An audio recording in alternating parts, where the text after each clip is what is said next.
the retreat of millions and the counterattack of one Ayat's hunter Jinwoo Sung. President Go's words were heard by hunters all over the world. Some watched him on the news, some heard through their peers, and others saw the clips making the rounds on video-sharing platforms. Their reactions were one and the same. Going to Japan right now?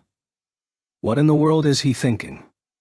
Everyone was aware that the Japanese government would give an unimaginably large reward to whomever could put out the raging fire in their homeland. Yet the rest of the global community refused to involve their highest-rank hunters in the unprecedented crisis, a result of the devastating body count left in the wake of S-rank beast Kamish, which led to hunter communities closing themselves off to one another. Not that they had permission to go anyway, but who would dare to, even if commanded? He's out of his mind. The American S-rank hunters gathering in the most luxurious hotel in Maryland also caught wind of President Go's announcement. Most of them had had their powers augmented by Mrs. Seller, so it wouldn't be an exaggeration to say they were one of the most powerful groups in the world. This gave them license to laugh at the story of the reckless hunter from a tiny country in Asia. The dude probably reawakened recently and is overestimating his power. Does he really think fighting insects is the same as fighting giants? I'm telling you, overconfident hunters inevitably end up dead. It's ironic that killing those ants will lead to his own demise. They'd watched Jinwoo's brilliant performance on Jeju Island, and there was no denying his strength, but giants were a totally different beast. Jinwoo's ability to summon so many minions was the perfect counter to the army of ants, but a single giant-type magic beast was powerful enough to be the boss of an A-ranked dungeon. No matter how strong Jinwoo was, would he be able to handle the giants on his own? Moreover, there were the unpredictable, almost animalistic movements of the boss giant that had squashed Yuri Orlov. How could a single hunter defeat something so quick and agile despite its mass? The hunters started making wagers for fun. I'll bet my yacht on him getting killed on the first day. I'll bet my house he'll last too. Okay then, you really think that'll be the case?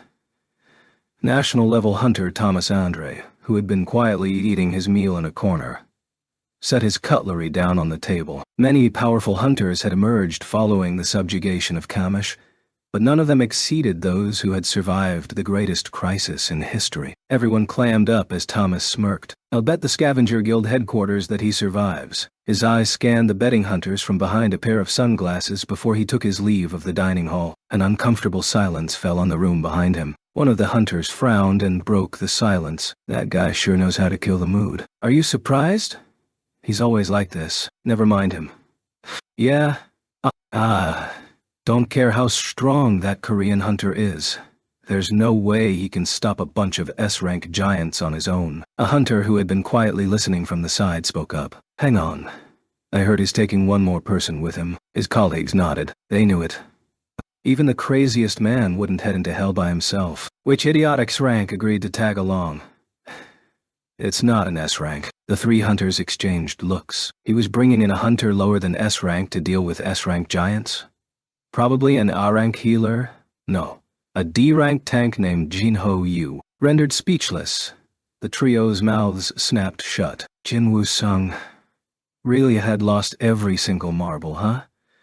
They say crazy understands crazy. That would certainly explain why Thomas Andre was cheering Jinwoo on. Okay, Incheon International Airport.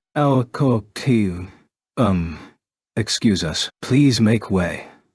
Jinho proudly walked through the crowd of people, waving away the swarm of curious bystanders. He wore humongous sunglasses and carried 2 bags filled with equipment. His look of determination rivaled that of an actor getting ready to shoot the climax of a movie. Coming through, Jinwoo wordlessly followed the path Jinho had cleared. Ka-shack, ka-shack, ka-shack, ka-shack, ka-shack. Lights flashed as the reporters continuously snapped photos to capture every second of Jinwoo's appearance. While Jinho was visibly excited, Jinwoo appeared calm and collected. Once Japan caught wind of Jinwoo's plan, they'd sent a private jet for him, and naturally, he was allowed to bypass airport customs and security protocols. Some familiar faces saw him off. President Gun-hee Go and manager Jinchul Woo of the Hunters Association. The 3 men exchanged nods as they huddled together. Thanks to their keen senses, they didn't need to raise their voices amid the noise of the airport. AML President Go looked wistful.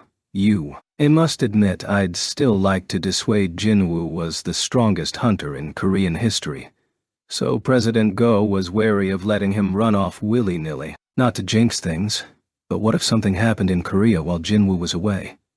But Jinwoo stood firm. I'm sorry, but I want to go. This was a golden opportunity for him to both level up and increase his shadow army by getting rid of the giants. To that end, he had requested Japan give him all the rights to the magic beasts, a condition the government eagerly accepted. President Go chuckled. Is it because of the magic beasts? Jinwoo grinned. Yes. You want to fight magic beasts. In that case, there's no helping it. Jinwoo grasped President Go's outstretched hand as they exchanged heartfelt goodbyes. All I ask is you come back safe and sound. Kashak, Kashak, Kashak, Kashak, Kashak. Their handshake was memorialized by hundreds of cameras. KK. Okay. The news of Jinwoo's impending arrival was a light in the darkness for the survivors in Japan. The few remaining TV stations kept broadcasting footage of him, and the public clung to hope as they watched him on their TV screens. Despite having shown minimal interest in the Korean-Japanese collaboration during the incident at Jeju, they'd found it thrilling to see the S-rank ants being swept away. At the same time, their desperation grew as the giants' advance to the south accelerated. They said Hunter Jinwoo Sung has arrived in Japan, exclaimed a boy listening to the radio, and the expressions of those around him brightened. But things were still looking grim for those stuck in places where the giants had knocked out the electricity and gas. They had no idea that help was on its way, so they awaited the arrival of a rescue team. The Japan Self-Defense Forces are here. 2 soldiers from JSDF with ghostly pale faces entered the small nursing home run by an elderly couple. The owners sighed in relief at the welcome sight, but the situation was graver than they could imagine. The soldiers shook their heads. We don't have room for all the patients. We can take a maximum of 3 or 4. The wife protested. That can't be. We have more than 10 patients with mobility issues. Her husband nodded, but the young JSDF soldiers were anxious to leave. There's no time to worry about those already at death's door. The giants are headed this way, spat one of the soldiers, drenched in sweat. All the residents in the surrounding area had already been evacuated, so it was only a matter of time before the giants detected the scent of humans and zeroed in. The elderly doctor stared down at the ground for a moment, before finally raising his head, his voice firm.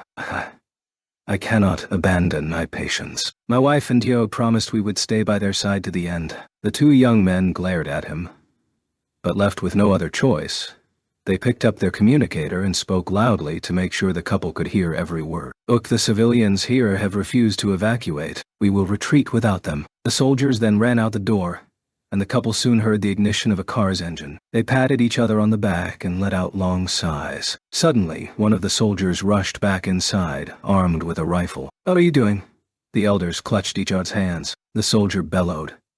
If you stay here, those giants will tear you to pieces. Better a quick death than a gruesome one. He pointed the gun at the doctor and his wife in turn as they flinched away from him. This is your last chance. Will you come with us or will you die by my hand? The young man steadied his aim. Couple hesitated. The soldier's intentions were clear. He was hell-bent on evacuating them, even if he had to resort to this. But he was also asking them to turn their backs on their credo of helping those in need. So it was an impossible choice. The moment stretched on for an eternity. A bead of sweat dripped from the young man's forehead, seeped through his eyebrow, and fell into his eyes, blurring his vision. He furrowed his brow when... Gurgle. The soldier's stomach announced his hunger, but his glare never wavered. Excuse me, dearie. The startled soldier whipped his gun toward the sick beds. Ah, yes? In a dark corner of the nursing home room, an old woman propped up in one of the beds held out a tray toward him. On it was a rice ball. The old woman smiled. If you're hungry, eat this. I don't have much of an appetite. Ow. Dot. At last, the JSDF soldier lowered his gun. Here. Don't be shy. The young man's hand trembled as he picked up the rice ball. He recalled the reason he'd decided to don a soldier's uniform in the first place. To protect innocent civilians, just like the good people here. Yet he had been about to knowingly abandon these people to the magic beasts. Ashamed of his own powerlessness, he began to cry. He then picked up his communicator and sent his partner away. Shocked, the elderly doctor grabbed his shoulder. What are you doing? I'll stay with you. The young man slung his rifle over his shoulder. I'm a soldier. He can't run away knowing there are civilians remaining. He forcefully swallowed the rice ball in one gulp and bowed to the old woman. Thank you for the food. It was delicious. Just then, stomp, stomp, stomp. The soldier resolutely rushed out of the nursing home. A giant was approaching incredibly quickly on all fours like an animal. Is that? As he readied his rifle, something caught his eye. Dangling from the giant's mouth was his partner. Ah! The soldier saw red and fired at the approaching threat. Rat-tat-tat-tat-tat-tat. Unfortunately, regular weapons were useless against magic beasts, so the giant barreled straight at him, unaffected by the shower of bullets. Click, click. Tears welled in his eyes as he realized the rifle had run out of ammunition. The giant tossed the human in its mouth into the air and gobbled it up before leaping at the young soldier. Out of nowhere, a humongous naga slammed into its side, sending the giant tumbling. But the beast sprang back on all fours at a speed that should have been impossible for something its size. The giant pressed itself into the ground and bared its teeth at the naga. It was Jima, former boss of the Naga Nest dungeon and newly recruited shadow soldier. Jima held out his right hand and tightly grasped the black spear that had materialized up from a shadow. He brandished the weapon in front of him, making it clear he wouldn't let anyone pass. Two. The JSDF soldier couldn't tell if he was dreaming or not. He'd been so sure he was going to be eaten alive. But now another monster was protecting him. Emotions surged through him as he stared at the Naga's imposing back. What is going on? Could they get out of this alive? Could he, the elderly couple, and the nursing home patients possibly survive this giant attack? Tears stung his eyes as the tension dissipated from his body. Here, Nuna, and here. Someone tried to hand him a colorful handkerchief. The young soldier looked over at a man who appeared younger than himself, gesturing with his chin toward the handkerchief, and then nodding. The younger man hadn't spoken Japanese, but the message was clear enough. Is he Korean? The soldier wiped his tears with the proffered handkerchief. Who are you? How did you get here? The Korean man shook his head and gave a thumbs up. Good.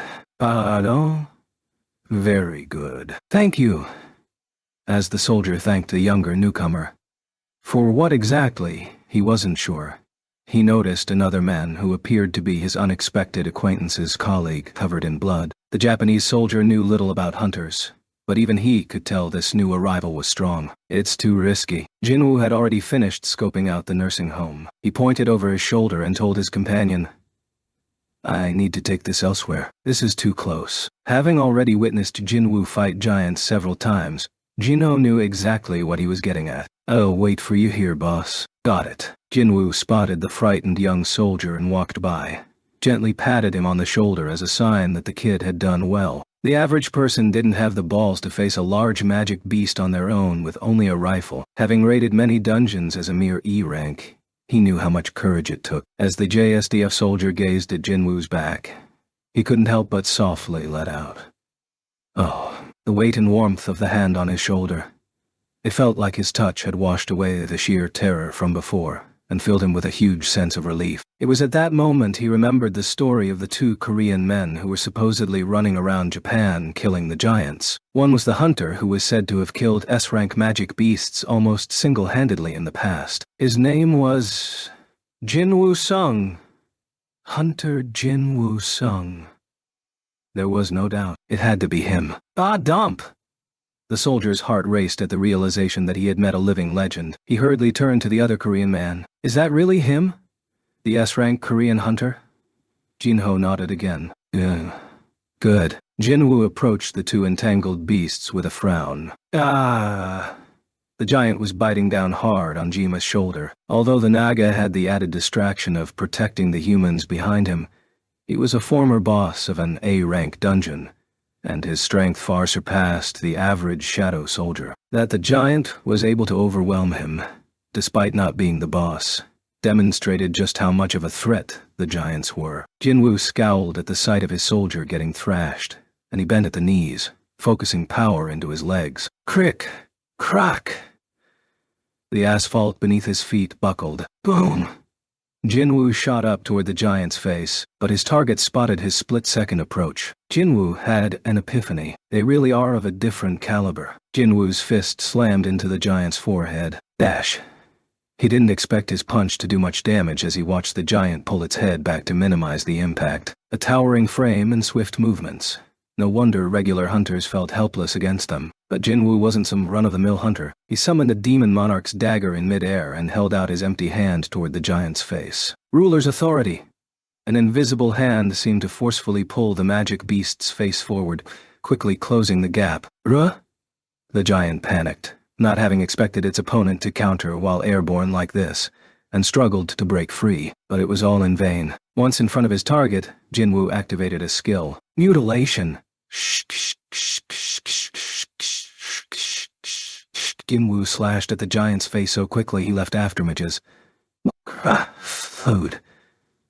The creature covered its face with both hands as it fell to the ground, blinded and writhing in intense pain. Jinwoo landed softly, assuming his job was done. It's over. But upon sensing Jinwoo's approach, the giant flinched and bolted away. Can giants feel other beings' energies as well? The more he dealt with them, the more he felt these giants were interesting creatures. He considered them colossal weapons of war. His prey was getting farther and farther away, but Jinwoo wasn't about to let it escape. Flash! Jinwoo streaked toward it like lightning. The giant ran for its life on all fours, terrified of the murderous aura giving chase.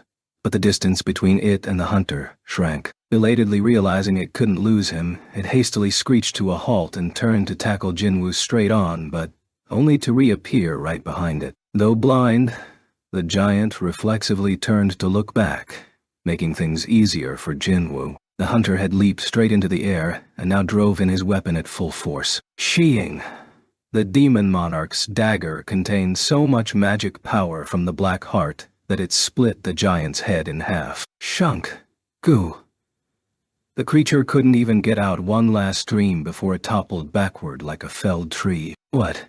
That was giant number 3. Jinwoo stuck the landing and let out a sigh of victory. Who? Boss. Jinho dashed over from where he'd been waiting and thrust a thermos lid containing refreshing cold tea at Jinwoo, who beamed and accepted it. Thanks. He gulped it down. Huh? Jinwoo turned as he felt something approaching from behind and spotted Jima. The Naga's shoulders slumped in defeat. You fought well. Good job. Following this encouragement, he recalled Jima. As always, the Naga melted into a shadow and was absorbed into Jinwoo's own. Jinho had a question for him. Boss. Jinwoo returned the thermos lid. You sent your other minions in different directions, so is there some special reason you kept the Nagas with you? It was evident Jinwoo could kill a giant on his own, so it wasn't like he needed the Nagas. However, he kept letting them have a go at the giants first before stepping in once they were overwhelmed. Jinho was curious what Jinwoo was up to. The reason was simple, because who want them to grind? Since the Nagas were new recruits, they were rather low level compared to his other soldiers. Jinwoo had been hoping to level them up by pitting them against the giants, but these had proven to be tougher opponents than he'd expected. However, even though it was a bit of a hassle, this was the best way for the Nagas to gain experience. I guess you can't tell Jinho the truth, huh? Jinwoo grinned. It's because still feel a little awkward with them. This is my way of getting closer. Oh. Jinho nodded in understanding. It was so easy to fool him. Jinho mulled it over and then enthusiastically replied, You're thoughtful to your minions. That's so you, boss. It was also easy to feel bad about fooling him. Excuse me. Jinwoo turned to see the soldier who had bravely stood up to the giant walking toward them while glancing at the giant's corpse. Over the man's shoulder, Jinwoo could see the elderly couple who ran the nursing home. Though he hadn't had a conversation with them yet, he could guess what they wanted to say, and that was good enough for him. There was no time to receive their gratitude, while other giants were out there rampaging. Jinwoo peered at the defeated giant. Here lay the biggest reason he had come to Japan. Stop! Stop! Jinho rushed to block their paths. Jinho seemed to catch on to things faster than when they'd first met. Thanks to him, Jinwoo could extract shadows without any distractions. Jinwoo gave Jinho a smile of approval and turned back to the corpse in front of him. He stretched out his hand and murmured, Arise. Okay. Viewers, you won't believe what I'm seeing now. Takakaka. The reporter in the helicopter couldn't help but let out incredulous gasps at the scene unfolding below. The camera panned down to share the sight with the viewers. Several hundred ant magic beasts were marching in an orderly fashion. Leading them was a monstrous ant with wings. Beru. He suddenly looked skyward. Skra! The reporter clapped his hands over his ears at the shrill roar. The rest of the ants came to a halt. 3 giants stood before them. They looked like a group of mice facing a bunch of elephants, yet Beru charged right at them with claws extended into blades. Tra! With the army of ants covering every inch of ground in a swarm of black, the ferocious attack ended instantly. "Oh my God! Oh my God!" the reporter yelled as the ants started gnawing on the bodies of the giants' corpses. Crunch! Crack! On Beerus' orders, the ants left enough of the carcasses behind so more shadow soldiers could be created. If anyone got too greedy, Beru didn't hesitate to send them flying with a swift kick. The reporter exclaimed, "They're eating the giants. The insects are eating the giants." The sight of the horrific human-eating giants now being consumed by the ants was cathartic to the Japanese people. There was only one problem. Oh. Both the reporter and cameraman shrank back as Beru flew up to the helicopter, grabbed the camera focused on him, and crushed it without hesitation. Snap! Yikes! The reporter and the cameraman clung to each other, trembling. Beru wordlessly looked at each of them in turn, then returned to the ground. The 2 men noisily exhaled. Despite the winged ant's tendency to destroy 10,000,001 cameras, they kept following him around because viewers were clamoring for footage of his troops. So the cameraman took out the extra equipment he'd brought along for this very reason, and the reporter, who had grown used to Beru's antics, continued his assignment without missing a beat. Oye. This has been Kitamura reporting live. Eek! A young girl, probably around 12 years old or so, ran for her life, screaming with tears in her eyes. A giant was chasing her with a creepy smile. But how far could she run on her little legs? The distance between them quickly vanished. The giant bared its teeth and laughed as if enjoying this meaningless game of tag. It extended its arm, which looked significantly longer than those of other giants. Just before it could roughly grab the fragile little girl, though, a streak of blue lightning glanced off the giant's wrist, singeing its skin. Zis! Graha! The giant reared up and grabbed its wrist, bellowing in pain. There stood Igris, brandishing a blue sword. He turned to the trembling girl, whose legs had given out, face as white as a sheet. Igris picked her up and quickly retreated from the area. The giant spotted the enemy who had attacked it, now running away with its food, and its eyes reddened in outrage. It was enough to make any average person wet themselves in terror. However, someone dared to block the giant's path. It was the elite knight Iron, clad in upgraded armor. He thrust his shield into the ground, puffed up his chest, and let out a mighty cry. Groar. Iron is using skill. Epic taunt. Ita opponent has entered a state of aggro. The giant that had been aiming for Igris instantly turned toward Iron. The knight pounded his chest a couple of times and then picked up his shield, which was as big as his whole body, issuing a clear challenge. Rah! The furious giant swung at Iron at full strength. Kapow! But Iron didn't budge. Ranking him up had put him on a whole other level. Bam! Bam! Bam! After withstanding dozens of attacks, Iron let out a bellow. Ooh. At his signal, the shadow soldiers and ice bears who had served Jinwoo the longest launched a coordinated pincer attack. Tank, the leader of the ice bear army, shook his head in anticipation of his first battle in a while and roared. Grah! It reverberated through the ground for quite a distance. A reporter who had been watching everything with bated breath whooped at the camera. Viewers, are you seeing this? The minions, Hunter Sung's minions, are attacking the giant. Was this really happening? This particular reporter hadn't trusted Yuri Orlov, so he hadn't expected much from Jinwoo Sung either. But both Jinwoo himself and his minions were currently scattered all over the nation, and in the process of purging the giants. Maybe, just maybe, Jinwoo might actually be able to save Japan. The reporter choked up at the thought. Over there. The cameraman pointed toward the giant. The reporter quickly turned his teary gaze in that direction. He blurted, "How could this be?"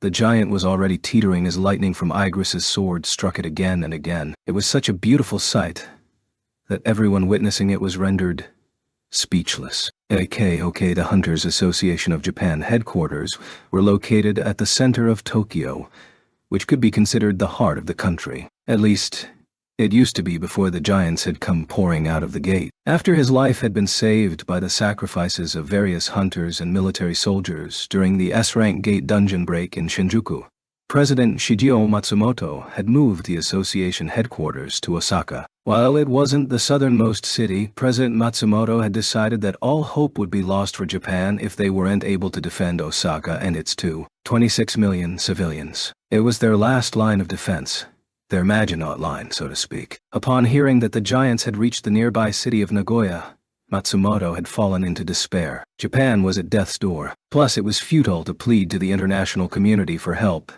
after the schemes of the Hunters Association of Japan had been brought to light by President Gunhee-go of Korea. Following President Go's press conference, the Japanese government, which had temporarily moved to Kyoto, had urgently summoned President Matsumoto. He knelt before the politicians demanding he be held accountable. "I'm responsible for everything. However, someone must also fix the current situation. Please postpone your verdict until then." The Prime Minister stood with his back to Matsumoto. After a long pause, he consented to the terms. President Matsumoto was undoubtedly to blame for this crisis, but like he'd said, somebody had to resolve the dungeon break. His punishment could come later. He could still be made an example of after the fire was put out. When Jinwoo arrived in Japan, an impassioned President Matsumoto was the first to greet him. Though his own fate had been decided, he couldn't let his country suffer a similar one. Goosebumps erupted all over his body as soon as he set eyes on Jinwoo. Jinwoo was strong. Having met so many powerful people during his tenure as president of the association,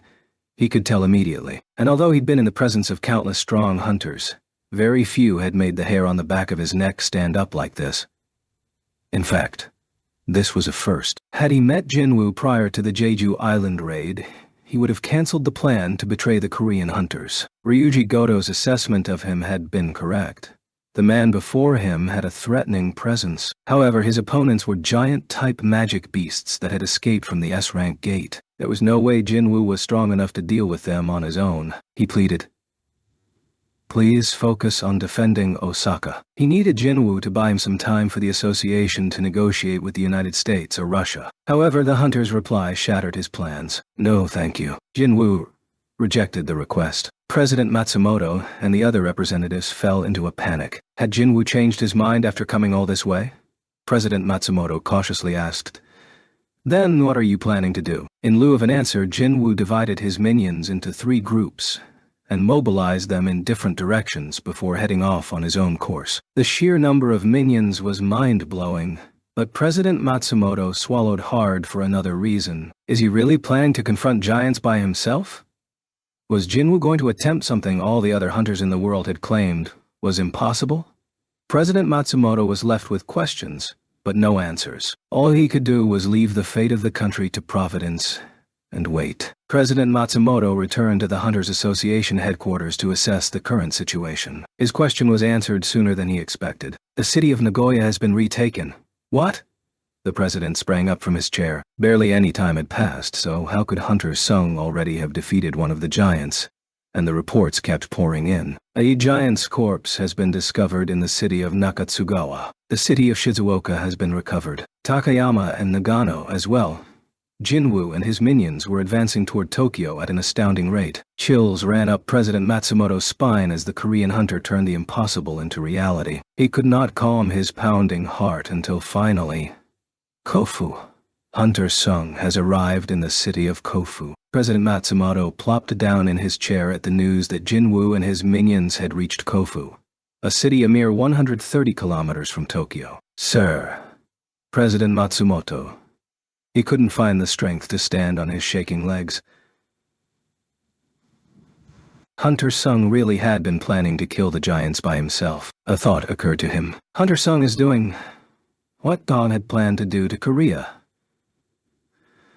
President Matsumoto's plan had been to put the Korean hunters out of commission and use the Japanese hunters to take control. But the tables had turned. The Japanese hunters were in disarray, and the Korean hunter Jinwoo was single-handedly dominating Japan. One man was accomplishing what President Matsumoto, the Hunters Association of Japan, their top-rank hunters, and even the Japanese government had jointly failed to pull off. The president snapped out of his daze to relay an order to his worried employees. Please leave the room. I would like to be by myself for a while, alone in the empty room.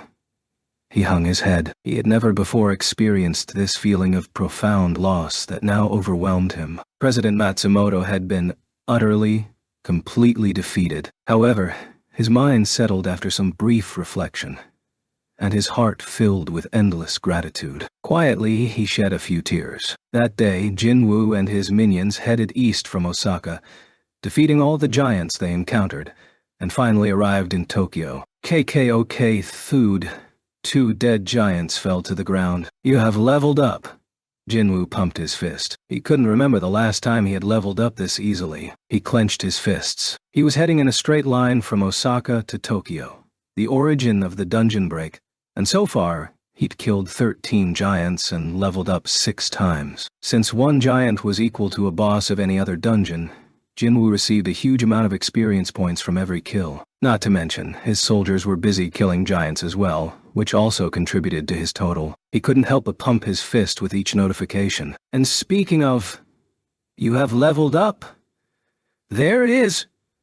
Jinwoo welcomed the message, which was accompanied by a familiar voice in his head. My king, we have dispatched yet another enemy. It was Biru, whose army of ants was advancing the fastest among the 3 divisions. Considering Biru was his strongest soldier and the ants made up most of Jinwoo's minions, that was to be expected. Biru tended to report each takedown. Jinwoo praised their accomplishments. Nice. Excellent job. Thank you, my king. Jinwoo then checked the other 2 divisions through sensory sharing. Although not as good as the ant army led by Biru, the high orc army led by Fang, and the elite army led by Igris were proceeding smoothly. Jinwoo was proud of his soldiers leveling up so rapidly. Boss, should we set up camp here for the night? Jinwoo opened his eyes to see Jinho pulling out a tent. Jinwoo looked up and saw that the sun was already setting. He wasn't physically tired thanks to recovery potions and the effects of leveling up, but the mental fatigue was beginning to take a toll. Needs some rest. He nodded. This would be their campsite for tonight. The 2 men worked together to quickly pitch the tent and prepare dinner. It was autumn, and a chilly wind was blowing. As he warmed up the meal provided by the Hunters Association of Japan on the fire, Jinwoo mused that winter couldn't be too far off. Winter? He could see Tokyo from here. If he described a civilization's rise and fall according to seasons, Tokyo appeared to be in the middle of its winter. For some reason, the devastated city looked familiar. Where have seen this before? Jinwoo searched through his memories. The Demon's Castle. Tokyo looked just like the wasted cities within the Demon's Castle dungeon. The only difference was that Tokyo wasn't on fire. Jinwoo's expression grew dark. Could this be? Every single floor of the Demon's Castle had shown cities in ruin. Had the architect of the system been implying something? Jinwoo snorted. Well, whatever. The architect was already dead in some dungeon. Jinwoo hadn't had any contact with it since, so there was absolutely no way it had survived. If this was a sign of things to come, he'd just have to stop it. The sole reason he'd amassed power was because he didn't want to be outmatched by anyone. He had leveled up, acquired skills, and leveled up again to finally arrive at this point. Dump! The black heart leaped as if responding to his thoughts. Jinwoo placed a hand on his chest and smiled faintly as he felt his heart's beat. A doctor at the hospital had told him that there was nothing strange about him. Nothing abnormal here. You're perfectly healthy, Hunter Sung. Jinwoo had gotten a full checkup the night before he left Korea. Although the doctor had scanned Jinwoo's chest twice, he hadn't spotted anything out of the ordinary. The black heart wasn't any kind of physical change. Even though Jinwoo could feel it beating, it didn't actually exist. That sounds crazy. Jinwoo laughed in spite of himself. He was relieved to hear that he was anatomically the same as everyone else. But then where was this heartbeat coming from? A gentle breeze blew toward them from downtown Tokyo, carrying an immeasurably scary and almost sticky mana. Boss. Jinho looked uncomfortable. The mana was so powerful, even Jinho with his low perception had picked up on it. Jinwoo silently nodded. The wind had obviously originated from the giant guarding the gate in Shinjuku. Compared to the energy exuded by the other giants Jinwoo had dealt with so far, This felt completely different and sent goosebumps up his arms. But Jinwoo had to laugh. The black heart pounded in his chest as if in response to the giant's mana. Once he defeated this enemy, how many levels would he advance? And what kind of shadow soldier would it be? Jinwoo couldn't wait. CK OK Igris's Elita and Ice Bear armies were the first to arrive in Tokyo, followed by Fang's High Orc army. Igris spotted their approach and greeted them with a nod. Fang grinned under the hood of his robe and nodded in return. Soon after, stomp, stomp. The sound of marching preceded the large group of shadow soldiers emerging through the light fog. It was Biru's army of ants. They had taken the longest route and killed the most giants, and so were the last to arrive in Tokyo. Igris greeted Biru, who led the ants. However, walked past Igris and approached Jinwoo from behind, respectfully dropping down on one knee. Oh, the gang's all here. Jinwoo tore his gaze from the giant in the distance. You did well, everyone. As he welcomed his shadow soldiers, those who could follow Biru's example, and knelt on one knee. The ice bears weren't built to move like that, so they lowered their bodies and touched their noses to the ground. There stood all the humanoid, bear, ant, high orc, naga, and other types of shadow soldiers Jinwoo had collected until now. They numbered close to 1,000. Everyone, on your feet. The soldiers stood with a gesture of Jinwoo's hand. It was quite an amazing sight. Jinho was blown away as he took it in. Good thing they're the boss's minions. If they were actual magic beasts, he couldn't help but tremble at the thought of this assemblage of powerful magic beasts loose in the world. He was glad they were his allies, a word befitting Jinwoo more than anyone he knew. However, there was an even more awe-inspiring sight behind him. Jinho swallowed hard as he nervously looked over his shoulder. There stood a giant, the likes of which was completely different from the ones he had seen up to now. The magic beast's head was so far from the ground, it could be mistaken for a skyscraper. Whoa.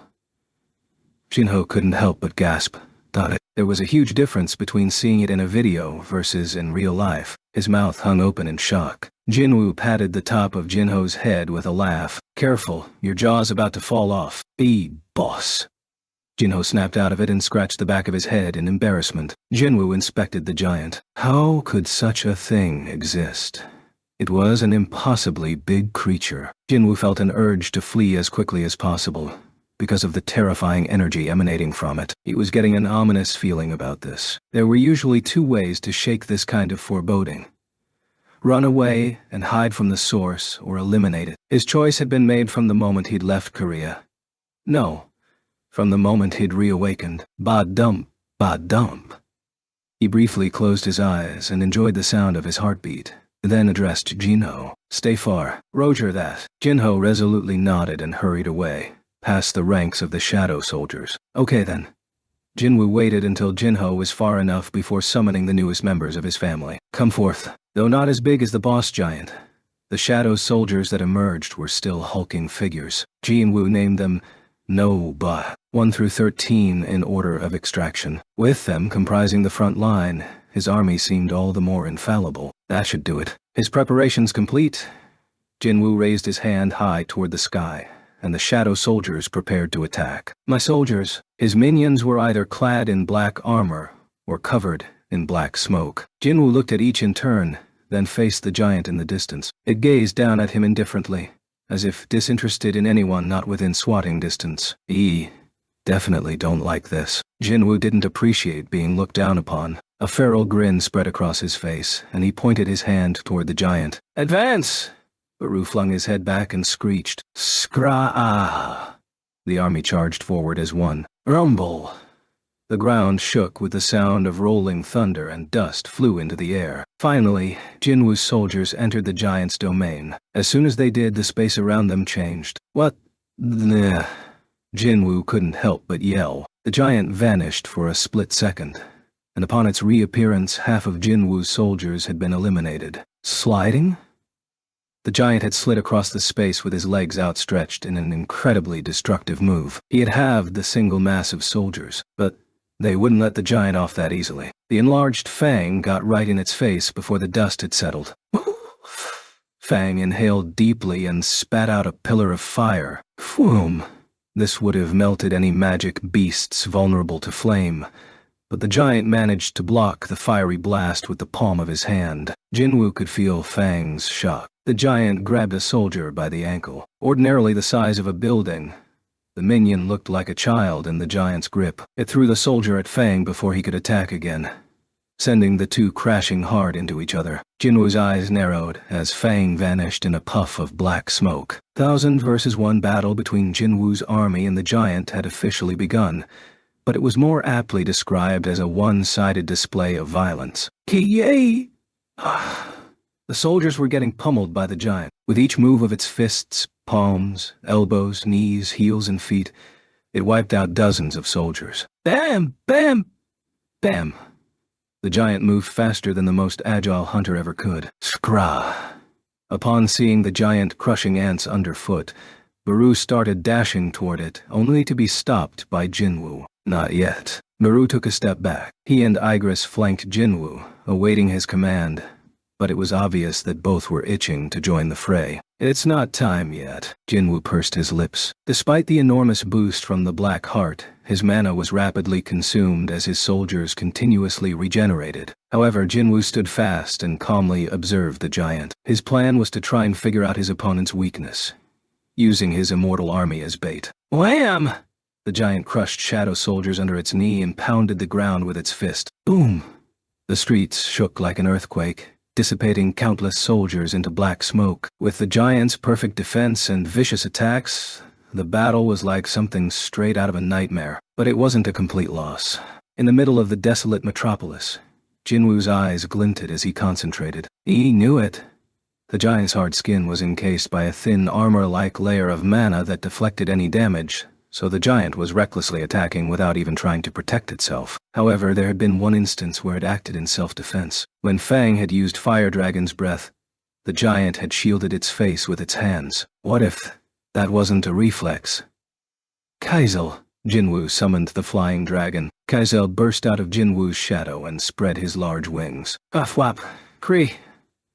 Jinwoo got on Kaizel's back. Baru! Igris! Baru extended his own wings, and Ligris got on behind Jinwoo. With both passengers on board, Kaizel flapped his wings. Kree!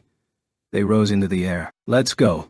The four of them shot straight toward the giant's head. The giant's eyes shifted to one side. Even though the beast was occupied with battling 1,000 shadow soldiers, it spotted Kaizel and Baru heading for it at top speed. Jinwoo nodded to himself. He was now certain it had the same ability he did to seemingly slow down time. That was how the boss giant was able to move much faster than the others of its kind. The giant began turning toward them. Get out of the way!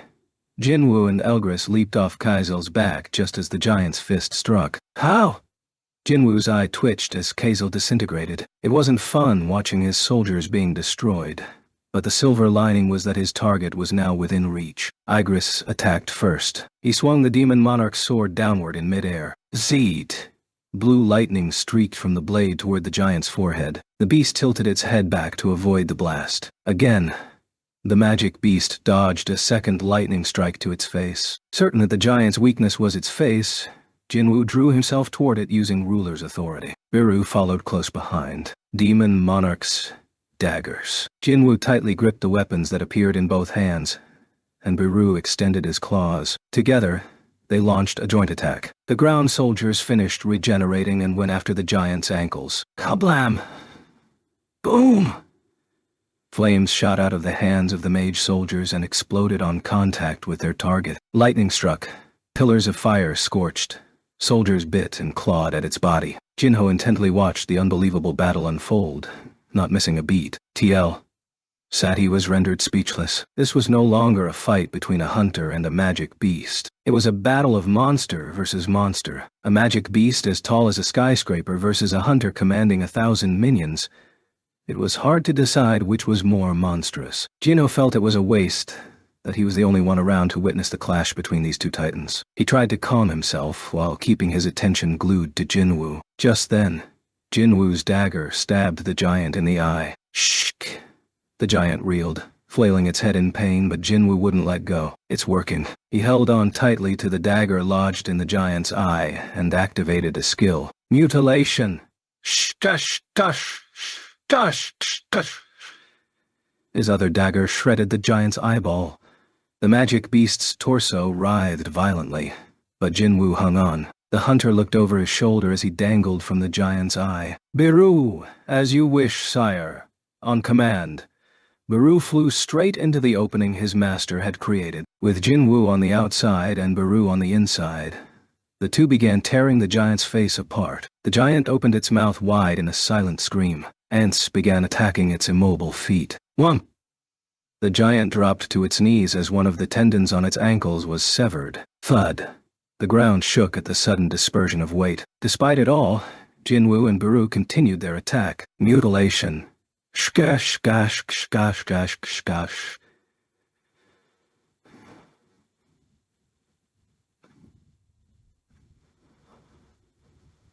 Shkash, shkash, shkash.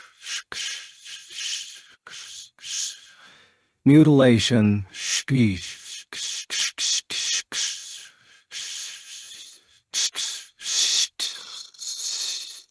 The giant struggled in agony, but to no avail. And eventually, it stopped resisting. Its body slowly began tilting to one side until... kaboom! The giant's body crashed to the ground. A familiar electronic chime sounded. Ping! You have defeated an enemy. You have leveled up. You have leveled up. You have leveled up. You have leveled up. You have leveled up. Jinwoo raised his fist in victory. Yes. He gently landed on the ground and let out a sigh of relief, but then stopped dead in his tracks as he noticed something odd. Huh. To the King of Giants, Wetsi Nagawe WF2. The King of Giants, wait a minute. Jinwoo hurriedly brought the notification window up again. He had no time to celebrate the quadruple level-ups as he zeroed in on the first message. He was stunned. You have defeated an enemy. That wasn't the boss. Jinwoo's surprised stare shifted to the giant with dull, lifeless eyes. Its strength and imposing aura had been completely different from the other giants, and had shocked even Jinwoo. There was no way it hadn't been the boss of the dungeon. But here the system was, claiming it was a regular old magic beast. "Boss!" Jinho excitedly called out to him as he ran toward Jinwoo, but Jinwoo urgently signaled for him to freeze. Whether he was listening to Jinwoo or something had spooked him, Jinho froze in his tracks. Jinwoo's expression turned grave. He hadn't received the customary notification that he'd defeated the master of the dungeon, which meant the raid wasn't over. And that wasn't the only weird thing. There was no sign of the black smoke coming from the giant's corpse that indicated shadow extraction was possible. Right on cue, he heard a chime. Bing! You cannot extract a shadow. What's going on? As Jinwoo pondered the many unexpected turns of events, he heard the sound of cracking bones. The giant's jaw was moving. Its mouth opened, and Jinwoo caught a glimpse of a humanoid figure. He immediately dropped into a battle stance, light glinting off the sharp blades of the two daggers he'd summoned. However, the voice that emerged from the giant's mouth sounded familiar. "My king? It is but your simple servant." Biru emerged, as courteous to Jinwoo as ever. "Arrow, it was just you." Jinwoo relaxed. Biru's presence had been indistinguishable from the giant's, masked by the magic beast's tremendous levels of mana. Jinwoo sent the daggers back to inventory after confirming Biru's identity. The Ant King was drenched in the giant's guts and blood. It was clear how much effort he'd exerted hacking away at the giant's innards. Jinwoo smiled and opened his mouth to praise Biru, but paused and wrinkled his nose. What the heck is that smell? The disgusting stench grew worse as Biru drew closer. Biru was also able to smell the fluids and wore the same expression of disgust. The ant stopped right in front of Jinwoo and bowed. "Okay then." Jinwoo was about to pat Biru on the shoulder for a job well done, but changed his mind upon spotting an unidentified yellow liquid. "Good job, Biru." "Yes, thank you, my liege." Biru sounded uncharacteristically curt. In any case, this was not the time to be concerned about the yellow mystery goo. If this behemoth wasn't the master of the dungeon, then where would he find it? Jinwoo's defenses were up again. A split second later, Biru sensed it too, and immediately moved to shield his master. Scrah! A sudden gale storm hit them. Ugh! Jinwoo gritted his teeth. Wind forceful enough to uproot trees blew through them in a blink of an eye, then calmed. Thinking the danger had passed, Biru moved from his spot in front of Jinwoo. The hunter scanned his surroundings, then gasped as he realized what had happened. No way. That was no whirlwind. It was the giant releasing its copious stores of mana. The resulting blast had swept away everything in their vicinity. What happened to Jinho? Jinwoo spun around to where Jinho had been standing, and was relieved to find him safe in Igris's arms. Jinwoo inspected the direction in which the magic power had headed. Every iota of mana formerly housed within the dead giant had been sucked into the gate, as if the gate had swallowed it up. The black membrane that used to seal off the gate had been shattered long ago during the dungeon break, so they could clearly see the world inside. The vibrations in the air let out a low hum. Despite the countless things Jinwoo had experienced, he had never seen anything like this before. There's something in there. His perception stat was picking up something. Jinwoo peered into the depths. Whatever was in there made the hair on the back of his neck stand up. He simultaneously felt goosebumps forming and chills up his spine. Ba-dump. Ba-dump. Ba-dump. Jinwoo's heartbeat accelerated as if resonating with the vibrations. Boss. Step by a cautious step, Jinho approached Jinwoo and peered at the gate. Given the danger, Jinwoo looked at Jinho and emphasized, "Wait here for me." "Yes, boss." Jinho obediently nodded. As much as he wanted to tag along, he had a feeling he would only be a burden. Satisfied with Jinho's answer, Jinwoo stepped through the gate with his shadow soldiers. Whoa, this is... High-rank dungeons tended to be large, but none had ever come close to this. This is huge. He was convinced that the word huge existed purely to describe this place. He had to swallow his gasp as he walked through the endlessly high and wide passage. He proceeded without making a single noise. This had been his modus operandi ever since he had been a low-rank hunter, incapable of doing much to guard himself against magic beasts. But the habit persisted even after he'd distinguished himself as an S-rank hunter. An abundance of caution was never a bad thing. Jinwoo's eyes glittered in the dark. He kept his guard up as he advanced farther into the dungeon. Jinwoo's soldiers, having fully recovered from the fierce battle, quietly followed. How long had they been walking? Jinwoo stopped, and Baru, who was right behind him, gestured to the rest of the army. As a creature made to live in colonies, Baru was good at commanding large groups. The entire shadow army came to a halt. Baru leaned in to say something. "My king." Shh. Jinwoo held up his index finger. "Do you hear that?" Baru focused his ears and then nodded. Do. Baru could hear it too. Laughter, faint enough that only someone of Baru's caliber could perceive it, came from the end of the dungeon where the boss was supposed to be. The masculine-sounding laugh continued in the distance, as if whoever it was sincerely happy about something. Jinwoo was puzzled. Despite the darkness, the opponent should have detected Jinwoo's approach as well as the numbers of the shadow army at this distance. Yet it's laughing it up? Of course, Jinwoo also measured up his opponent. The ominous energy making it harder to breathe was even stronger than that of the boss giant. However, Jinwoo himself was no slouch. He unleashed his full mana. Woom! Waves of magic rippled around Jinwoo, emanating incredible power strong enough to eliminate the shadow soldiers in his vicinity if it so elected. Ha ha ha! The opponent continued to laugh. Jinwoo found himself grinning as well. What an intriguing fellow. He kept smiling as he entered the boss's lair, the wide-open space where the enormous giant had been housed. Jinwoo headed toward the source of the laughter without hesitation. The shadow soldiers marched behind him. Stomp! Stomp! Stomp! The army of minions cloaked in black smoke and moving in perfect order should have been enough to intimidate the enemy. However, ha ha ha ha!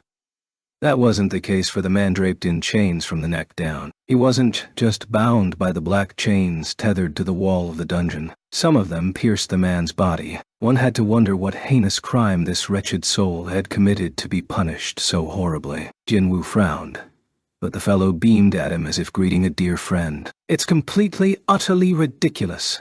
All of you detestable rulers, feast your eyes on the one who found me first." Jinwoo stopped at a distance as the prisoner continued his rant. "The chains. Please unlock these chains. I know the ruler's plan. We must quickly inform the other monarchs." The man suddenly stopped, and the joy in his eyes faded. The man and Jinwoo carefully scrutinized each other. It was then that Jinwoo realized his face was the same as that of the last humongous giant. He isn't human. The man's magic energy felt different from a human's. He also fluently spoke the language of magic beasts. But why was a magic beast chained up inside the dungeon? Many types of bosses had been found in gates over the last 10 years, but never one imprisoned like this. At least the mysterious man had given him a potential hint with the word rulers. There was a short pause before the prisoner spoke again. "You're not the one, no." Jinwoo didn't know who he'd been mistaken for, but he wasn't going to deny anything. He had never seen this guy's face before today either. "Did the rulers or whoever do this to you?" Jinwoo asked. Lamb being used as the foundation stone for the real war. This was a first for Jinwoo. He had repeatedly tried to probe intelligent magic beasts, but none had been able to explain their origins. However, the magic beast now before him had revealed the purpose of his existence. He was the cornerstone upon which the real war was going to be built. Whether he was telling the truth or not, this could serve as a clue. Who are these rulers? The long-time enemies of the monarchs. Monarcha.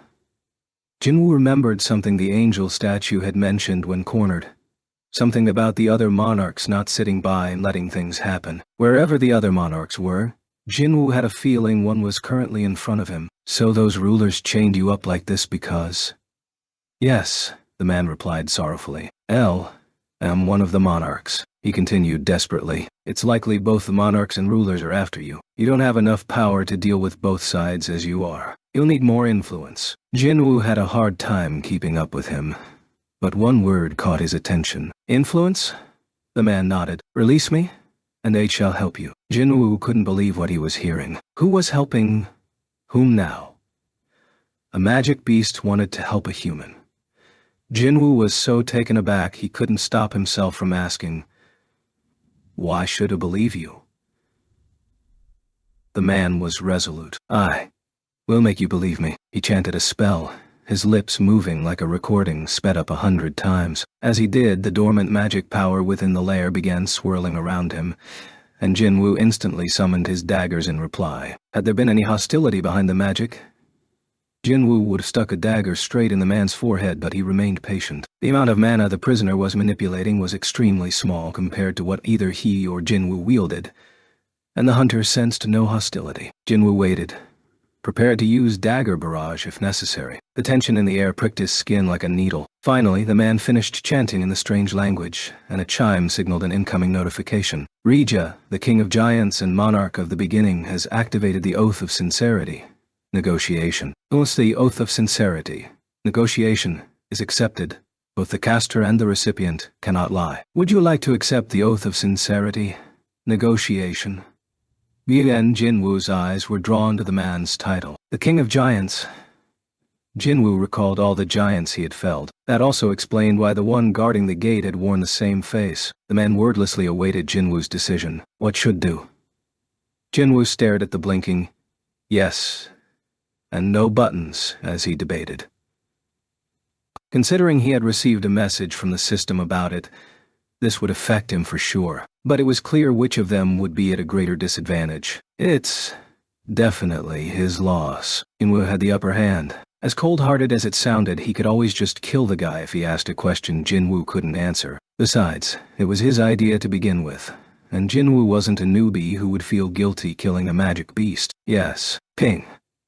The system signaled with another chime that the deal was done. The Oath of Sincerity, negotiation, has been activated. Tei, caster and the recipient cannot lie to each other until both parties mutually agree to cancel the oath. As soon as Jinwoo accepted, the King of Giants reiterated what he had said earlier. "Release me, and I shall help you."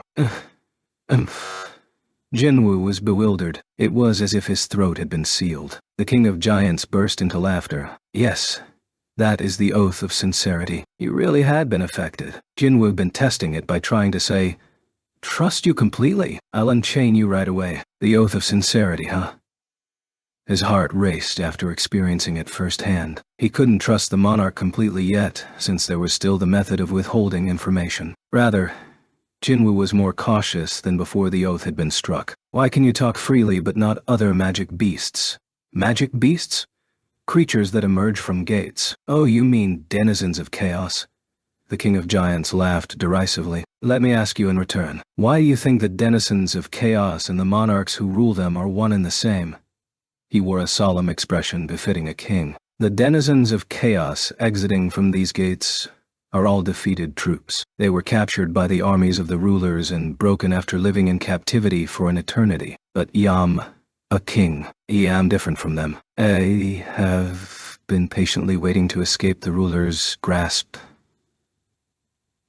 The king laughed wistfully. And so here we are. Sungjinwoo tried to take in the information as objectively as possible. If he truly is on a different tier from other magic beasts, Jinwoo might finally get some answers for once. He swallowed hard at the thought. There were so many questions he wanted to ask.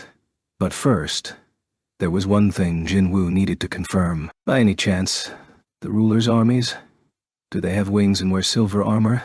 Two, indeed. Those are the ruler's soldiers. It was as Jinwoo suspected. He felt like a puzzle piece had been slotted into the right spot. He began to suspect that the footage the angel statue had shown him was an actual memory, and not something manufactured. What in the world was going on? Jinwoo asked. Why do these rulers keep sending creatures to us? In other words, he wanted to know why gates existed. With that knowledge, he might be able to keep them from spawning to begin with. So that was his biggest concern. Elvive already told you, haven't one? The monarch declared. They are preparing for a war. Aware. They're trying to transform this world into a battlefield and challenge the monarchs once more. Don't understand. What does that have to do with sending monsters to Earth? True, it did turn the world into something far worse than a war zone. We'll recall the gruesome incident at Gina's school, but that involved humans, not non-human entities. Why? It's to bring mana into your world. Jinwoo felt like someone had smacked him on the back of the head. Everybody, both hunters and civilians alike, believed that if magic beasts were curses from the gates, then magic powers were blessings. Magic and essence stones had become excellent sources of energy. So to hear it was actually a precursor to a war? The King of Giants continued. The rulers determined that the best way to bring mana into a world in which it hadn't existed before would be to spill the blood of those who had it. What better way than to sacrifice their captives? Needless to say, the world had become denser and denser with mana over the years. This was not a natural phenomenon, but rather the fruit hanging from the trees planted in the soil, watered with the blood of magic beasts. Mana makes the world stronger. The ruler's plan was to fortify your world in order to stop it from getting destroyed. And this so-called war? A rematch between the monarchs and the rulers that will turn the world you know into a living hell. A battle between the ruler's armies and the creatures that magic beasts used to be, just as Jinwoo had witnessed in the memory. If the king was to be believed, then it really would be hell on earth. The king's face darkened. There isn't much time. Once it is discovered that the one who found me is you, both the monarchs and the rulers will mobilize. It's possible their envoys are already on the move. You keep making it sound like they're after me. Why is that? You really don't know anything. The king sounded like he pitied Jinwoo. The power you possess isn't actually yours. Jinwoo nodded in agreement. The abilities of the Shadow Monarch had been given to him by the system, so he had no grounds to protest that. But the fact you now wield it is evidence that the original owner betrayed the other monarchs. That tracked with what the angel statue had said. It had most likely been a denizen of chaos that served the monarchs. As Jinwoo ran through more questions in his head, the King of Giants spoke up. You've become the enemy of both the monarchs and the rulers. But I alone swear that I will stand by your side and fight for you. So will you help me? The King of Giants was convinced that would be enough to persuade Jinwoo. However, the hunter had another suggestion. If that's the case, it would be better if you were one of my shadow soldiers. The King of Giants shuddered, caught off guard. For a split second, he saw a shadow monarch in the human. He wasn't wrong. It would be better for Jinwoo to have a loyal subordinate instead of a stranger for an ally. The king was impressed that Jinwoo had thought of that. The monarchs and rulers have astral bodies. Once an astral body dies, it vanishes and cannot be made into a shadow. So Ichi cannot become one of your soldiers. Jinwoo nodded. EC. That was why the king hadn't even considered the possibility of being turned into a shadow soldier. The oath of sincerity guaranteed he was speaking the truth. After some thought, Jinwoo finally looked up. Do you feel you have enough reason to help me? Asked the king. Jinwoo stared at him. The King of Giants appeared confident he would be released from his chains. Jinwoo wasn't someone who wanted to see others suffer, nor did he have a reason to decline his offer to be an ally. However, why did he feel so uneasy? I'm missing something. Jinwoo had to figure it out. He broke into a cold sweat. The king pleaded to him once again. Please, Unchain me. Jinwoo let out a deep sigh. No matter how much he debated, he couldn't think of a single reason to refuse the king's favor. Maybe he was overthinking things. MC being paranoid. Jinwoo approached the captive king with a demon monarch's dagger in hand. They exchanged nods, and with one strike, the mana-infused dagger effortlessly severed one of the chains. Bah dump, bah dump, bah dump. His heart was having a fit. Jinwoo had already made up his mind, so why the apprehension? Clank! He cut a second chain. The king of giants remained stoic as his shackles fell one by one. The third chain. Clunk!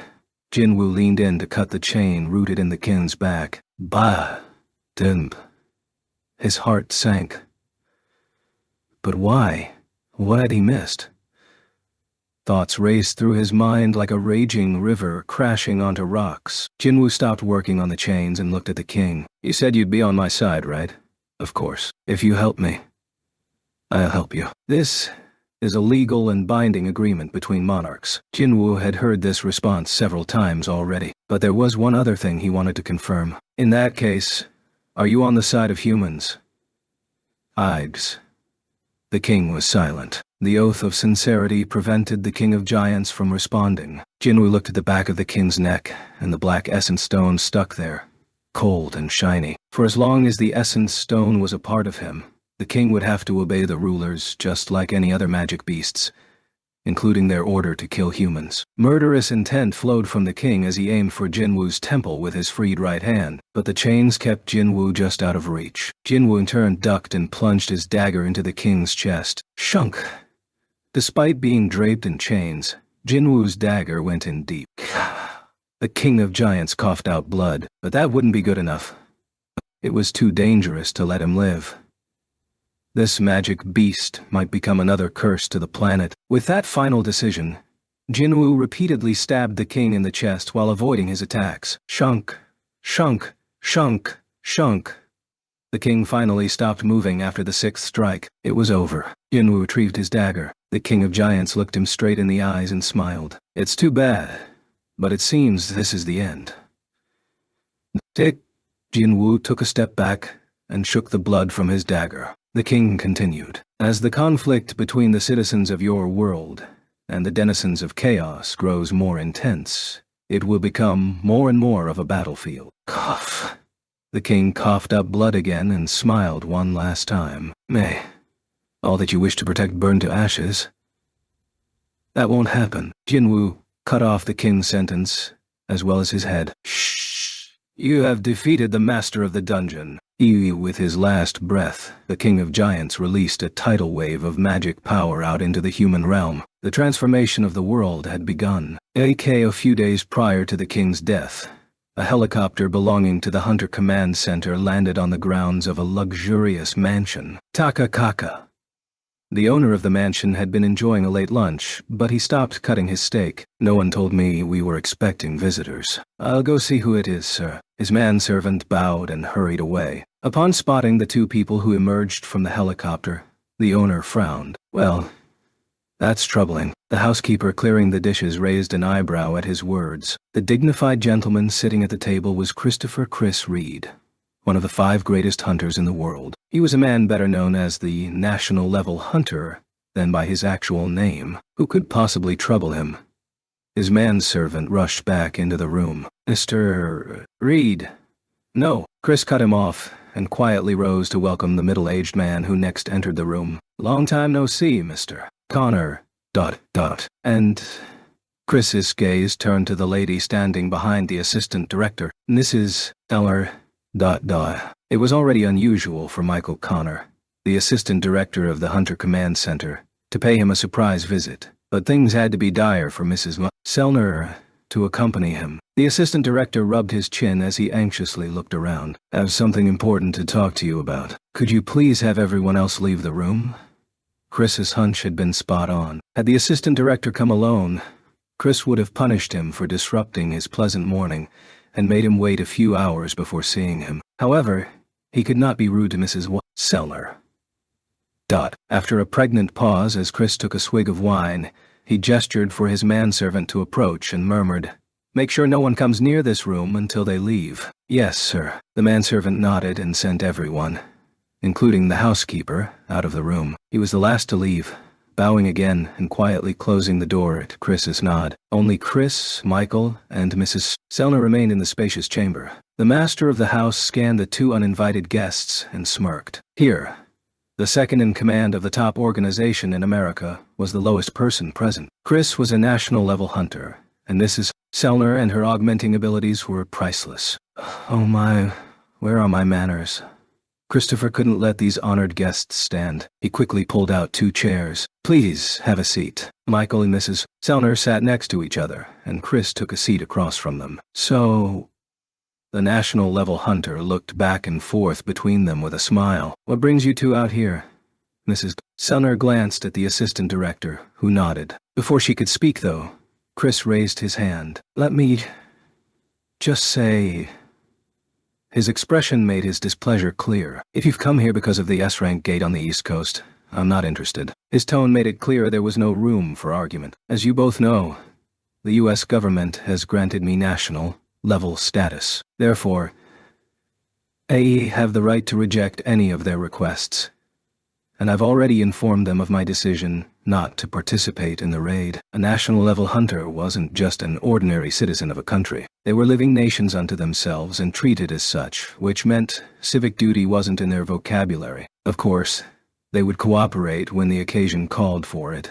But since all the S-rank hunters in the country were teaming up for this raid, Chris didn't feel the need to lend a hand this time. He had no intention of changing his mind even if the assistant director had brought Mrs. Sellner here to entice him. But Mrs. Sellner wasn't concerned with the gate either. That's not why I'm here, Chris. There's a more serious issue. Japan was on the brink of extinction because of an S-rank gate. But there was a problem more urgent than an S-rank gate appearing on a soil.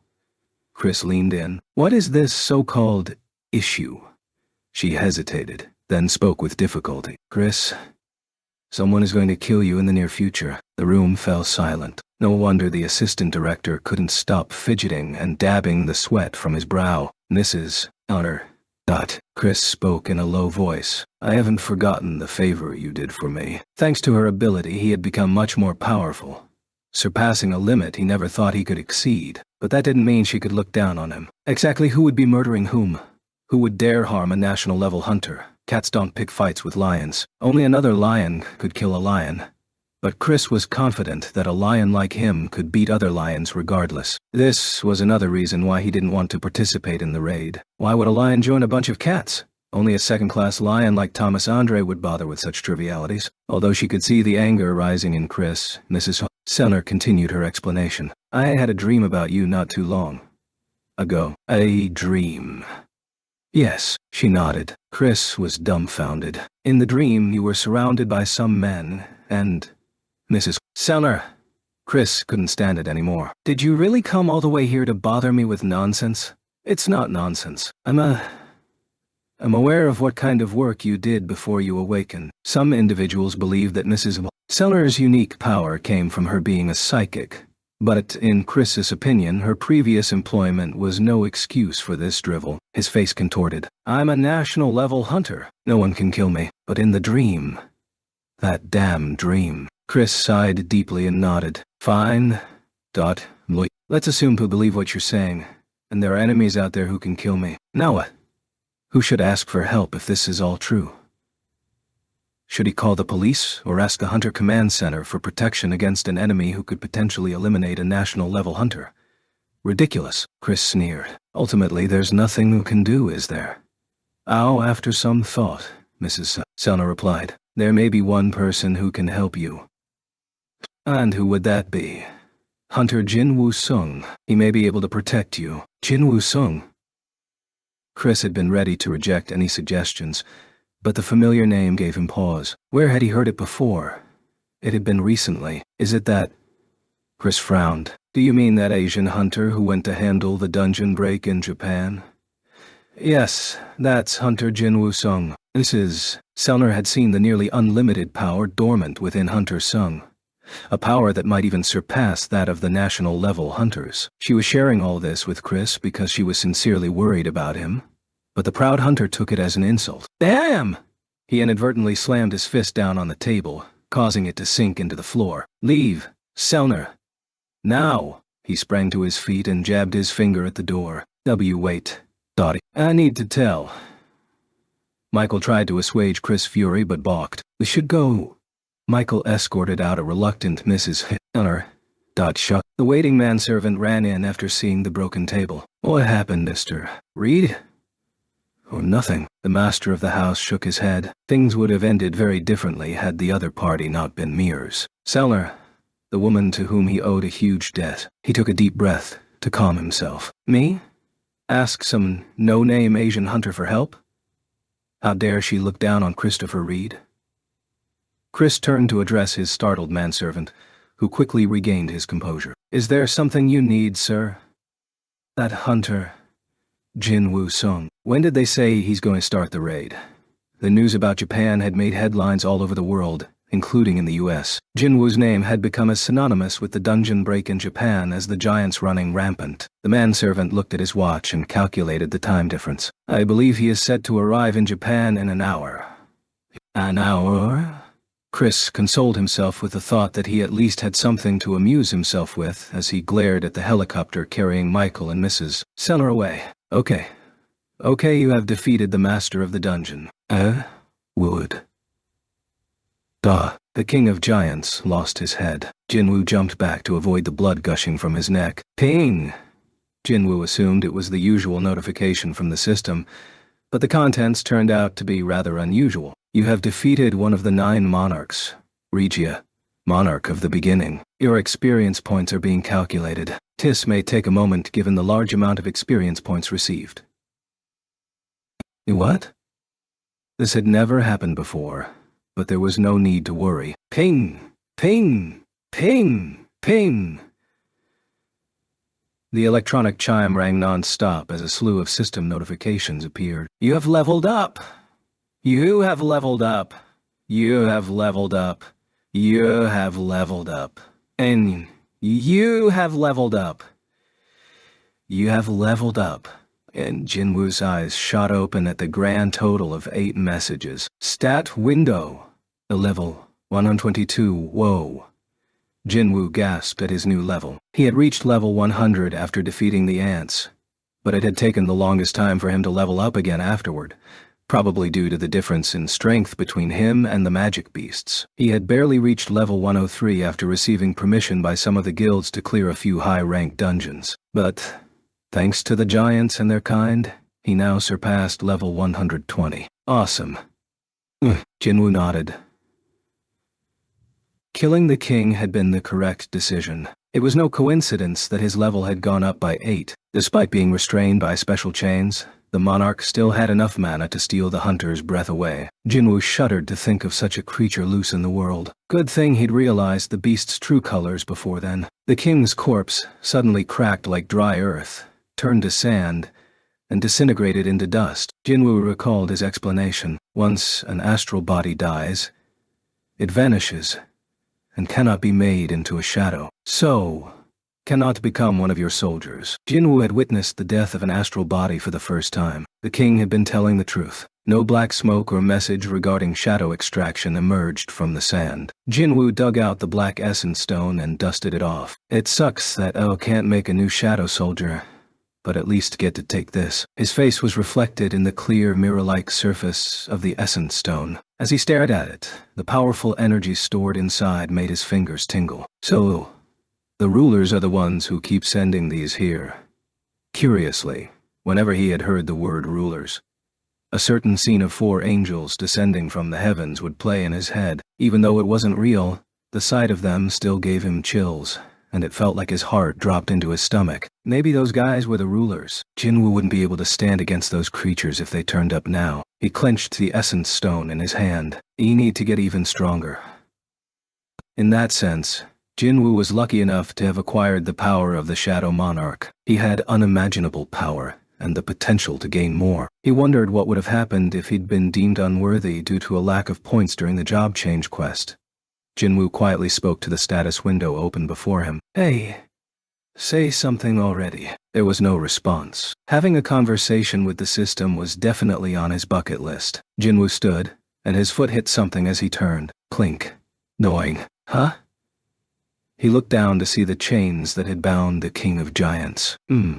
These might come in handy. Jinwoo carefully grabbed hold of a chain still connected to the wall. Sure enough, he could feel his power being siphoned away. Ooh, the chain was absorbing his mana. One might have been escapable, but even a mighty being would have had difficulty escaping with several of these wrapped around them. Jinwoo grinned as he watched his mana decrease little by little on the stat window. Don't mind if I'll do. He gleefully summoned a demon monarch's dagger and cut the chains one by one, but then realized he couldn't detect any drainage from the severed chains. What?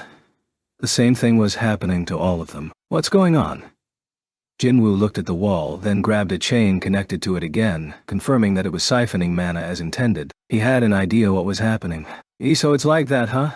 The chains themselves weren't the artifact. The draining effect came from the power of the dungeon, which meant that the chains were nothing more than scrap metal once removed. No use bringing these then. Jinwoo dropped them on the ground. He was a little disappointed, but even without the chains, he'd achieved a lot. During this raid, he'd recruited giants for his shadow army, and his level had gone up to 122. It was everything he'd hoped for and more. Jinwoo ditched the chains and turned around with a smile. Baru bowed, then pointed toward the exit. At his signal, the army before Jinwoo parted and cleared a wide path. Jinwoo patted the now clean Baru on the shoulder and headed toward the exit. Touched by this gesture, Baru followed his king, and behind him marched the 1,000 soldiers who had contributed so much to the fight, in perfect unison. Stomp, stomp, stomp, stomp.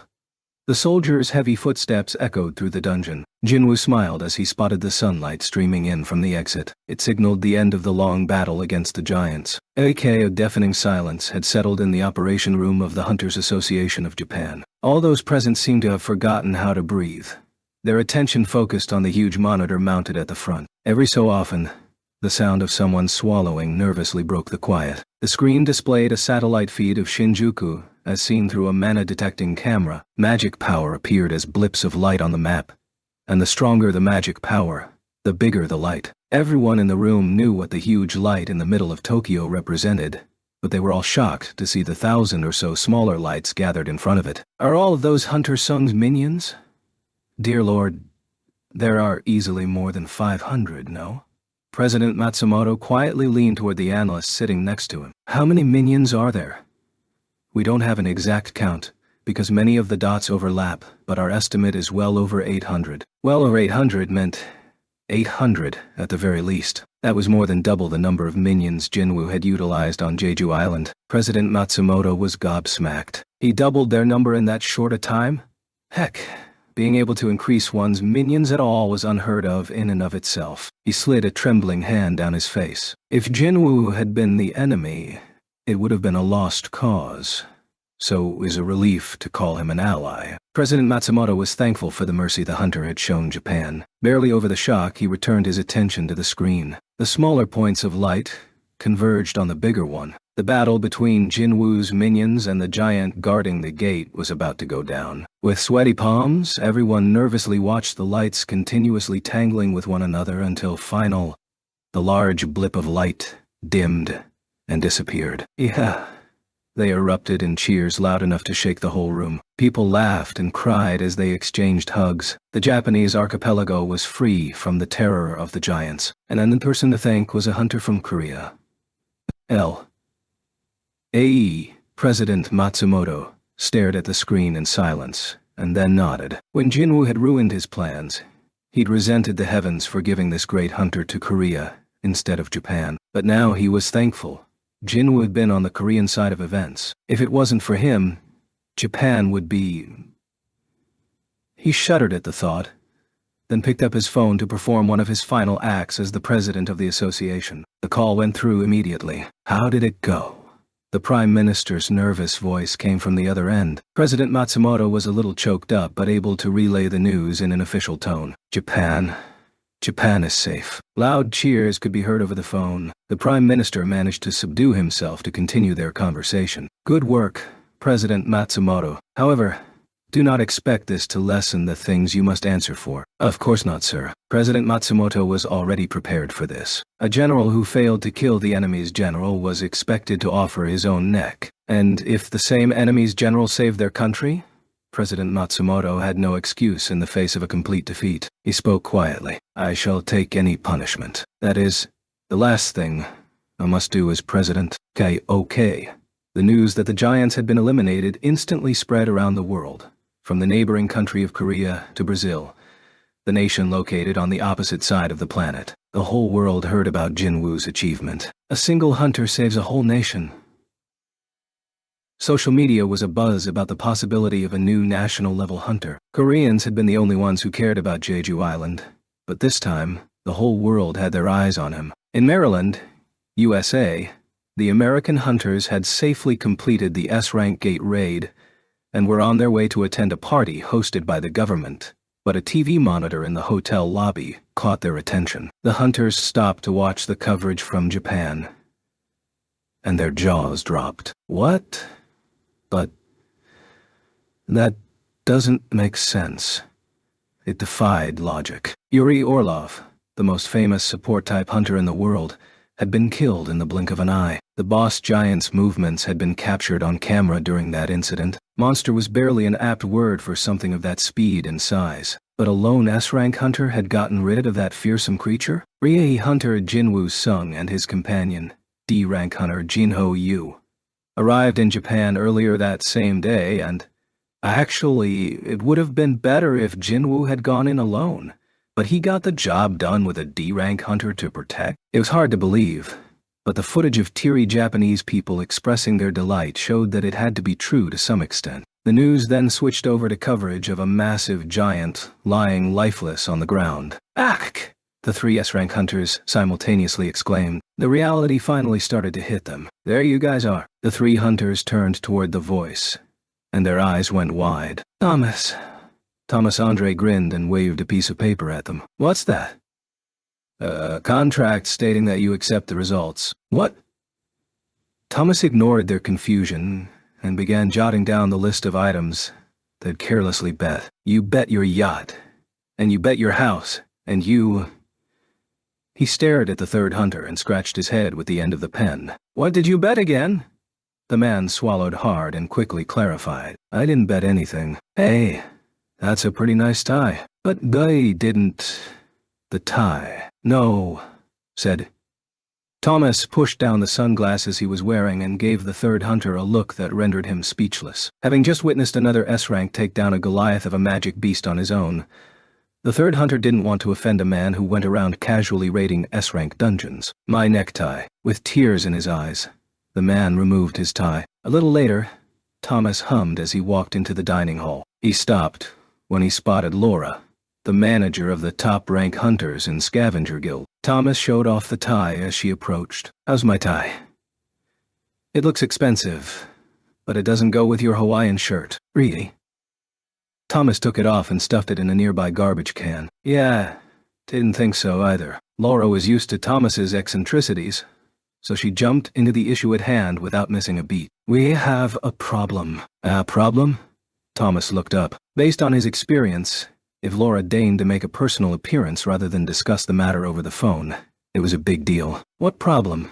Laura anxiously explained. They've announced the list of guilds invited to the International Guild Conference, and it includes the Ajin Guild from Korea. Ajin Guild? Thomas had a bad feeling about this. His voice turned serious. Laura nodded. Yes, that's the guild Hunter Sung recently established. And there it was. Thomas groaned. So he's coming to America. Okay, at a village in Ishikawa Prefecture. The town's entrance was crowded despite the early hour. What's going on? Why is everyone out here? A clueless man asked his neighbors. The village was supposed to be in the middle of restorations, but people were milling around instead of working. He'd been diligently hauling away wreckage from the destroyed buildings, so he was unnerved to see his fellow villagers acting this way. The thing is, a friendly woman started to explain, but became distracted by the sight of an approaching vehicle. Oh my. He's coming. He's here. The crowd went wild, as if eager to welcome a long-lost relative home. There's no way it's that. Curious. The man used a towel to wipe sweat off his neck. Can anyone tell me who's coming? An older man seemed exasperated by his question. They say the hunter is coming. The hunter? Which hunter? Who else would it be? The villagers frantically waved their hands as the car drew near. Their expressions beamed with sincere joy and gratitude. Wait. The man finally realized who they were all talking about and instinctively glanced over his shoulder. He took in the miserable reality of the half-destroyed village with idle tools and machines strewn everywhere. Had nobody stopped the giant, their village would have been wiped off the face of the earth. The schools he'd attended, the roads he'd traveled, the places where he'd worked his ass off. The hometown that elicited so many precious memories would have disappeared without a trace. His heart ached at the mere thought of it, and his eyes stung with unshed tears. Is he really coming here? He turned his head back toward the road. The villagers hadn't been prompted to gather by their leaders to put on a show. They had done so on their own, motivated by their overflowing appreciation. The man was swept up in the mood soon enough, and he cheered loudly while swinging his towel around. Ooh. Though the expensive black van coming down the empty street was new, the caked-on dirt made it look at least 10 years old. The Hunters Association of Japan's stamp embossed on the license plate was hard to make out. The condition of the vehicle told the story of a battle, and the sight touched the villagers even more. The most emotional of them were in tears. Soon, the van came to a smooth stop. Aye, Mr. Hunter. Gino, sporting sunglasses, exited from the driver's seat to an enthusiastic welcome by the crowd. Jinho waved at every single villager. Mr. Hunter. An employee of the Hunters Association of Japan had been waiting for them. He was barely able to push through the throng to get to Gino. Huffing and puffing, he finally pulled it together enough to ask, "Are you Hunter Jinwoo-sung?" The employee spoke Japanese. But luckily Jinho understood a few words. No, duh. Jinho shook his head and pointed at the sky. There. Cree. Kaizel the winged dragon let out a joyful roar. What the heck I got, huh? Just like the saying, once bitten, twice shy. The creature flying overhead made the villagers, who had been living in fear of the giants for some time, quiver where they stood. However, Kaizel merely continued circling above them. Cree. Once the people realized that Kaizel meant no harm, they stared at the dragon with both wonder and trepidation. Just then, a shadowy human figure leaped from Kaizel's back. Thud! The villagers gaped in awe as Jinwoo cushioned his landing with ruler's authority. Ni, the association employee who was closest to Jinwoo, could only stare while holding his glasses. Jinho spoke to Jinwoo on his behalf. Boss, this man was asking for you. Really? Jinwoo approached the employee. The fellow snapped back to his senses as soon as Jinwoo stopped in front of him. He had been instructed not to falter in the presence of this most important hunter. He bowed solemnly, just barely able to think straight. Nice to meet you, Hunter sung. I am Hiroshi Tanaka from the Hunters Association of Japan, Kanazawa branch. He raised his head. Have been assigned to be your guide for today. I'm at your service. Of course. Hiroshi said everything in Japanese. Jinwoo looked at Jinho. Jinho looked back at Jinwoo. Jinho's carefree smile made it clear he had no intention of trying to piece together what the employee had said. Jinwoo let out a big sigh and summoned a shadow soldier who could interpret for them. Baru emerged and bowed to Jinwoo. He then turned to the employee. I shall take care of this man. Wait, you realize that can have a totally different meaning. Jinwoo wasn't the only one with reservations. Hiroshi and the villagers were stunned. Human.me. Baru rolled back his shoulders and approached Hiroshi. What would you like to tell my king? The villagers witnessing this scene squawked in astonishment. This was also Jinho's first time seeing a shadow soldier make conversation. Surprised, he turned to Jinwoo. Boss, he can talk? Yeah. Baru's voice resonated like a beast's roar. But he spoke fluent Japanese. This made sense considering how most of the humans Baru had consumed had been Japanese. Jinwoo could feel a headache coming at the very thought. Baru turned back to him after speaking to the employee. My king, this man will be your guide in this village and will serve you with sincerity. But what did you say to him to make him look so pale? Teal told him that if he made one false move, would eat him whole. What did it matter?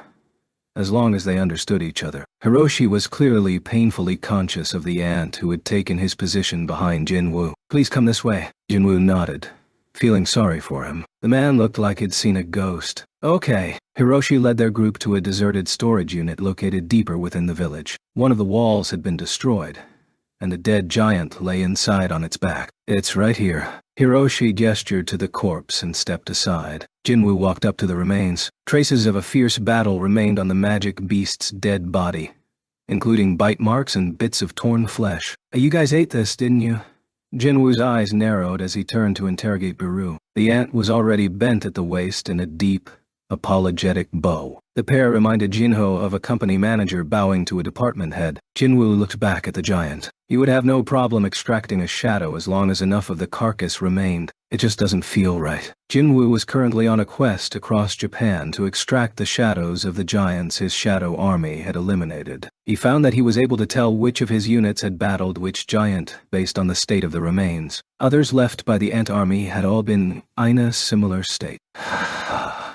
Jinwoo sighed as he gazed upon the magic beast that had most likely been eaten alive. He then rolled up his sleeves and reached his hand out to the giant. He solemnly uttered, "Arise." The villagers who had trailed after them exclaimed in amazement as a giant soldier in perfect condition emerged screaming from the shadow. It went down on one knee in front of Jinwoo. Thud!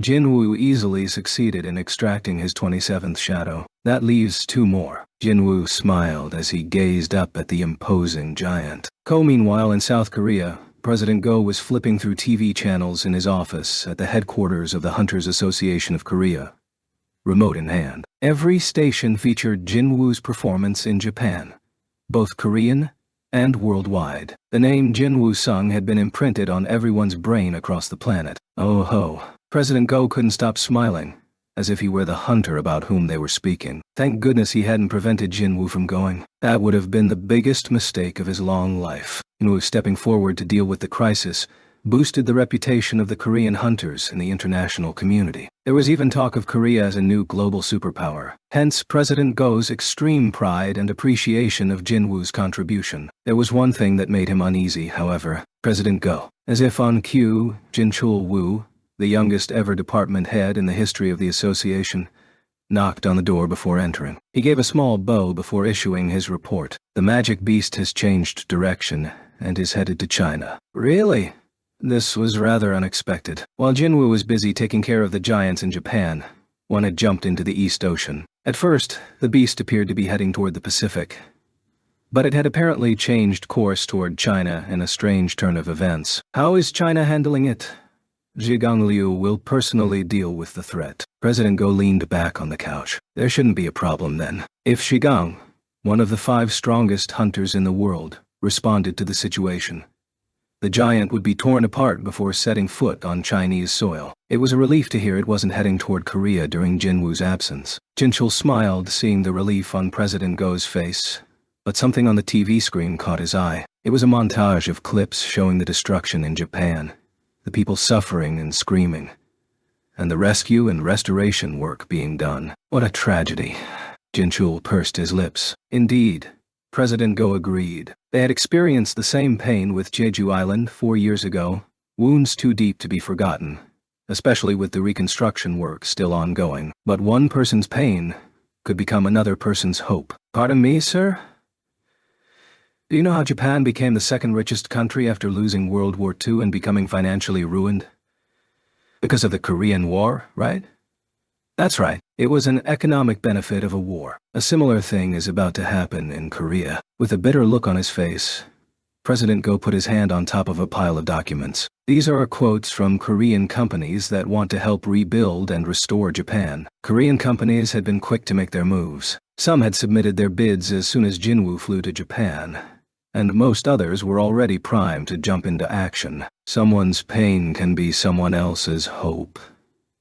More accurately, it would be to their benefit. Jinchul understood exactly what President Go meant, and a similar feeling of resentment gleamed in his eyes. He then remembered something. "Oh yes, President Go. Yes, heard that President Matsumoto from the Hunters Association of Japan turned himself in."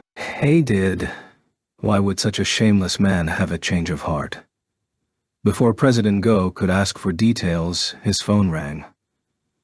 The voice on the other end sounded urgent. President Go, it's me. It was his primary care physician, but he was normally very busy with patients around this time of the day. What's the matter? I'm calling because I figured this was important. You important, too. President Go was concerned. Several possible scenarios ran through his mind, but he couldn't have predicted the name his doctor uttered. President Go, are you aware of Chairman Myung-in Yu's condition by any chance? Chairman Yu was one of the biggest supporters of the Hunters Association of Korea, and a personal friend of President Go. What in the world could have happened to him? Chairman Yu was admitted to our hospital today. President Go sprang to his feet. Is it an emergency? Unfortunately, there was nothing we could do for him. A heavy silence fell on the room. After a brief pause, the doctor quietly explained. Chairman Yu has reached the final rest stage of the eternal sleep disease. Okay, the employees of the Hunters Association of Japan couldn't get any work done because of the barrage of phone calls from broadcasters and journalists wanting to interview Hunter Jinwoo Sung. Ring. Thank you for calling the Hunters Association of Japan. I'm the person who just called earlier. How about a quick Q&A instead of an interview? Sir, that's still an interview. No, see, we could just put subtitles instead of Hunter Sung's face. I'm sorry, but Hunter Sung refuses to do any broadcasts or interviews. Click. Dot. Ringing. Thank you for calling the Hunters Association of Japan. I'm the executive producer from XXTV, and I just wanted to ask. I'm sorry, but it's a no. Click. Dot. They received hundreds of these calls every day, making it impossible to do other work. The department head got a migraine anytime he heard a phone ring. I guess this shows how focused the media is on Hunter Sung. Who wouldn't be interested in the man who had single-handedly saved Japan after nearly 40% of the country had been decimated? He, too, was curious about what kind of person Jinwoo was, and what he had to say. Yet, that was neither here nor there. Hunter Sung had made it clear he did not want to do interviews. It was the department head's duty as an employee of the Hunters Association of Japan to decline all media requests in accordance with Hunter Sung's wishes. He can't disappoint the savior of our country. The department manager gave a firm nod. Just then, one of the new hires nervously approached him. Excuse me, sir. The manager cut him off. Tell them no. No need to hear him out. Some higher-up from a broadcasting station or a newspaper had probably yelled at the newbie, so he'd come to check with his boss. That's not it, sir. You think we got a phone call from Korea? From Korea. Gunhee Go from the Hunters Association of Korea says he needs to talk to the person in charge. The manager was in a panic now. Gunhee Go, you said? Yes, sir. There was no way there was another Gunhee Go within the Hunters Association of Korea. The cooperative relationship between Jinwoo and the Hunters Association of Korea was public knowledge. And hadn't it been President Go who had announced Jinwoo's intentions to help Japan? The manager rushed to his desk, yelling, "Connect the call. Right now." Yes, sir. Hello. President Go. I'm the department head. The manager had still had some doubts as he picked up the phone, but he froze at the fluent Japanese coming from the other end of the line. Yes. Yes. Understood. Yes. We'll contact him right away. Okay. Okay. It didn't matter how many times he watched it. Jinho never got tired of it. Wow. He couldn't repress yet another outburst of admiration. The sight of a huge black creature that had emerged from a giant's dead body, kneeling and pledging loyalty to Jinwoo, was like something out of a movie. It got Jinho every time. You're so awesome, boss. Jinho's eyes shone with respect for Jinwoo as he heard exclamations coming from behind them. Oh, how is that possible? What the heck is that? Considering how Jinho still wasn't used to the shadow extraction process despite having seen it many times before, it was no wonder the villagers were aghast. Although he didn't understand Japanese, he could guess what they were saying. Pride swelled inside him, as if he was the subject of their conversation. An employee from the Hunters Association of Japan interrupted his train of thought. Are you Mr. Hunter by any chance? Oh, if you're looking for my boss, he's over there. Jinho pointed at Jinwoo, assuming he was the hunter for whom the man was looking, but the employee shook his head, pointed right at Jinho, and switched to English. No, you. Jinho blinked in surprise. Me? Yes. Perplexed after the exchange in broken English, Jinho accepted the cell phone handed to him. As he listened to the person on the other side, his expression turned grim, and he kept repeating, "Yes," until he hung up. Jinwoo exited the ruined storage unit after stowing the giant shadow soldier, and Jinho immediately hurried over and hung his head. "I'm sorry, boss, but I think I need to head back to Korea." Jinwoo noted the serious look on his face. "Something wrong?"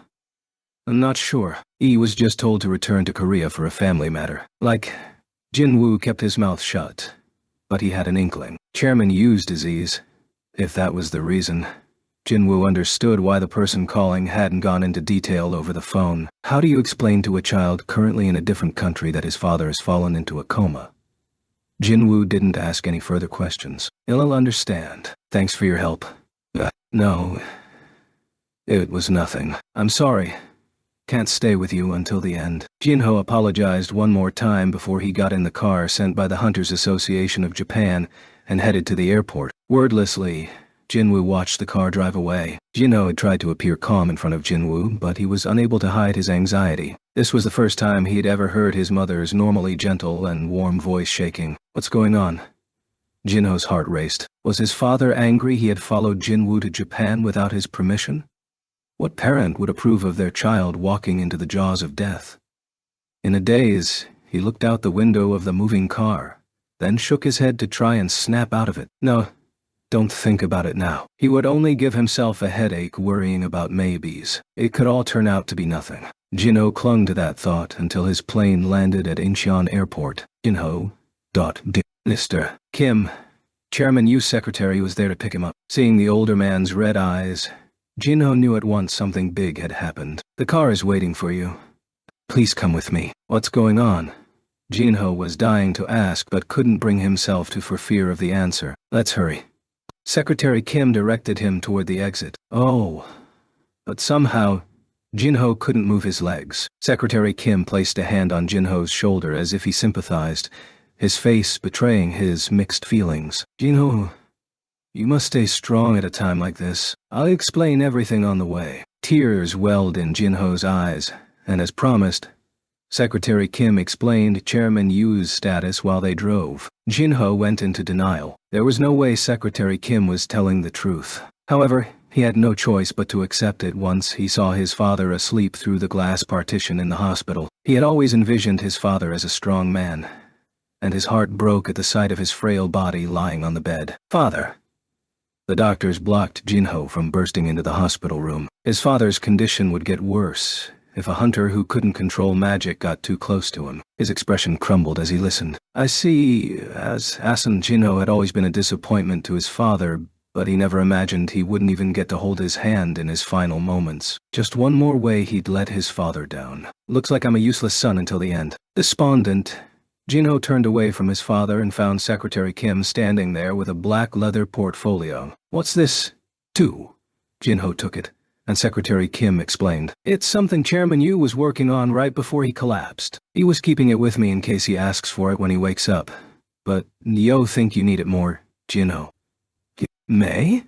Jinho glanced between Secretary Kim and the portfolio before slowly opening it. There were newspaper clippings about his older brother, Jin Zung, and older sister Jin Hee, organized like a scrapbook. Like father, like son. Jinho had always wondered where his scrapbooking inclination had come from, but it seemed to have originated with his father. I didn't know father had this kind of hobby. He couldn't help but smile at the childhood pictures of his siblings. His brother and sister were his father's pride. From academic competitions to contests to performances, his siblings were well-known geniuses in their respective fields. Naturally, the scrapbook was filled with articles about the two of them. Jinho was embarrassed there wasn't a single picture of him, but then he flipped to the last page and paused. "Who is Jinho Yu, Vice President of Ajin Guild?"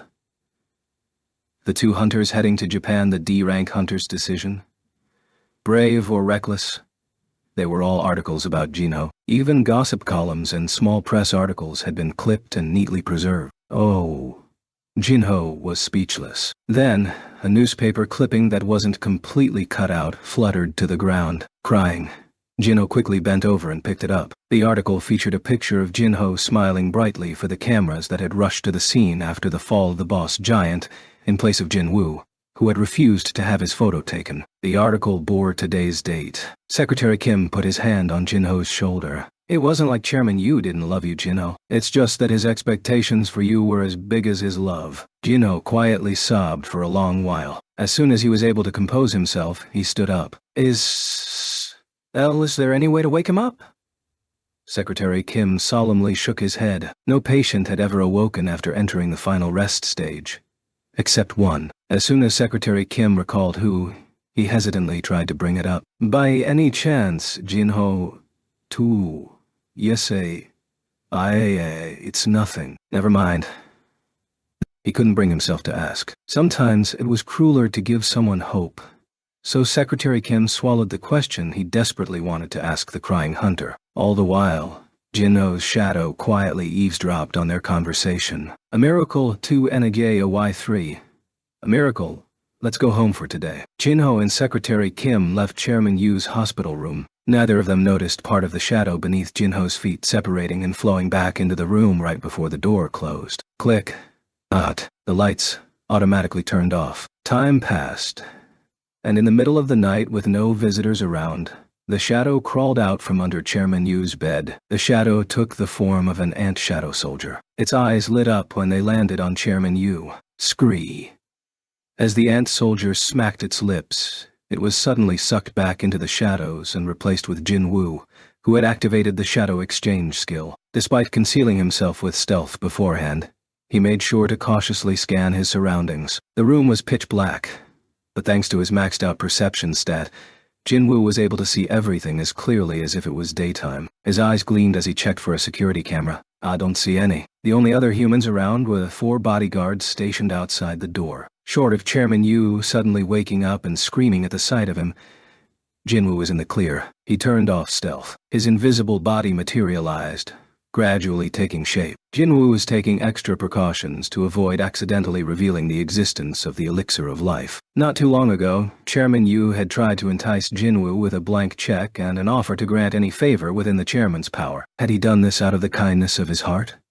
Of course not. Successful businessmen know how to calculate profit and loss numbers to their advantage, and Chairman Yu was unparalleled in Korea. He was a natural-born businessman who had inherited a small company from his parents and had grown it into a Fortune Global 500 company. He knew exactly what a cure for his illness was worth and had simply made Jinwoo the best offer imaginable. But not every person was as fair as Chairman Yu, and given that desperation often led to foolish mistakes, there was no need to introduce another source of conflict into the world. For this reason, Jinwoo wanted to keep the elixir of life a secret, and he wasn't naive enough to risk potential disaster for the sake of a close friend's relative. How many people out there would carelessly reveal such an item just because someone asked? Instead, Jinwoo bided his time. The delay hadn't caused Chairman Yu further harm, nor would it alter the effectiveness of the treatment. To be frank, the only losers would be the shareholders in Yujin Construction who sold their stock in as soon as they heard about Chairman Yu's hospitalization. Is this why people say the stock market is all or nothing? Jinwoo grinned and removed from his inventory one of 5 bottles containing the elixir of life. He knew what it was like to lose a parent, so using one of these for Jinho's sake seemed like a no-brainer. The poor guy was crying and everything. Jinwoo propped up Chairman Yu's torso, opened his mouth and slowly poured out the elixir drop by drop. Chairman Yu swallowed the medicine as if his unconscious body was aware that this was his only chance for survival. Cough. Jinwoo laid Chairman Yu back down on his bed and put away the empty bottle. Just like Jinwoo's mother, the chairman's complexion returned to normal, and his weak heartbeat gradually grew stronger. Jinwoo nodded in satisfaction. There we go. The elixir of life had worked like a charm. The only thing left to do was to get out of the room before Chairman Yu woke up. Jinwoo stood at the door and used stealth. The sound of the door, built to open automatically at the press of a button, startled the guards. They spotted something 1,000 times more shocking than the door opening on its own. The guards were stunned as they watched Chairman Yu sit up. What, Mr. Yu? One of the flabbergasted guards yelled at the top of his lungs. Doctor! As he ran to get a medical professional, his 3 partners rushed into the room. Chairman Yu, are you okay? The chairman looked very relaxed, as if he'd enjoyed a good night's sleep. He blinked at them. What's all this fuss? Who are you people anyway? We're, No, wait. Chairman Yu cut them off as he took in his surroundings. He recognized the VIP hospital room reserved for patients with eternal sleep that he'd prepared as soon as he'd received his initial diagnosis. That mean... No way. Did pass out and wake up again? The chairman looked in the direction of the sound just in time to see the door on the other side of the glass wall slowly shut. Okay, ding.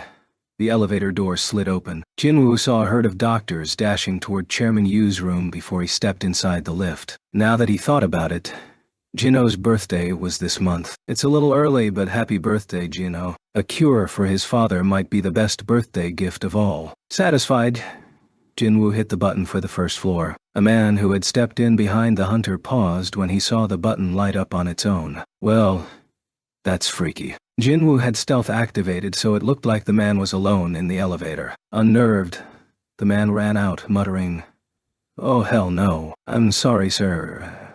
Jinwoo apologized mentally as he jabbed the button to close the doors. When the elevator began to move, he decided to check one of his skills. Skill, info, skill, shadow exchange, LV 2, job exclusive skill. No mana required. The caster may switch locations with a designated shadow soldier. Once used, you may activate it again only after a 3-hour cooldown period. Wait times can vary depending on skill level. You may use the skill after 1:54:11, 1 hour and 54 minutes. The 11 seconds aside, he had 2 hours to kill before he could use shadow exchange again. He still had a couple of giants from which he wanted to extract shadows, so he needed to return to Japan. Since he had left a shadow overseas, he would be able to do that as soon as the cooldown period was over. The problem was figuring out what to do in the meantime. Can't go home. How would his mother feel if Jinwoo came back from a week in Japan, only to return 2 hours later? He could practically picture her expression. Ding! The elevator doors opened on the first floor. Jinwoo debated what to do once he left Seoul Tilshin Hospital. An idea struck him. Should I look for a dungeon that hasn't been claimed? Jinwoo deactivated stealth and expanded his perception. He sensed 4 or 5 gates in the vicinity. He looked up their information on the association's smartphone app. To his delight, 2 of the gates hadn't been reported yet. Okay. Miss Yu, we're here. Thank you. Jinhei, the eldest daughter of Chairman Yu, had returned to the hospital after escorting her distraught mother home. When she first found out about her father's illness, it had felt like her whole world was crumbling. But she'd believed her father's reassurances. I'm searching high and low for a cure and think have a good lead, so don't worry. Had anyone else claimed they could find a treatment for their terminal disease, she wouldn't have believed it for a second. But this was Chairman Myung-an Yu, the colossus of Korea's financial sector, so Jinhee had held on to hope despite the dire situation, and she wiped her tears as she recalled how her father had attempted to hide his grief when she moved overseas. If she'd known things would turn out this way, she would have given up studying abroad to spend more time with him. Suddenly, someone rather familiar passed by her. Hey, isn't that... She'd definitely seen him somewhere, but before she could remember where, he pulled down on his hood and quickened his pace as if he could feel her stare. She curiously watched him walk away before hastily moving on. Whoever he was, the man's identity was unimportant. As she anxiously waited for the elevator doors to open, her cell phone rang. This late at night in the empty hospital lobby, the chime sounded louder than usual. Jinhee didn't recognize the number. She normally wouldn't pick up such calls, but who could it be? Considering how crazy the last 24 hours had been, she felt she should. She put the phone to her ear. Hello? This is Seoul Edition Hospital. We're contacting you because we couldn't reach your mother. They'd given her mother a sedative to put her to sleep, so that tracked. But what was going on? The unexpected call from her father's primary doctor frightened Jinhee. She cautiously asked, "Did something happen?" The thing is, Chairman Yu? SS, as she listened, her eyes widened to the size of dinner plates. It had to be a lie. Did the doctor really think she'd buy this? She fought back tears as she asked, "Are you sure?" If I hadn't seen it with my own 2 eyes, wouldn't have believed it either. It's extremely rare for patients in the final rest stage to wake up. In any case, please get here as soon as you can. We're not sure when Chairman Yu will fall back asleep. Please hold on. I'm already at the hospital. Ding. The elevator doors opened right on time, and Jinhee practically threw herself through them. She'd never thought in a million years. Is this for real? The short elevator ride felt like an eternity. Ding! She made a beeline straight for her father's room, and was met by the sight of the old man turning to see who it was. Without a doubt, it was him from head to toe. Dad, Tae. Surrounded by doctors, Myung-han Yu took in the sight of his daughter. Jinhee, too. Dad. She jumped into her father's arms. As he consoled her, it hit Myung-han once again that he had come back from the dead. I'm alive. But was this truly some kind of coincidence? Amid the doctors discussing this miracle and his sobbing daughter, Myung-han focused on his heartbeat. How could this be? Bod dump, bod dump, bod dump. He was well over 50, yet his heartbeat was steady and strong like a man in his 20s. Sure enough, Myung-han's primary doctor was bewildered by his charts. How does any of this make sense? 2? Myung-han carefully asked. Is it bad? Oh, that's not it. Not at all, said the doctor reassuringly before posing a question in turn. Sir, by any chance, did you take your medication for high blood pressure before taking these tests? Up until last night, Myung-han had been suspended in a state between life and death. After he woke up, he hadn't had the presence of mind to take his medication. No, T did not. He shook his head. The doctor nodded as if he'd expected this answer, but his expression was troubled. And yet, your blood pressure is quite stable right now. In fact, you seem to be healthier than the average person according to these numbers. Chairman Yu was taken aback. What in the world is he talking about?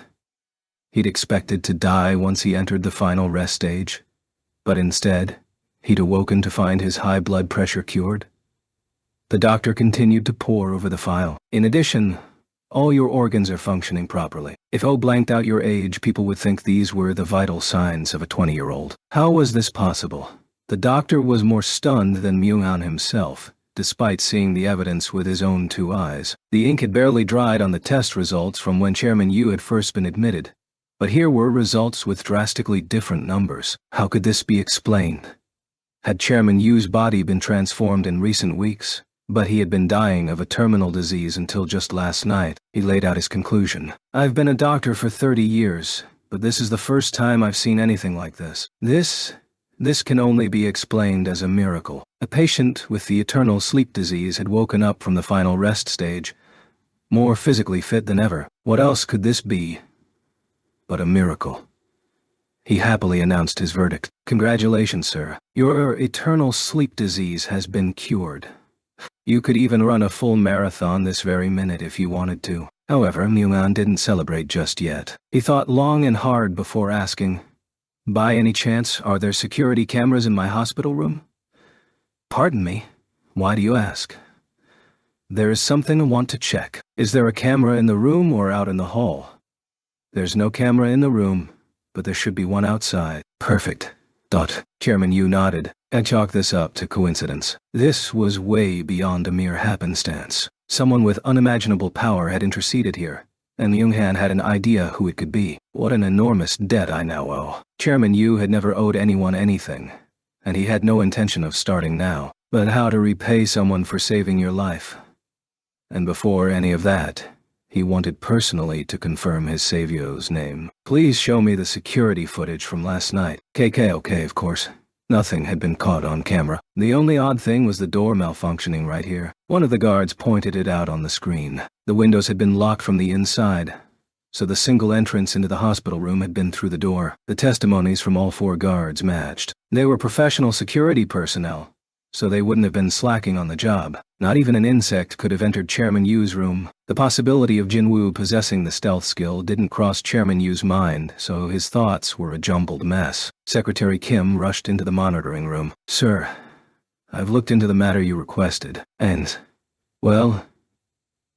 Secretary Kim eyed the other people in the room and whispered in Chairman Yu's ear. The association confirmed that Hunter Sung was in Japan at the time. They said he'll most likely return to Korea tomorrow. Chairman Yu had assumed no one except Jinwoo could have accomplished this, but he had to accept that he'd been mistaken. It couldn't have been Hunter Sung. But then why?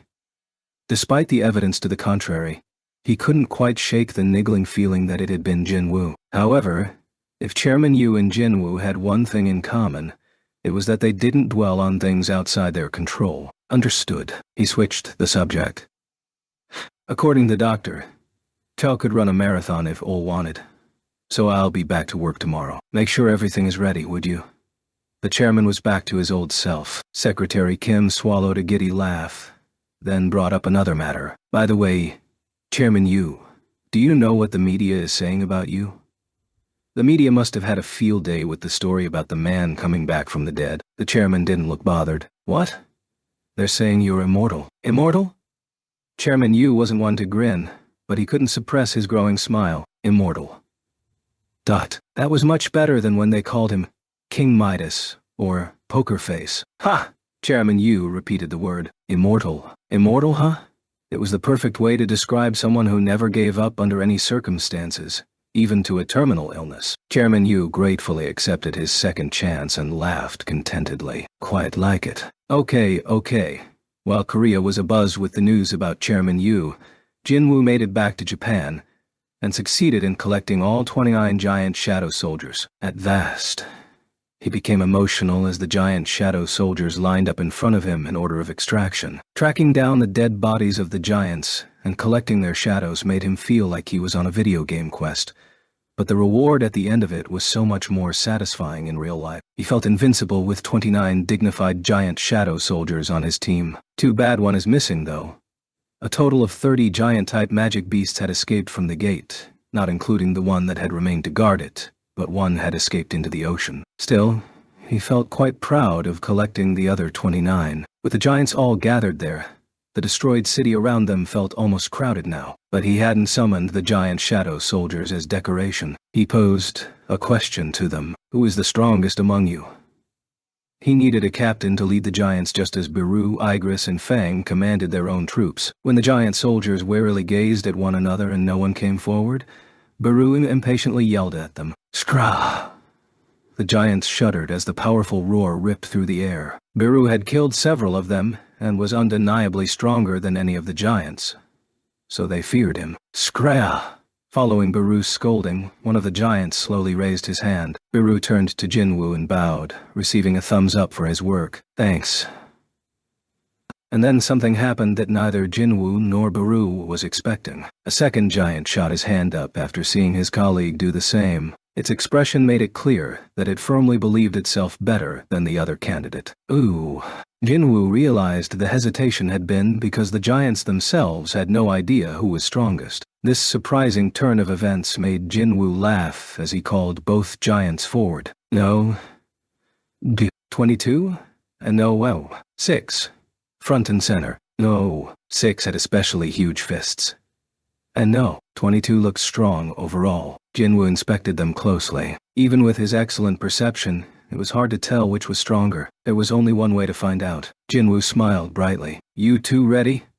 The two giants faced each other, determined and unyielding. Begin wham! Pow! Bash! The giants exchanged blows for a while until no. 6 finally managed to send no. 22 sprawling and squeaked out a close victory. Great. From now on, no. 6 is the captain of the giants. Tone. 6 raised its fists in victory, and the other shadow soldiers cheered. Now that that's settled, Jinwoo had accomplished everything he'd set out to do in Japan. He brought up his stats. Stat window. A combination of words and numbers materialized in front of him. Ping! Level 122, Jinwoo Sung. Job. Title. Demon Hunter, and 2 others, Shadow Monarch, Wei, Shati 5, 230, 1 MP. 115,160, or fatigue. Xerox Austats Strength. 292 Stamina. Available ability 307. Physical damage reduced by 65% E-skills passive skill. Unknown. LV by Max. Willpower Alvdorang. 1. Dagger Master Elvdorangs. Max active skill. Flash Elvdorang X. Murderous Intent Alvdot. 2.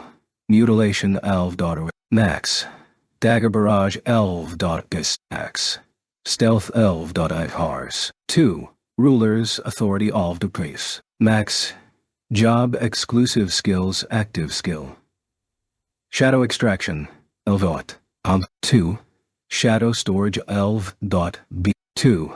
Monarch's domain L4. 2. Shadow exchange LVDAR. 2. Fight. Hypson Knight's helmet. S. Demon Monarch's earrings. S. Demon Monarch's necklace. S.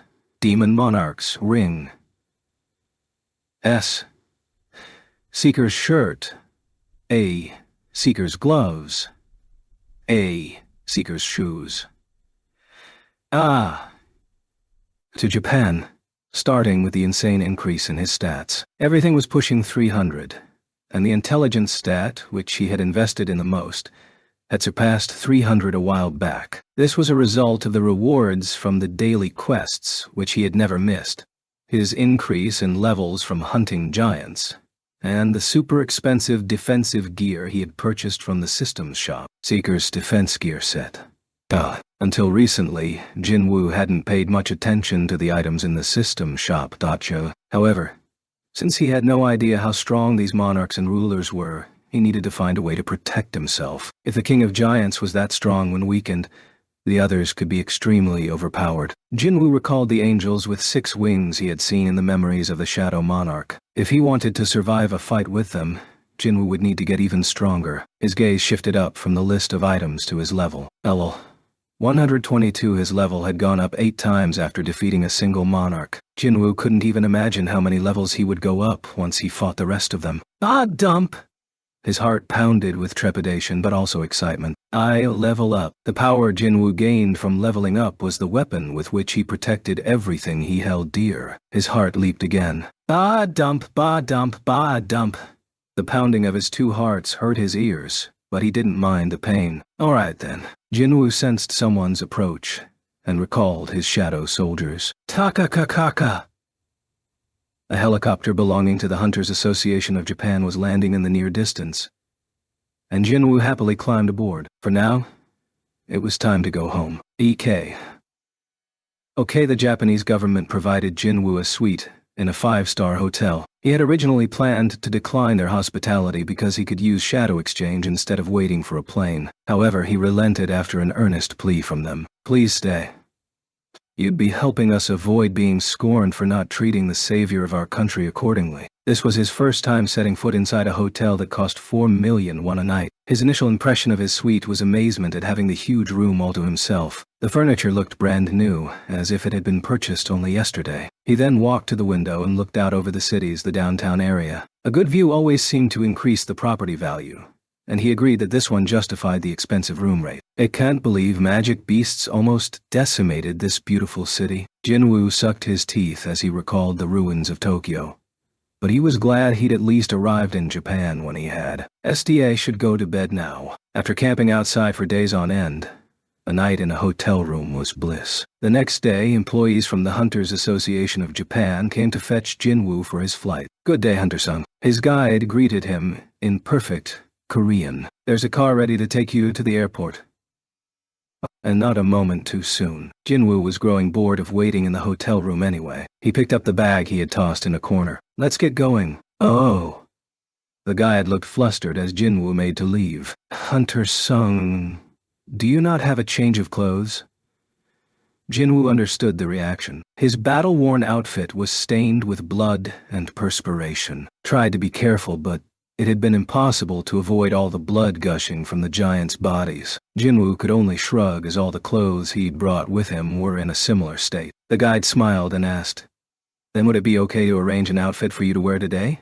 That sounded more than okay. Jinwoo had no desire to walk around in blood-stained clothes if he didn't have to, or be squirreled away to the airport like a criminal whose identity needed to be concealed. The guide chuckled as he read Jinwoo's expression. "We'll get you something to wear right away. Please wait here." 10 minutes later, a group of men each carrying multiple sets of suits paraded into the suite. That was fast. The handler saw Jinwoo's raised eyebrow and cheerfully explained, We had these prepared in advance just in case. Jinwoo could barely contain his surprise as he looked over the panoply of suits laid out by size and color. They'd been extremely thorough in their preparations. And if you need anything else? Jinwoo waved his hand. No, but thank you. He was more than satisfied with the hospitality he had received up to now, and appreciated the efforts of the Hunters Association of Japan. Jinwoo inspected the outfits and selected the suit that looked like it would fit him best. He tried it on and checked himself out in the mirror. Perhaps it was because these were high-end threads, but it made him look like a different man. "You think this is good?" He couldn't help but smile. He turned around, and the guide exclaimed, "That looks perfect on you, Hunter-sung.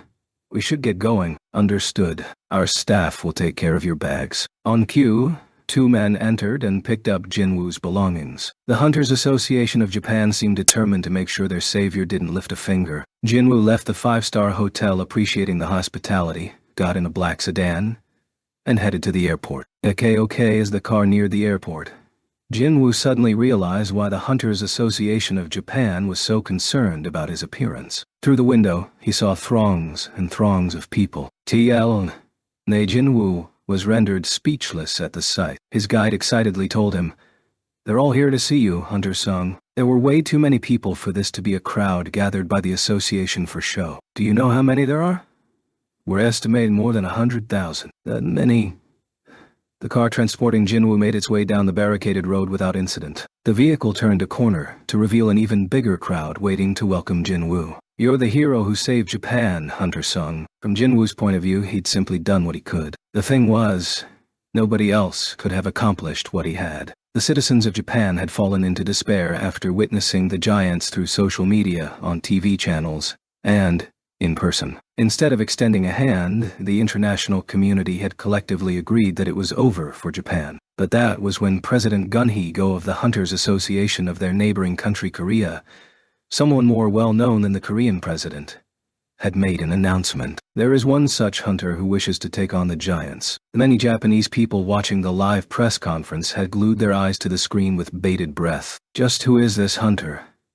At the question, President Go had brought his lips as close to the mic as possible and replied, "Hunter Jinwoo Sung, G." Jinwoo's exploits on Jeju Island were already widely known, so the mere mention of his name had people cheering. He had been their last and only hope. A week later, Jinwoo was headed home, having made good on his promise to rid the country of giants. Naturally, the people of Japan came in droves to see him off. His guide mentioned that were it not for the fact that cleanup of destroyed areas was underway, more would have shown up. The guide then made a request. "The Prime Minister would really like to meet you, Hunter-sung. Could you please spare some of your time for him?" This was the most serious expression Jinwoo had seen on his escort, and the hunter guessed he had been pressured by some higher-ups to ask. But Jinwoo refused to do anything he didn't want to, so he repeated his usual response. "Don't want to waste my time on anything unnecessary." The handler nodded while trying to stifle a laugh at Jinwoo's firm stance. "Ha ha ha. Understood." As they made small talk, the car pulled up to the entrance. Jinwoo stepped out of the car as cool as ever. At his appearance, the air exploded in applause. Jinwoo looked around at the crowd. Hunter-sung, Hunter Jinwoo-sung. Although he didn't speak their language, Jinwoo understood the emotion in their voices, the look in their eyes, and the hand gestures they made. Their immense gratitude and deep admiration were conveyed to him. Uru observed the whole thing from within Jinwoo's shadow. "My king, these subjects are pledging their loyalty to you." "It's not like that." "You wave and acknowledge them, my king," said. "It's not like that." Where in the world was Biru learning stuff like this? But a question popped into his mind before he could ignore the ant. "Hey, do the other ants like it when you do that?" Jinwoo could practically see the majestic expression on Biru's face at the pride in the ant's voice. "Of course, my king." Jinwoo should have expected that.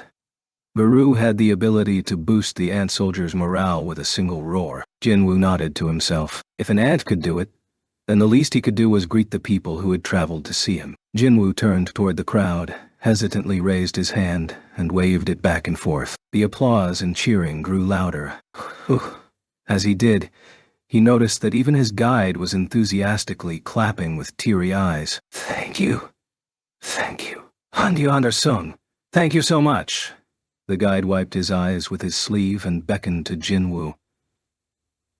Let's go, Hunter sung. Your airplane is departing soon. Jinwoo lowered his hand. But the clapping didn't stop. It continued long after he entered the airport and vanished from their view. 100,000 people watched his plane take off. The following day, a renowned Japanese columnist wrote, "If the leader of the country was decided solely on their support from the people, Japan would have its first ever foreigner as prime minister." E.K. Christopher Reed jolted awake in the middle of the night because of the sound. As one of the most powerful hunters in the world, he'd never have slept if he let all the inconsequential white noise bother him. So, more specifically, what had disturbed him wasn't so much the presence of noise. Why is it so quiet?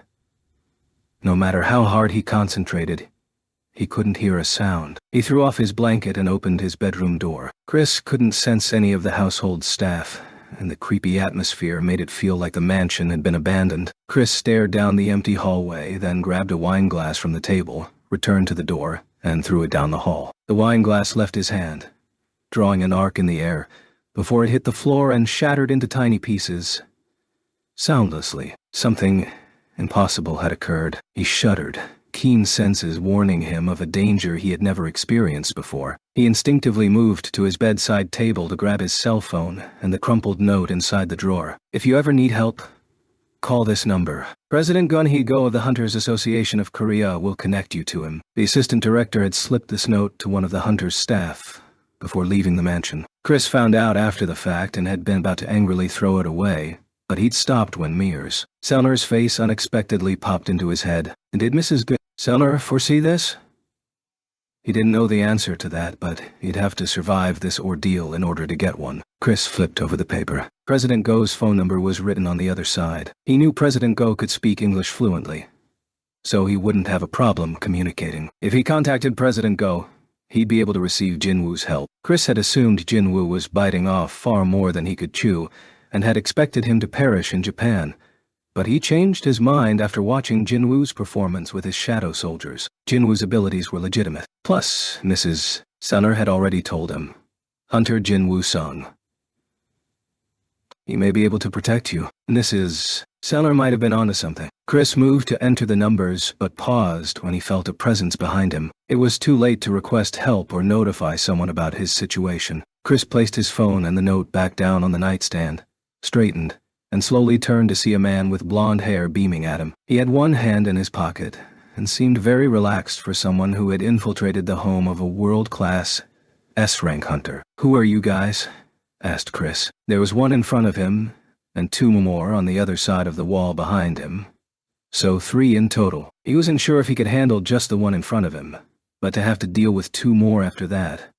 Chris broke out into a cold sweat. As a bead of perspiration rolled down his temple to his chin, the blond man spoke. "You won't get very far by being gentle with the humans, O fragment of luminosity." His voice was strange, almost otherworldly. The language of magic beasts? Chris glared and yelled, "What kind of bullshit are you yapping about?" But the man put his index finger to his lips. "Shush, he wasn't talking to you." The fluent English coming from the man's mouth stunned Chris. As far as he knew, there wasn't a single person in the world who could freely speak both the language of humans and that of magic beasts. The blond man pointed the same finger at the ceiling. "Ooh, up there. I'm talking to the one connected to you." Chris didn't have the faintest idea what he was talking about, but one thing was certain. The intruder was being very condescending. Chris's voice began echoing loudly. "You think I'm some sort of a joke?" His eyes flashed red, and his whole body burst into flames and grew in size, pushing aside furniture. Whoosh! He was soon entirely engulfed in flames, close to 4 meters tall, and sparks flew from his eyes like a god of fire. "I'm taking at least one of you bastards with me." Chris struck the wall behind him with his fist, causing it to explode. Kaboom! The hole revealed the figures of 2 more men who had stepped back to avoid the blow. "Is that an astral body? 2. A human can have one?" They studied Chris's transformation with interest. The floor where the hunter stood began to bubble and melt. He resolved to fight to the death for the first time since his battle with Kamish. Whoosh! The flames surrounding him flared and engulfed everything in his vicinity. As the contents of the room were swept away, Chris roared from the eye of the firestorm and shook the very foundation of the house. "Die, You fucking beasts, okay, what were the odds Jinwoo would be seated beside an acquaintance? When he followed the flight attendant to his seat in first class, he couldn't believe his eyes when he saw who was in the seat next to him. Are you going to insist this is just a coincidence? I'd prefer if you thought of it that way, but I guess that would be too much to ask. Jinwoo was always taken off guard for a second to hear fluent Korean coming out of a blue-eyed foreigner. Jinwoo took his seat without looking away from him. We meet again, Mr. White. But it's an honor to see you again, Hunter Sung. M. White, a senior agent of the Hunter Command Center of the U.S., bowed and smiled to Jinwoo. Jinwoo looked around the cabin. No wonder. He'd already noticed that 2 high-rank hunters were present in the first-class cabin, and he now realized that they were also with the Hunter Command Center. The 2 men in black suits nodded in greeting when he met their eyes. Why did all agents, including the surveillance team of the Hunters Association of Korea, wear black suits? Was that their way of making their jobs obvious to those around them? Adam interrupted Jinwoo's pointless musings. We've only met once, but you remembered my name. Our first meeting was quite memorable. Apologies. We never imagined that there'd be a hunter immune to Mrs. Sellers. Jinwoo waved his hand. He'd been bombarded with fervent apologies from the assistant director that day, so he wasn't interested in revisiting the incident. He was, however, curious as to why the Hunter Command Center was back, after apparently having given up on him. He had no intention of playing a game of tug-of-war with them. Aren't we done negotiating? Jinwoo asked quietly. Adam's smile slid off his face. Pardon me for turning up unannounced, but there's an urgent matter I need to discuss with you. Jinwoo suddenly remembered the news about the S-rank gate that had appeared on the east coast of the U.S. Did you also have trouble closing that S-rank gate? Oh, no. That's been taken care of. Then what else could this be about? Maybe it had something to do with the elimination of the King of Giants. Noticing that he'd captured Jinwoo's interest, Adam took out his laptop and showed him a video of thick black smoke seemingly coming from a large wildfire. Adam passed the laptop to Jinwoo, and the hunter gave the footage his full attention. The firefighters had no idea how to deal with the mana-powered flames that were growing stronger by the second. What is with this fire? It won't go out. This is no ordinary fire. Hey, you there. Stay back. You'll be a pile of ash if a spark so much as lands on you. The firefighters were in a panic. No matter what method they used, the fire wouldn't relent. Rather, it continued spreading, encroaching on their position. Burning trees fell onto others, causing a deadly domino effect. It was an ever-growing sea of flames. God help us! What about backup? When's our backup getting here? Just then, a helicopter arrived, carrying mage hunters who poured as much water magic as they could onto the fire. As the water inundated the forest, the fire slowly died down. Jinwoo watched closely. These people, they're high-rank hunters. Based on the strength of their magic, there was no doubt about it. Yet even they could barely get the inferno under control, which indicated that whoever had caused this disaster was no ordinary hunter. Oh, hunters. They're safe. 4. Thank you.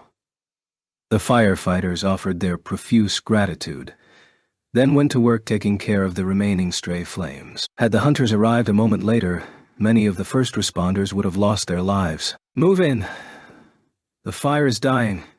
It's over. The fire is under control. The video was almost done, but Jinwoo was confused. Why are you showing me this?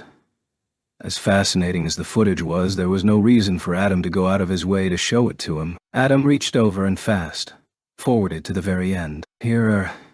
Watch the last part. The firefighters walked deeper into the blackened forest through the cloud of smoke to discover the fire's origin. A point of impact evidenced by a wide blast radius revealed there had been a powerful explosion. In the very center, a dead body lay face down. The gaping hole in the torso, right where the corpse's heart should have been, made the status obvious. In order to put out the fire this man caused, we had to mobilize 1,800 firefighters and 14 mage hunters. And not just any hunters either, but 14 high-rank mage hunters. Jinwoo had an inkling as to the identity of the body lying on the ground. That can't be. Adam sorrowfully confirmed. I thought you would recognize him. Yes, it's Hunter Christopher Reed. Jinwoo's eyes widened in disbelief. This didn't make any sense. But that meant a national-level hunter had, against all odds, been murdered. We couldn't believe it either, but Mr. Reed was definitely murdered. The last few seconds of the video showed a firefighter turning the corpse on its back. Jinwoo took in the condition of the American's body. In addition to the hole in his chest, terrible wounds scored his body. And these... Adam produced some photographs from his inner pocket. These are pictures of the creature the Hunter Command Center considers the most likely suspect. Creature? Not man, woman, or person? Jinwoo's gaze shifted to the pictures, then bolted up and curled his finger to drag Adam's body toward him using ruler's authority. Huh? What? Adam was bewildered as Jinwoo grabbed him by the collar. Irk! They were close enough to almost touch noses. Jinwoo growled. If this is some kind of prank, you're not going to walk off this plane on your own feet. This wasn't an empty threat. Jinwoo's eyes glinted like those of a feral beast. As his collar tightened around his neck, Adam yelled, "Don't do it! Don't do it!" He wasn't talking to Jinwoo. The other hunters in the cabin stopped just short of jumping on Jinwoo. Adam's desperate cries prevented them from fanning the flames. He then rushed to explain to Jinwoo. The creature in the photo came out of a dungeon. He might not be who you think he is. A dungeon. Jinwoo loosened his grip on Adam's collar. Able to breathe better, Adam hurriedly continued.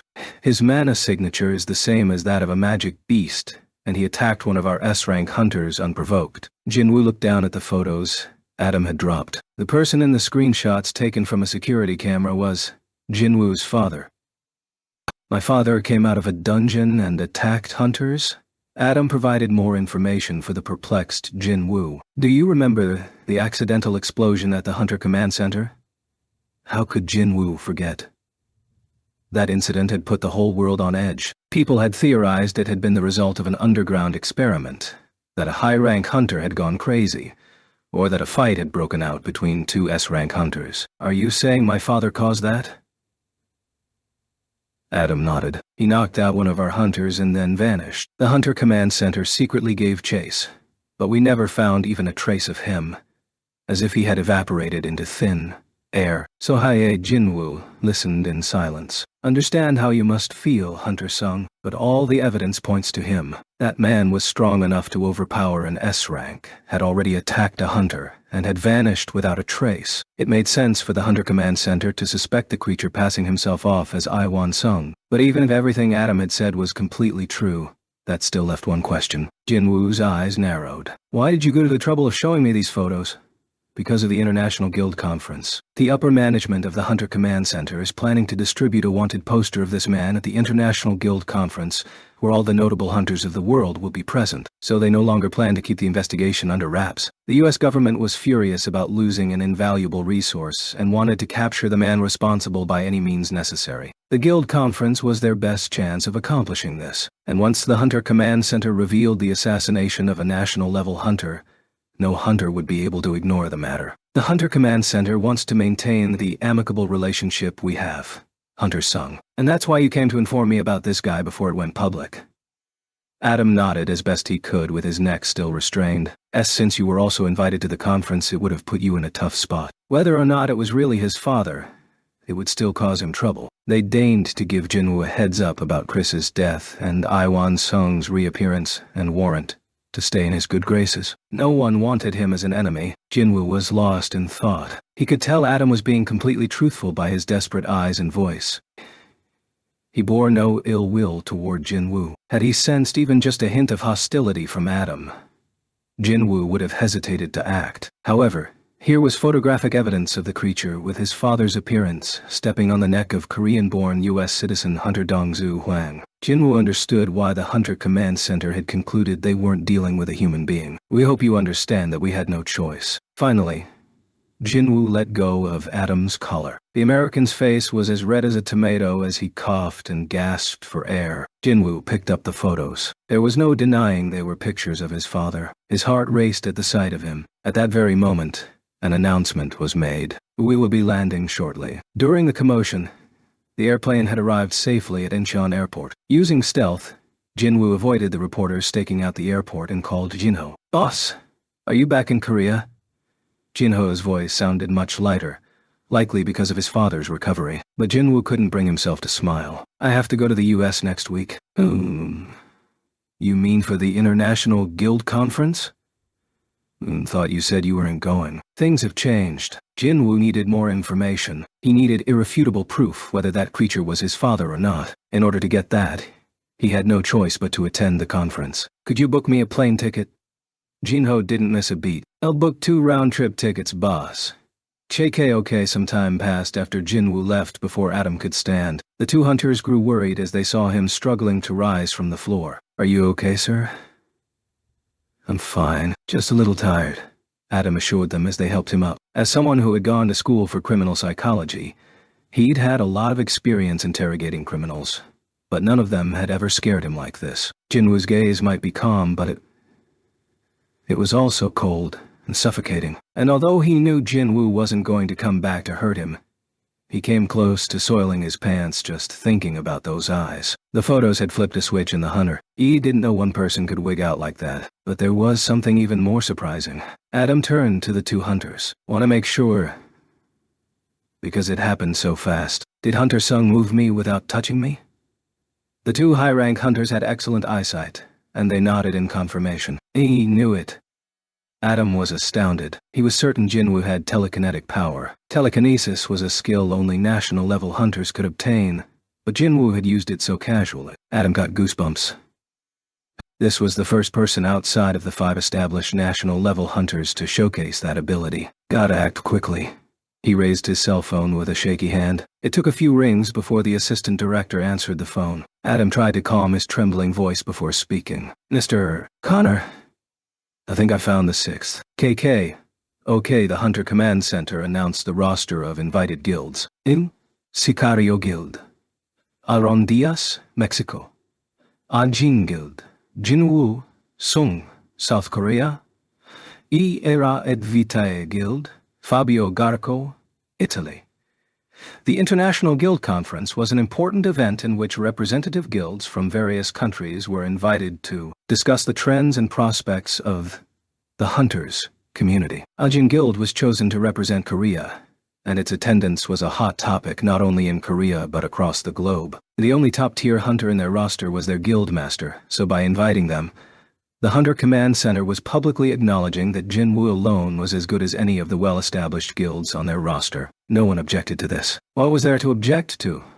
Jinwoo's resume included single-handedly saving both Korea and Japan from being destroyed by national-level crises. So no one had any doubts about Ajin Guild or Hunter Jinwoo Sung's qualifications. On the contrary, most people couldn't hide their excitement that one more powerhouse would show up the event that gathered the powerhouses of the world. Updates on the Japan dungeon break by the world's most trusted news organizations were always followed by a reminder of Ajin's attendance. Naturally, Korea was no exception. With the public so hyped up about the conference, one network requested an interview with Jong-in Choi, the president of the Hunters Guild. Jong-in was aware they'd only asked him because they couldn't get Jinwoo, but he gladly agreed regardless. The interview took place live at the network's studios at 8 in the evening, during primetime hours. Hello, Lam Jong-in Choi, the president of the Hunters Guild. The clean-cut smile on his handsome face made female viewers' hearts flutter. The program's website was full of complaints from this very demographic about how they believed the Hunters Guild had been robbed of their rightful invitation. Thank you for joining us,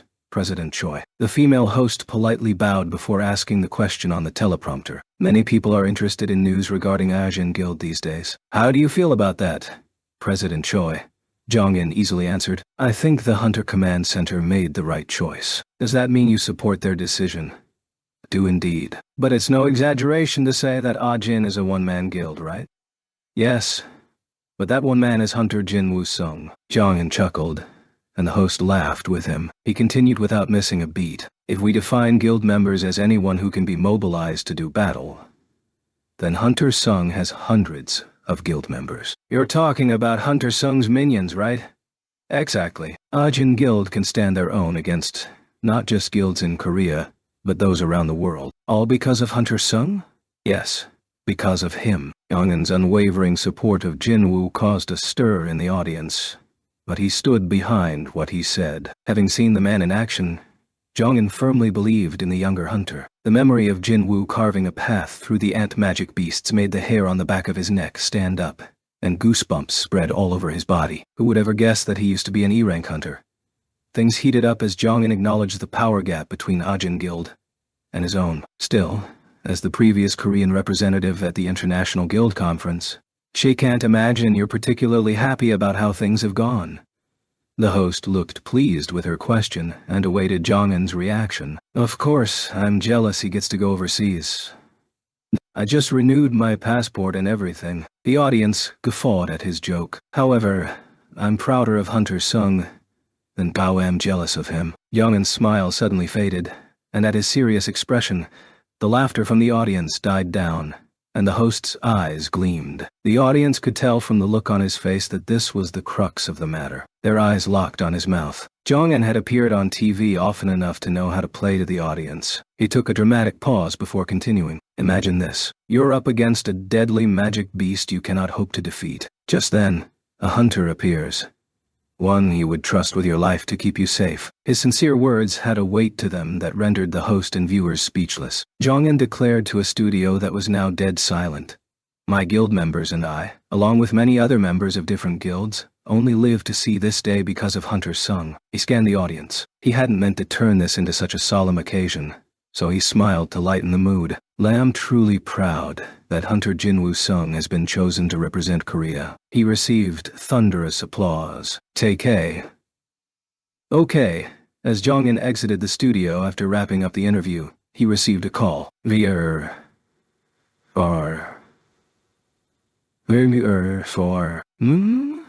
caller ID said Director Myung-ki Jo, a fellow guildmate who Jong-in often turned to for advice. Jong-in Choi speaking. President Choi, we got the permit for the gate that spawned in Suzeodong this morning. It's an A-rank gate, but the level isn't that high according to the readings. Excellent. Duh. He smiled at the good news, but then a thought occurred to him. Hey, did Ajin Guild try to book this gate?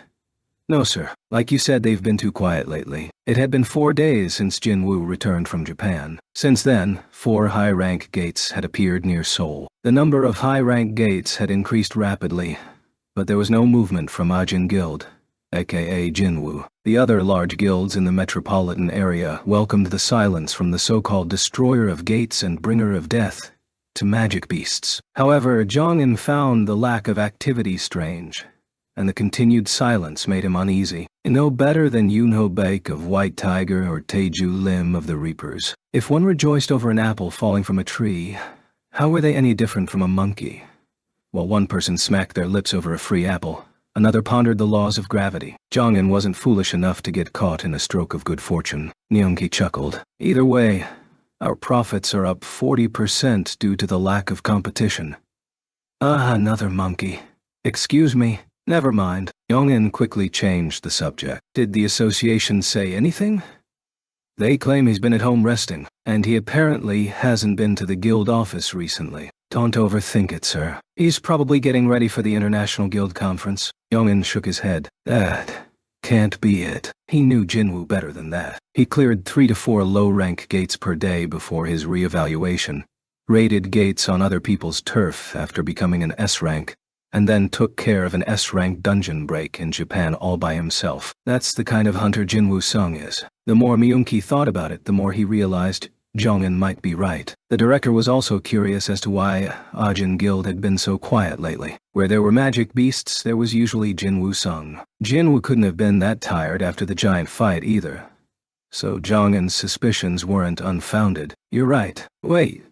Wasn't Ajin Guild supposed to interview some prospective employees today? But he still didn't show up at the guild? No. Hunter Sung wasn't at the interview. Vice President Yu was conducting them by himself. Ed Jong-in paused, then calmly asked, And how did you know that, Director Joe? Okay, I'm dying, boss. Jinho groaned into the phone. It put a smile on Jinwoo's face. Jinho was exhausted from interviewing the applicants. He'd managed to narrow it down to a few hundred. Despite his young age, he was doing well as vice president. The apple didn't fall far from the tree. Although he could be a little clumsy, he had the genes of Chairman Yu, a natural-born businessman. Thanks to Jinho handling all the guild-related work, Jinwoo was able to do whatever he wanted. Thanks for all your hard work. Don't mention it, boss. So, how is it going there? Here, Jinwoo looked over his shoulder. The soldiers on standby flashed him a signal that they were ready for him. He grinned. Same old. I think I'll be late today, so don't wait around for me. Got it, boss. Jinwoo hung up and handed his cell phone and belongings to an employee from the Hunters Association of Japan. With his hands free, Jinwoo slowly stretched his neck and shoulders. He luxuriated in the buoyant feeling he always got when he warmed up before a raid. Meanwhile, the employee from the association struck up a conversation with him. If people knew you were clearing high-ranked dungeons in decimated areas, your reputation would sparkle like a diamond. May I ask why you're keeping this a secret? Jinwoo smiled and answered simply, because I like to keep things quiet. Modesty was one of the best virtues, and Jinwoo's humility brought tears to the employee's eyes. Please feel free to call on me anytime if you need anything. I will do my best. No, we'll do whatever it takes. Jinwoo suspected something may have gotten lost in translation. But Jinwoo didn't mind as long as everything worked out okay. He smiled awkwardly and patted the employee on the shoulder before heading toward the gate. The soldiers saluted as they cleared a path for him. It was an A-rank gate. Jinwoo was currently jumping back and forth between Korea and Japan, dealing with all the high-rank gates that Japan couldn't deal with currently. This was made possible by the Japanese satellite, which could detect magic power and shadow exchange. He looked up. It was huge, as befitting of an A-rank gate. Gates were less expensive to book here, and the Japanese government had promised him tax-free profits as a bonus. Better than any financial gains, though, was that Jinwoo got most of the gates in Japan to himself due to the state of Japan's guilds. Demon Monarch's daggers. Oh! One of the soldiers gasped after seeing the daggers appear in Jinwoo's hands. He ducked his head in embarrassment. Jinwoo swallowed a chuckle and walked toward the gate. Just 3 days left until the conference. He had pledged to himself that he wouldn't waste even a day. So he threw himself inside and heard the familiar voice and chime. Ping! You have entered a dungeon. Ikawuki don't have a problem with this, sir? Jinchul asked cautiously. President Go didn't seem fazed at the report. Problem with what?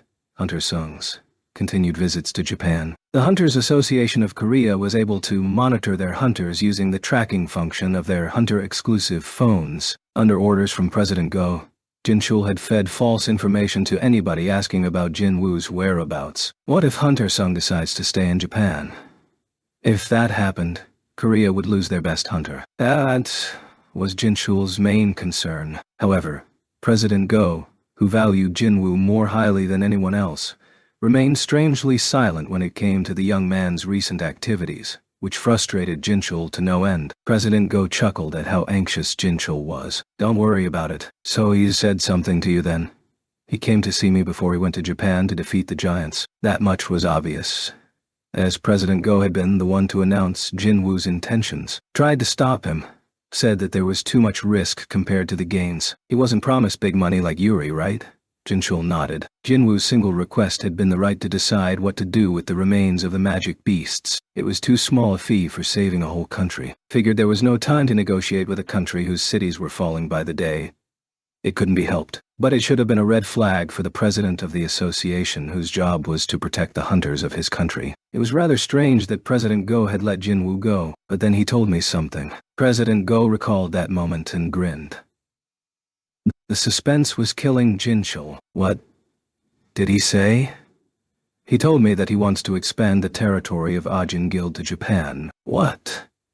Jinchul couldn't help but gasp.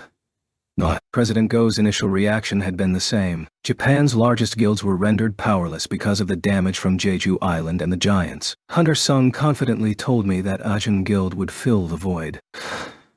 Jinchul couldn't pick his jaw up off the floor. To think Jinwoo had planned that far in advance before slaying the giants. Was it sheer confidence or a strategic mind? Whatever it was, Jinwoo had achieved his goal. This was a proposal Japan would welcome with arms wide open. How could it not let him go after that? While other large guilds fought over territories in the relatively small area of Seoul, Jinwoo had crossed the sea to Japan. When it came to animals, the ability to find fertile hunting grounds made for a good hunter. Jinwoo was a born hunter with the ability to handle any prey. President Go expressed his admiration. What an incredible young man he is. ORSC agree, sir. Never mind Jinwoo's ability to instantly travel between Korea and Japan without getting on a plane. Jinwoo's ability to set an unrealistic goal and achieve it was extremely impressive. As if on cue, a clip from Jong-in's interview played on the TV. I'm truly proud that Hunter Jinwoo Sung has been chosen to represent Korea. President Go leaned back on the couch with a hearty laugh. So MJ, heading to America 3, NSSII, WY 4. Heading to America. President Go turned off the TV. It was already 9 o'clock, well past what constituted a late night at the office, but Jinchul still had something to discuss. China is requesting information on Hunter Sung. Information? Do you mean his personal information? No, sir. Then? They want anything that's publicly available, such as his raid records or newspaper articles about him. This made sense. China knew better than to expect to be privy to the personal information of another country's S-rank hunter, much less a hunter like Jinwoo. But why the sudden interest? The Hunters Association of Korea had already announced publicly that Jinwoo wasn't looking to entertain offers from other countries at this time. The request didn't come from the Chinese government. What? It was an individual. Who? The Hunters Association of Korea represented the country and worked exclusively with other such organizations, not random people. Jinchul should have rejected the request outright. Zhigang Liu, China's 7-star hunter, has taken an interest in Hunter Sung. Zhigang Liu. That was the last name President Go had expected to hear. China didn't follow the international standard when it came to ranking hunters. Instead, they used a star ranking system, and the higher the number of stars, the greater the hunter. 5 stars had been the highest rank one could achieve, until Zhigang Liu came along. Naturally, as both a 7-star hunter and one of the renowned national-level hunters, he received preferential treatment like no other. But, considering Zhigang's great abilities, no one contested this. Hunter Sung caught Zhigang's eye. How had that come to pass? Jinchul explained. Zhigang fought one of the giants, so he wanted to know more about the man who took care of the rest. There it was. President Go nodded. Not too long ago, one of the giants had escaped from Japan and headed to China. It was reported that Zhigang had taken care of it somewhere along the coast. Is this the mighty recognizing the mighty? President Go smiled mischievously. First, the Hunter Command Center has invited a Jin Guild to the International Guild Conference. Then, the great Zhigang Liu asked about Jinwoo Sung. President Go was proud to have recognized Jinwoo's worth from the start. However, that's a separate matter. No need to flash the value of their gem to those lusting over it, right? It might get them on the bad side of a national-level hunter, but so what? They had Jinwoo on their side. President Go came to a decision and chortled. Go ahead, and turn him down. Okay, the dungeons had changed. It was a realization Jinwoo had come to while clearing high-ranked dungeons in Japan the last few days. Alert! He scanned the interior of the latest. He could sense the presence of magic beasts, but he couldn't see them. He would have been very confused had his perception been low or his experience lacking. Maybe from above? Jinwoo stopped and looked up just in time to see a sticky liquid drip onto the ground ahead of him. SSS. The acid-like substance melted the ground and generated a thick smoke that stung his nostrils and reeked. Jinwoo wrinkled his nose. Realizing the hunter wouldn't come any closer, the huge blobs stuck to the cave's ceiling dropped down. Wump-pee. Wump-pee-pew. The blob slowly formed into 12 humanoid figures. It was a unique-looking magic beast with a white mask where its face should have been, and a body composed of slime. Jinwoo had never seen such a creature before. Jinwoo summoned an old friend. Nightkiller. A dagger appeared in his hand. It used to be one of Jinwoo's preferred weapons along with Barca's dagger, but it had been collecting dust in his inventory ever since he acquired the Demon Monarch's daggers. He hadn't had an appropriate place to use it in forever. The familiar grip felt good in his hand, and he swiftly threw the dagger at one of the magic beasts. Dagger barrage. Tar. The blade whistled through the air until it pierced a magic beast square in the chest, and kept going until it stuck in the wall behind it. The black liquid that coated the dagger from passing through the magic beast started melting the metal. The now soft dagger lost its original shape and oozed down the wall. He knew it. Jinwoo had suspected that physical attacks would have no effect on these beasts. However, before he could mourn the loss of Nightkiller, the magic beasts quickly jumped at him. Jinwoo repelled them with ruler's authority. Bam! An invisible hand sent his attackers flying. Ploop! Ploop! The magic beasts' bodies broke into several jiggly pieces, but the separated blobs slowly merged and reformed perfectly. Jinwoo barked out a laugh at the creature's ridiculous recovery time. He would have loved to experiment as to whether his shadow soldiers was better, but AS need to be patient. Physical attacks, tangible or not, didn't work on them. Then what else could he try? He pondered a solution while casually avoiding the continuous attacks when Jinwoo noticed one of the creatures moving awkwardly. Jinwoo looked closely to see the magic beast's arm hadn't reformed. He also noted a crack in its mask, probably from when he'd used Ruler's hand. That's their weakness, isn't it? Jinwoo smiled. Once he figured out how to attack them, it would be easy going from there. Shh! Dodging the magic beast's merciless punches, he summoned his other friends, demon monarchs, daggers. A blade appeared in each of his hands, and Jinwoo's eyes flashed. Crack! One of the beasts went limp as a dagger pierced its mask. Whoomp. That was only the beginning. Jinwoo danced through the group, breaking every single mask in the blink of an eye. Crick! Snap! And lastly, crack! The final mask cracked into 2 pieces, and the beast splashed to the ground, having turned back into liquid. Jinwoo returned the demon monarch's daggers to his inventory. What if he hadn't been the one raiding the dungeon? At least a few people would have been killed before anyone realized that normal attacks wouldn't work. Even more would have been sacrificed before they found out the weakness. Worst case scenario, everyone would have died before that, even if it was an elite strike squad. These magic beasts had been that strong, fast, and dangerous. The problem was that this wasn't the first time he'd noticed this. Yeah. The dungeons have definitely changed. The day Jinwoo killed the King of Giants, magic stones had vanished from dungeons all over the world. These minerals used to absorb much of the mana within dungeons, but with them gone, the magic beasts had it all to themselves. In an instant, dungeons became much more life-threatening than ever before, and these dangerous new beasts keep appearing. Jinwoo frowned. The average strike squad setting foot inside a high-ranked dungeon wouldn't be able to avoid a fatality, and the number of gate-related incidents were on the rise as well. He had ordered Beru to guard his home out of worry, since the ant could handle most dungeons by himself. On the other hand, it wasn't entirely a bad thing in Jinwoo's perspective that gates were spawning more often, and that magic beasts were stronger now, since it allowed him to level up more easily. In this dungeon alone, Jinwoo could sense that there remained many more magic beasts emitting tons of mana. A smile crossed his face. Now that you know what I'm dealing with, let's get this party started. He was done warming up. It was the beginning of their end. Come on out. Boom. His shadow soldiers emerged behind him from his shadow. He had already informed them how to handle these opponents, so they were prepared. With Beru guarding Jinwoo's family, Igris was now the commander of the whole army. At his master's nod, the knight signaled to the army to advance. Stomp, stomp, stomp, stomp. Their marching footsteps echoed loudly inside the cavernous dungeon. Okay, one by one.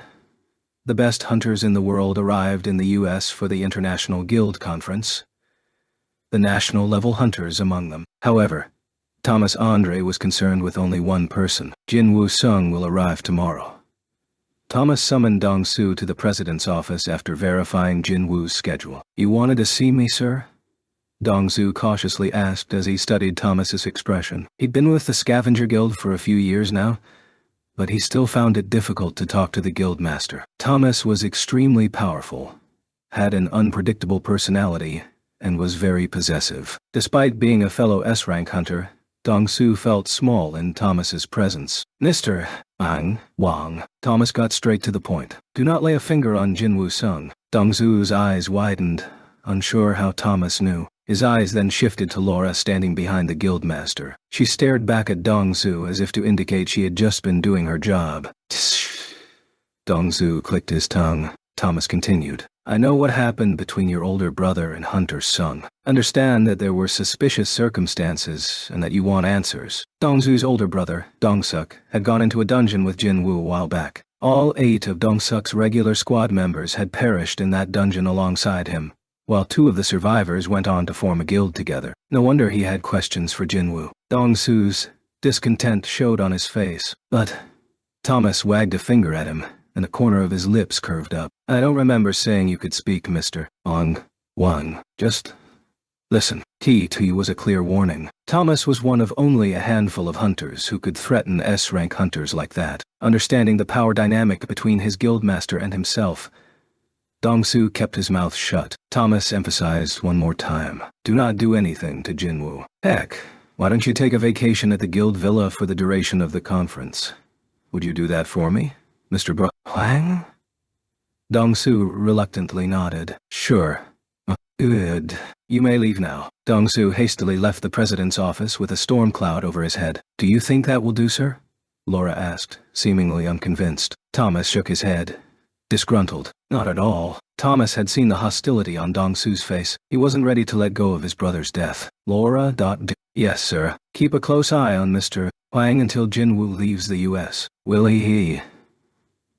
Okay with that? Dong-su might have behaved in front of Thomas, but he had quite a temper. Thomas, however, didn't care about that. This wasn't a matter where he could try to accommodate Dong-su's preferences. He agonized over it for a bit as he scratched his chin, then shrugged. Well, better frustrated than dead. Okay. Why are there so many reporters here? Germany's top hunter, Lennart Nierman, gasped at the sight as he exited the airport. As the guild master of Richter Guild, he attended the International Guild Conference yearly, but he had never seen this much press before. The vice guild master told him, "That popular Korean hunter is arriving in the U.S. today." Got it. Lennart understood immediately. Even though he was an S-rank hunter, it was difficult for him to resolve an S-rank dungeon break on his own, much less one with giants. No wonder the media was excited that a hunter who was about to set foot on a soil for the first time. Lennart also found himself keen to learn more about Jinwoo. So he's coming, eh? At that moment, the passengers deplaning from Korea began pouring out of the airport. The vice guild master pointed at someone in the crowd. Oh, there he is. He, too, was an S-rank hunter. While not as strong as Lennart, his perception was good enough to be able to pick Jinwoo out of a large crowd. There was a twinkle in Lennart's eyes. Shall we introduce ourselves? What? It's not a bad idea to get acquainted with the mighty hunter. That's true. The vice guild master agreed. One never knew when one might need the cooperation of another guild. So the purpose of the International Guild Conference was to gather the world's most powerful hunters in one place to allow them to network. Lennart was simply getting a head start on the festivities. He straightened his clothes and walked toward Jinwoo's group, but paused after a few steps. His face was growing as white as a sheet. The vice guild master glanced over his shoulder. Aren't you coming, sir? Lennart looked at his colleague aghast. Don't you see them? Excuse me? The vice guild master couldn't, but Lennart, one of the top hunters in the world, saw them clear as day. He mumbled to himself in disbelief. I thought he summoned his minions from a different dimension, but he actually carries them around with him like this? Pardon. What was Lennart talking about? Confused by the reaction, the vice guild master turned back in Jinwoo's direction, but he couldn't see hair nor hide of the minions. There are minions here? Yes, tons of them. Lennart concentrated on the army hiding in Jinwoo's shadow. 100, 200, 300. Could he even count them all? He swallowed hard and shuddered. You'd think he was here to declare war on the U.S. with that many had Lennart been hosting this conference. He never would have allowed a hunter to bring such things into the country. There could only be two explanations. Either the Hunter Command Center didn't have a clear idea of just how powerful the Korean hunter was, or they were confident that his power wouldn't be used against them. As Jinwoo approached, Lennart felt an increasing pressure that he'd only ever experienced in the presence of national-level hunters such as Thomas Andre or Christopher Reed. Jinwoo eventually passed by him, but Lennart reflexively looked down. He didn't have the courage to make eye contact with Jinwoo, almost like his instincts refused to let him. Once Jinwoo's group was farther away, the confused vice guild master probed Lennart about his strange behavior. Are you feeling okay, sir? You don't look so good. Yeah, I'm fine. Lennart dabbed at the sweat on his brow. Perception was everything, and being able to measure another's ability was an important tool for hunters. But just this once, Lennart was envious of the vice guild master and the reporters for being oblivious to such terrifying power. Ilke Jinho saw Jinwoo tilt his head curiously and asked, Did you see someone you know, boss? No. Some foreigner kept staring at me, so... Jinho laughed it off. You've been all over the news, so you got more than a few fans. He probably just wanted your autograph, boss. Though the foreigner seemed a bit too skilled a hunter to have been simply waiting for an autograph, Jinwoo broke into a grin. Besides Jinho, there were two other members of his entourage. The association had sent along director Jinchul-woo and a female interpreter. "Oh, over there. It's Jinwoo Sung." The reporters spotted him. "Kashak. Kashak. Kashak. Kashak. Kashak." As the area lit up with camera flashes, Jinchul fished a pair of sunglasses out from his inner pocket, put them on, and carefully scanned the area. Jinho noted how tense the older man seemed. "By the way, why did you come with us, Director Woo?" As someone who held a directorial position at the Seoul branch of the Hunters Association of Korea, Director Woo was the head of an entire department. Jinho was thankful to the association for assigning them an interpreter, but he had no idea why someone as important as Jinchul had come along. Director Woo glanced at Jinwoo and blushed. "I'm in charge of guarding Hunter Sung." It took a lot of courage for him to admit that, but unfortunately Jinho didn't hear him over the clamor of the airport. Jinho put a hand to his ear. "Sorry, what did you say?" "In charge, guarding." "Who are you guarding?" Jinchul was now as red as a tomato, so Jinwoo put a hand on Jinho's shoulder to cut him off. "Boss?" Jinwoo pointed toward a familiar face with his chin. "Over there. You think they're here for us." Near the exit stood a young man in a slick suit and nicely coiffed blonde hair. Adam White. He made a beeline for Jinwoo, accompanied by the same two bulky bodyguards. As soon as Jinwoo made eye contact with him, they both ducked their heads, flustered as they recalled their vain attempt to tackle Jinwoo on the plane. Forgetting how much stronger the Korean was, they genuinely looked like they were 2 seconds away from asking for an autograph. He acknowledged the two guards and shook Adam's hand. Adam brightly greeted him. "I've been waiting for you, Hunter Sung. Didn't you tell me that you were in charge of Asia, Agent White?" "Ha ha ha." Adam scratched the back of his head. "I was until recently when they put me in charge of assisting you, Hunter Sung." They exchanged pleasantries, and then Adam led the group out of the airport. "I've arranged your transportation." 2 cars were idling. The 2 association employees piled into the second while Jinho headed for the first, but Adam blocked his way. Upon seeing Jinwoo's and Jinho's confusion, Adam elaborated. "Everyone except Hunter Sung will be escorted to the hotel." Adam then turned to Jinwoo. "Would you please come with us, Hunter Sung?" Did this have anything to do with Jinwoo's father?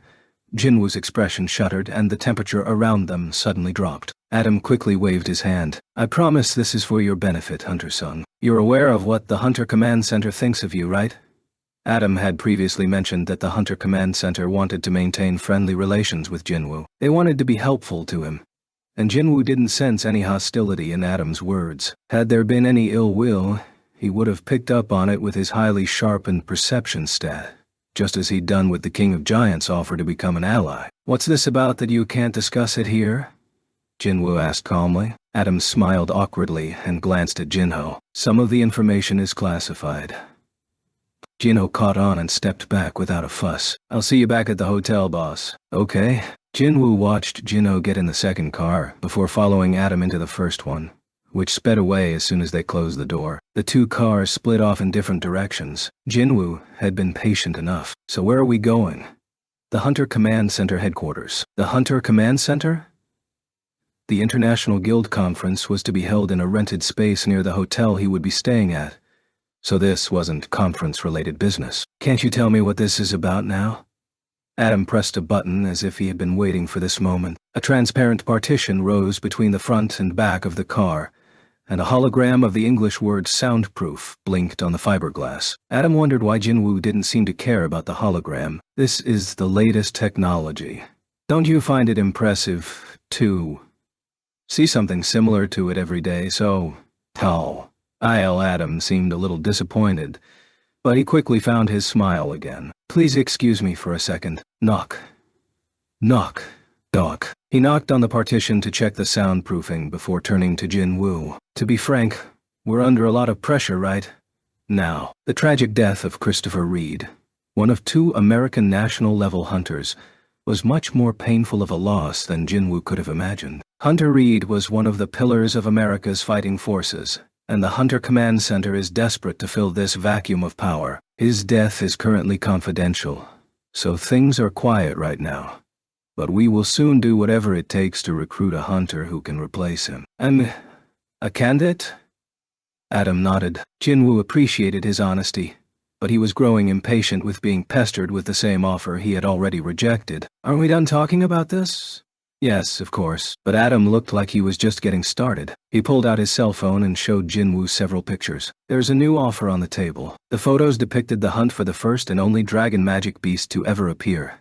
Kamish the dragon. It had been the worst disaster in human history and the raid people most wanted to forget. Only 5 participants of that particular raid had survived, and they were now known as national-level hunters. Adam stopped on an image of the world's best mage hunters extracting a rune stone from Kamish's remains. As you well know, the value of a rune stone is proportional to the strength of the magic beast it came from. He swiped to bring up another picture. Kamish's priceless rune stone, containing the greatest skill to ever exist, rested inside a glass case protected by several layers of security. We're looking for the new owner of this rune stone. Adam didn't have magic power, skills, or spells, but even he felt excited just looking at the stone. What feelings, then, would it elicit in someone like Jinwoo? Adam peeked at the Korean to gauge his reaction. As expected, the man who hadn't been impressed by the Hunter Command Center's newest technology now looked very anxious. Adam was sure he had done it, and he gave himself a mental pat on the back. However, Jinwoo made an unexpected request. Can you go back to the previous pictures? Pardon me? Want to see the ones before this? Confused, Adam obliged. Hold on. Jinwoo stopped Adam on one particular image and pointed at something to the side. On here is this? He was pointing at a pillar that had caught his eye. Pillars had been erected around Kamish, which suggested that a building had been built to contain the corpse. Kamish had been killed 8 years ago. Magic beasts from high-ranked dungeons were worth their weight in gold, and its dead body would have ordinarily been cut up and used or sold off accordingly.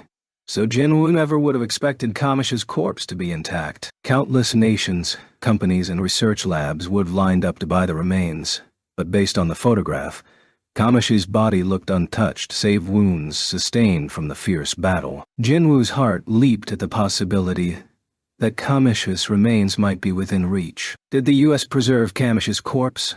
Ah, yes. That's right. Adam didn't know what to make of Jinwoo's reaction. He had been hyping up the runestone every hunter in the world would kill to obtain. Yet Jinwoo was focused on the magic beast's cadaver. Jinwoo pointed at the picture once again. Where is this? Let's go there. Pardon me? I've been humoring the Hunter Command Center all this time. You can grant me this one request, can't you? Adam was caught completely off guard. But this situation wasn't unsalvageable, right?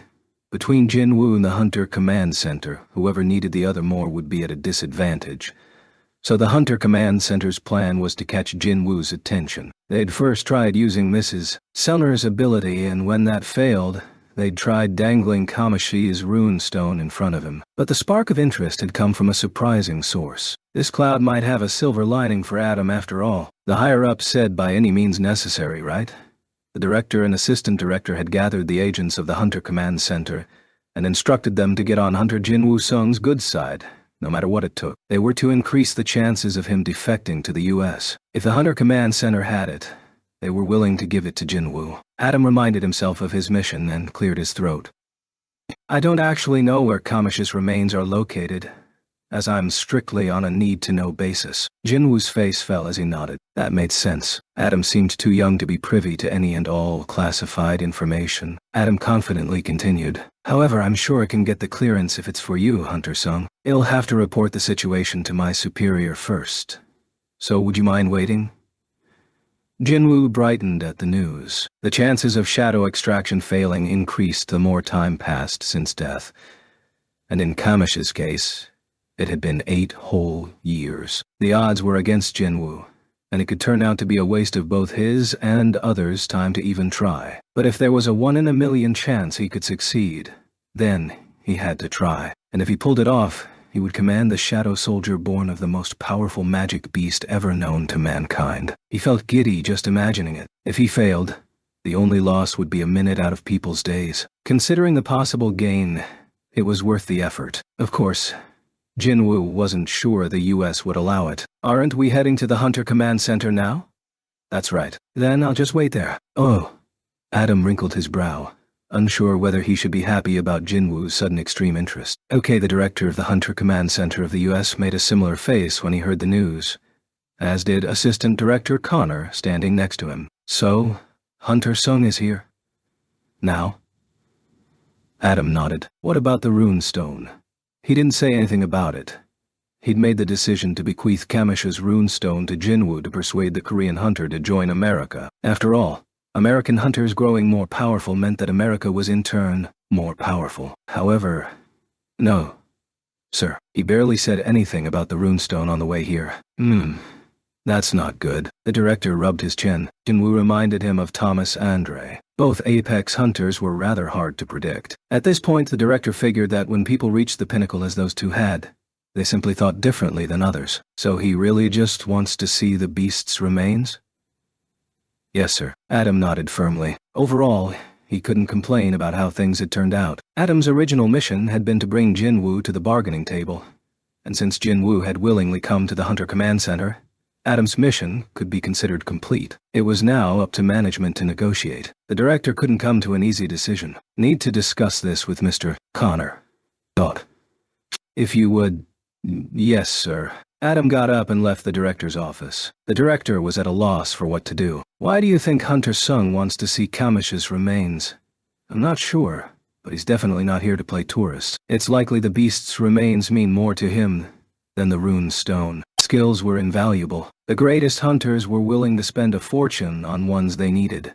And for good reason. Skills meant power, and power meant survival. So how can seeing the beast's cadaver be more beneficial to him than gaining a new skill? The two arrived at the same conclusion. It probably has something to do with Hunter Sung's ability, Michael mused. The Hunter Command Center's ability to retrieve information on hunters was unparalleled. So naturally, they had gathered a substantial amount about Jinwoo. It was based on that intel that they deemed him worthy of offering Mrs. Sunner's ability and Kamish's rune stone. Isn't his ability restricted to magic beasts he personally defeats? After Jinwoo defeated ant magic beasts, ant shadow soldiers had appeared in his army. After he defeated giants, giant shadow soldiers had popped up. The more Jinwoo battled, the stronger he became, which was why the Hunter Command Center was desperate to make him a U.S. hunter by any means necessary. But what if Jinwoo could turn a magic beast that had been killed by others a long time ago into a shadow soldier? Oh my word. The assistant director's eyes popped out of his head. He wants to transform Kamish into one of his minions. Michael's voice quivered. He couldn't believe Jinwoo would even consider making the worst disaster of human history into a minion. But it now made sense why Jinwoo wasn't concerned with the rune stone. The director shook his head urgently. We cannot allow that to happen. No person should wield that much power. But if we reject him, it'll put a strain on our relationship. That Jinwoo had come all the way to their headquarters to wait on an answer showed how eager he was. If one party refused the another's request due to a lack of trust, their relationship would break down.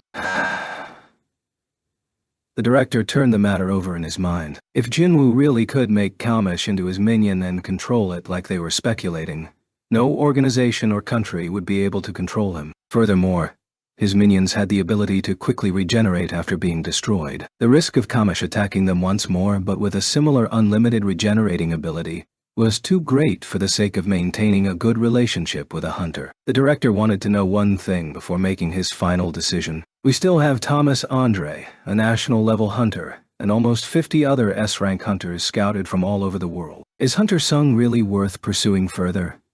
Actually, the assistant director hesitated to disclose unverified information, but ultimately decided to share the news. There is a possibility that Hunter Sung may be a new national-level hunter. What?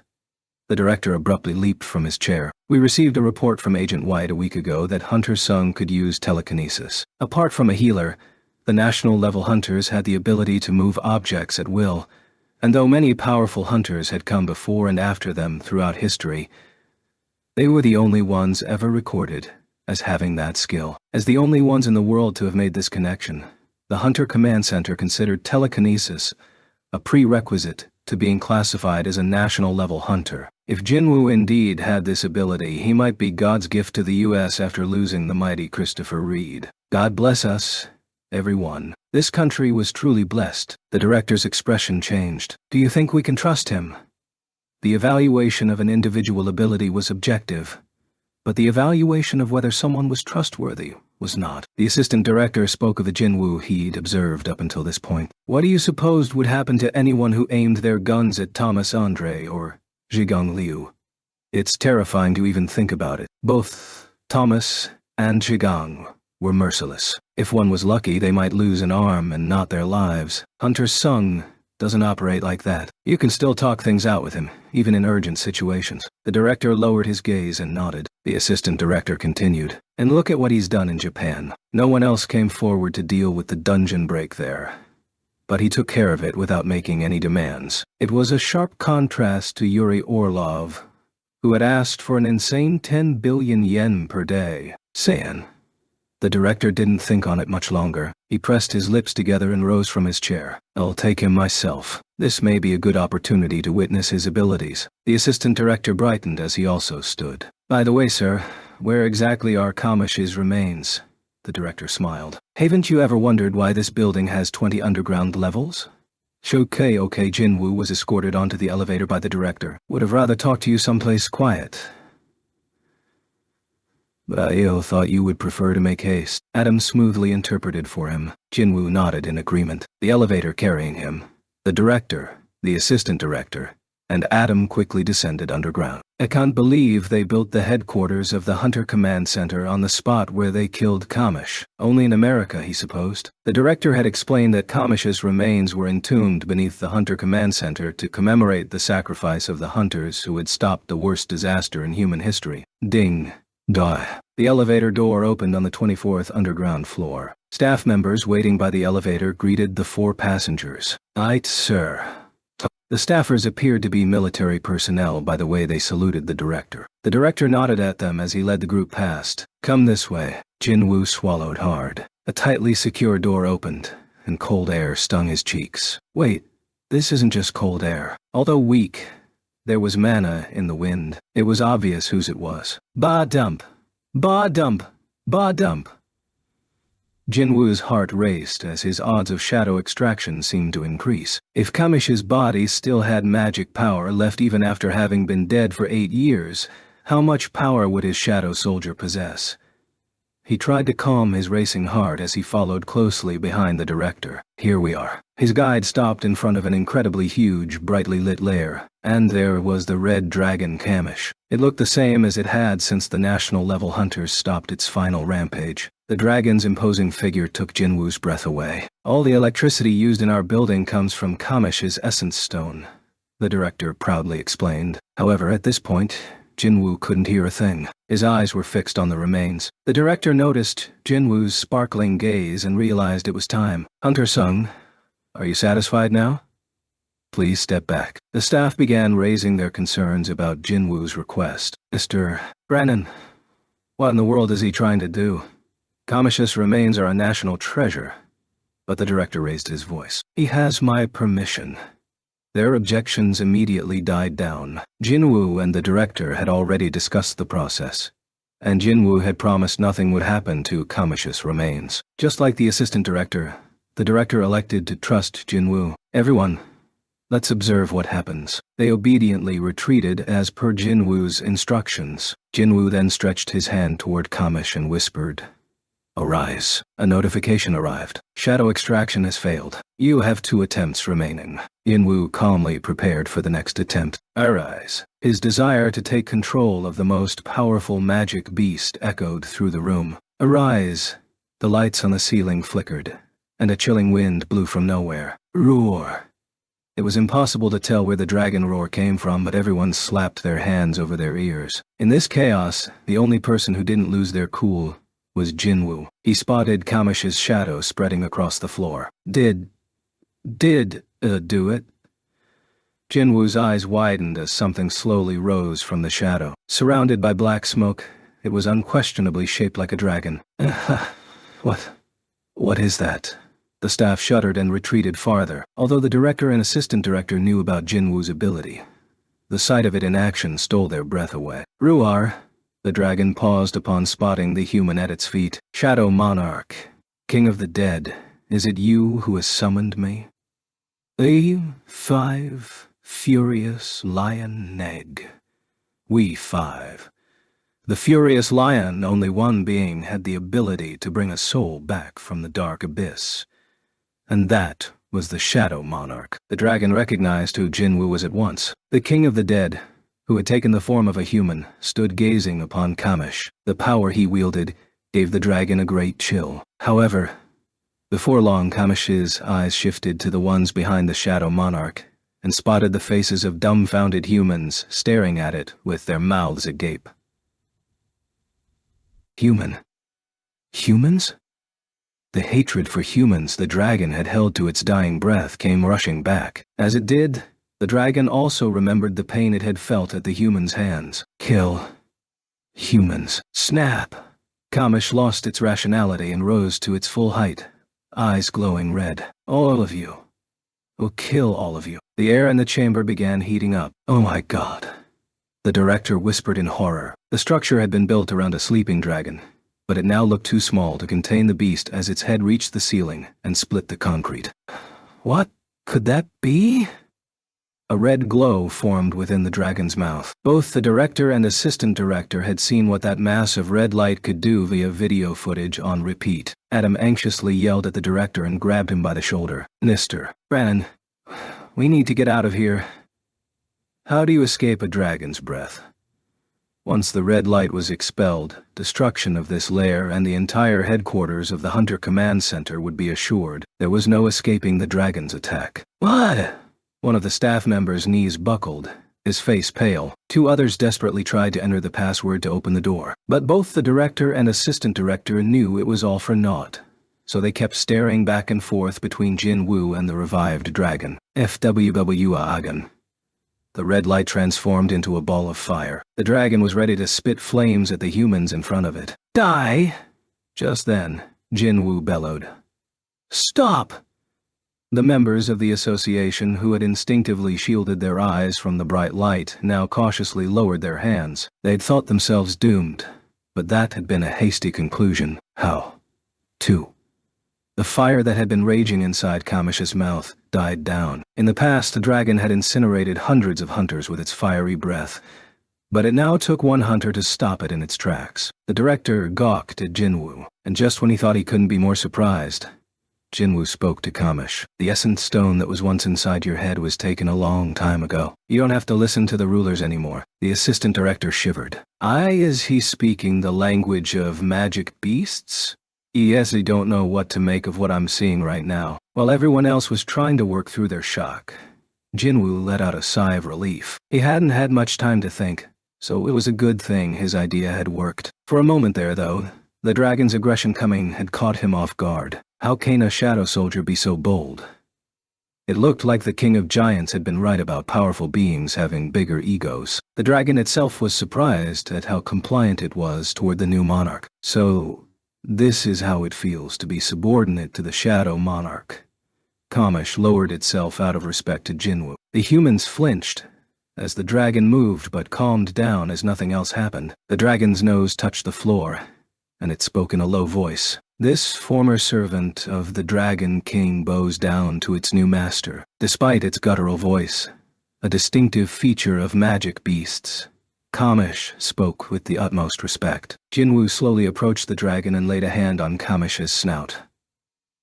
The dragon closed its eyes, soothed by its master's touch as an inexplicable feeling of relaxation spread throughout its body. Jinwoo could also feel the dragon's mood lifting, and his heart raced at the implications. Dump! Kamish the dragon is really my soldier now. A smile blossomed on Jinwoo's face. Adam was rendered speechless by what he was witnessing until something caught his eye. Mr. Connor, is Kamish wagging its tail now? Kamish was called the worst disaster of human history. Not man's best friend, so what kind of nonsense was Adam talking about? But that was the only way to describe what was happening with Kamish's tail. When Jinwoo removed his hand from the dragon's nose, Kamish stopped wagging its tail and looked up. Humans had named the dragon Kamish for their own convenience, But Jinwoo was considering a new name for his new shadow soldier. He then remembered what the dragon had said when he first greeted it. "You said you served the Dragon King before?" "That is right, my king. He served the king of wild dragons, the monarch of destruction, the king of the dead, the shadow monarch, and the king of giants, the monarch of the beginning." It hit Jinwoo that the dragon's former master was one of the 9 monarchs he had heard about from the system, but that wasn't important right now. He wanted to give the dragon its original name back. "So what's your name?" Jinwoo was unable to finish his sentence, his eyes widening at the sight of the dragon. The dragon's body was slowly crumbling like a sandcastle being blown apart by the wind. "Be alas, my king. To believe it is time for me to bid you farewell." "What?" Jinwoo's perception stat picked up on the dragon's emotions. The dragon was truly upset and saddened by the situation. "It appears we've met a little too late." Even the power of the Shadow Monarch couldn't overcome the 8 years. The dragon's magic power was weak from being stuck at the bottom of the abyss for too long, and it began to disintegrate into the air. "System! System!" Devastated, Jinwoo called out to the system for help, but there was no response. "Ehe." The dragon could sense Jinwoo's emotions as well. "Soldiers who can serve your majesty forever. Envy, the three." The dragon's words were sincere. It also had a last bit of advice for a king lamenting the loss of his soldier. "My king, there exist 4 humans who have borrowed the powers of the rulers. Beware." The dragon's voice grew distant as its body faded away. Although it was fleeting, it was an honor to serve. The dragon's shadow vanished as if it had never existed, and silence filled the room. The light fixtures stopped flickering. The director rushed to examine the dragon's remains, but they looked untouched. He was dazed, as if he had awoken from a dream. However, the despair on Jinwoo's face confirmed that it had really happened. For the longest time, Jinwoo couldn't take his eyes from the spot where the dragon's shadow had stood, until he finally received a notification from the system. "Shadow extraction has failed. Too much time has elapsed since the subject's time of death, rendering the extraction futile. Subject's shadow has returned to the void." Jinwoo had never hated the sound of the chime as much as he did in this instant. He clenched his fist tightly. Wham! Furious, Jinwoo punched the floor, and for a second the whole building shook. Adam escorted Jinwoo back to the hotel. The car ride over was silent due to Jinwoo's foul mood. After checking in for Jinwoo, Adam finally approached him. "I'm in charge of looking after you during your stay in the US, so please feel free to call me anytime if you need anything." Adam's warm hospitality was met with a cold reply. "Sure." Adam went from smiling to shivering. This was his first time dealing with a high-rank hunter in a foul mood, and it was terrifying. Naturally, with Jinwoo in this frame of mind and both the director and assistant director in a state of shock, the negotiations had been postponed. Jinwoo decided he needed to get some sleep and was about to go up to his room. Jinchul entered the hotel lobby and spotted Jinwoo. "Hunter Sung, it's been impossible to reach you." "Oh, was somewhere that didn't have cell service." Outsiders were prohibited from using their phones inside the Hunter Command Center headquarters. There were no exceptions, even for important guests, as it was a security measure to guard their secrets. If someone important, like Mrs. Sellner, was ever photographed, the entire Hunter Command Center would go ballistic. Jinchul scratched his forehead with his index finger. "Did you see Hunter Yu there?" "Pardon?" Jinchul looked confused. "Hunter Yu said he received a message from you. He was to meet you at the Hunter Command Center HQ. Just got back from there." "What are you talking about?" Adam cut into their conversation. "Hunter Yu wasn't on the visitor log." "Who?" "But..." "And Rank Hunter picked him up 2 hours ago." Jinwoo urgently asked, "What S-Rank Hunter?" "Hunter Dongzu Huang. He came by to pick up Hunter Yu." The name didn't seem to ring any alarms for the other two, but a bad feeling washed over Jinwoo. Is this because of the perception stat? Seeing Jinwoo tense up, Adam took out his phone. "I'll contact Hunter Wang's guild." After a few rings, Laura of the Scavenger Guild answered the phone. Adam briefly introduced himself and explained what had happened. Adam thought the news would surprise her, but she remained calm. "Does Hunter Jinwoo Sung know about this?" Adam had only explained that Dongsu had taken Jinho, but she was the one who brought up Jinwoo's name. His brow wrinkled in confusion, and he glanced at Jinwoo, who shook his head. Adam nodded and quickly made up a story. "Hunter Sung doesn't know anything yet. Someone in Hunter Yu's party reached out to us while he was at the Hunter Command Center. We'll try to get to the bottom of this as soon as we can. Jinwoo had been wordlessly listening into the call, and he headed to the exit as soon as it ended. Hunter Sung, the Scavenger Guild is looking into it, so I'll contact you when... Adam rushed after Jinwoo, but the Korean hunter had already vanished. What? Where did he go? Adam was left to stare down the street, troubled. Okay, Jinwoo ducked into a quiet alley in order to avoid the crowds and deactivated stealth. An S-rank hunter had used Jinwoo's name as bait to lure Jinho away. But the guild of said hunter seemed rather dismissive about the whole thing. Something's fishy. There had to be a reason the person on the other end of the call had immediately mentioned him. Jinwoo was pissed. Whoever was behind this, they'd picked the wrong day to stir up trouble. Jinwoo barked out an order. Find him. If all his soldiers split up to track Jinho's mana, it shouldn't take too long to locate him. Whoosh, whoosh. 1,000 shadows shot out from beneath Jinwoo's feet, heading in different directions at an impressive speed. Okay, Thomas looked around the condo, stone-faced. He had ordered some hunters to monitor Dong-Su, but here they were knocked out inside Dong-Su's condo without him. Scotty. Thomas clicked his tongue and took off his trademark sunglasses. A's. His subordinates turned pale at Thomas's apparent fury. Thomas gnashed his teeth and gave an order. Damn him. Find Dong-Su Huang before Jinwoo does. Do whatever it takes. Jinwoo stood on the roof of a building where he could get a look at the entire city. With his eyesight enhanced by his high perception stat, he scanned the streets surrounding the building all the way to the residential area in the far distance. He also paid attention to the sounds his shadow soldiers were picking up. Smith. How are you these days? Miss, our store doesn't allow any returns just because you changed your Minford. Why weren't you at the party last night? Countless banal conversations, car horns, TV broadcasts, cats meowing, water splashing in bathrooms. The sounds of the city assaulted him. Sweat dripped from his forehead as he strained to use all his senses as well as perception. If only I'd kept a shadow soldier with Jinho. Hindsight was 20/20. Jinwoo had used the soldier placed in Jinho's shadow to teleport to Chairman Yu's hospital room. And because he had been so busy and had planned to stick by Jinho's side while they were in the US, he had forgotten to replace it. Now, they were in this mess. First, Shaw lost Kamish's shadow, and now Jinho. He gritted his teeth. His foul mood was only getting worse. His eyes seemed to shoot out lightning bolts as they scanned the city, but he could barely find any similar-looking young Asian males, much less Jinho. Could they have left the city?